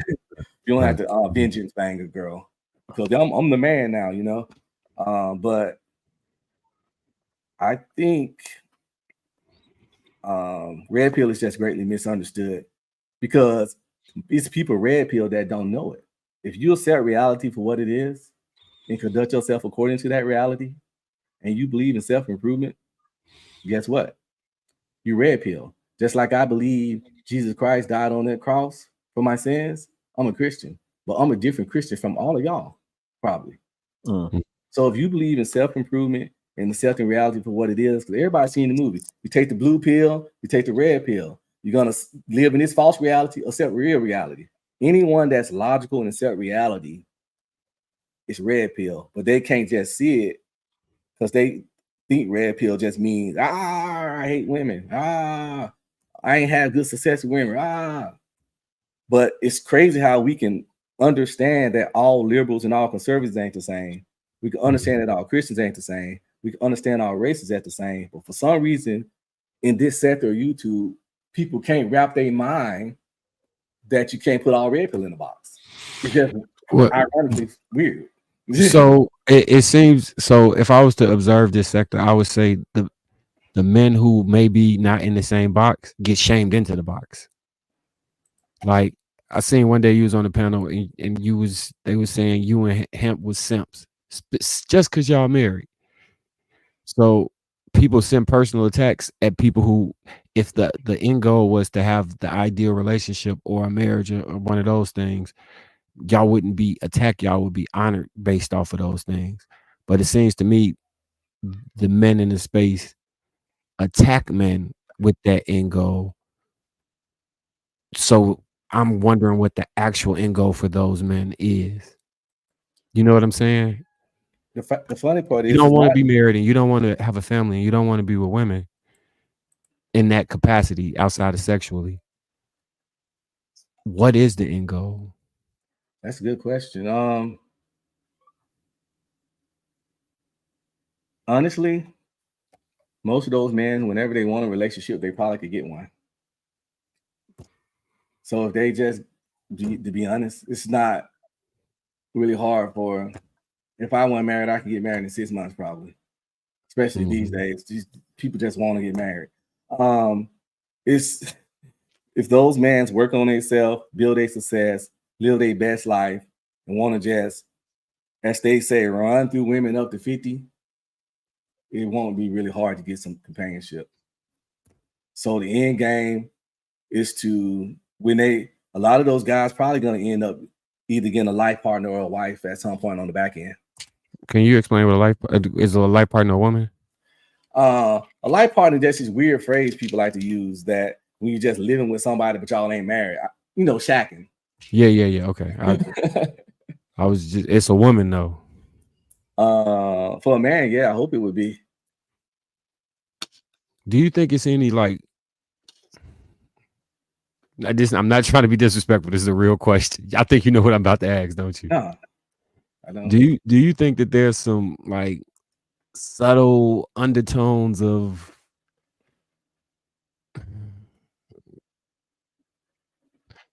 so men, go ahead, brother, express yourself. Subtle undertones of a kind of a more than just camaraderie, manhood relationship with some of the way that they try and compel men to distance and despise themselves from women. That maybe it may be, you know what I'm saying, more to it. No, that's just shaming tactic.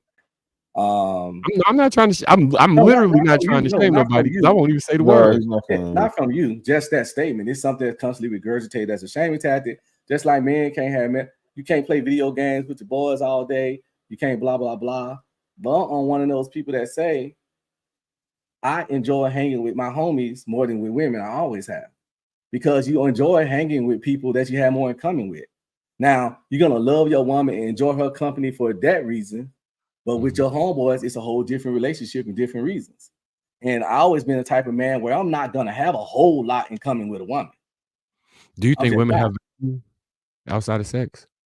More than that, but not a lot, because of my interests, my likes, my personality, the way I move. Let's say 100% in common is perfect. With most women, 20-30% at the most with a guy like me. And that don't mean love's not there. It just means like for example, my wife, we don't like the same music.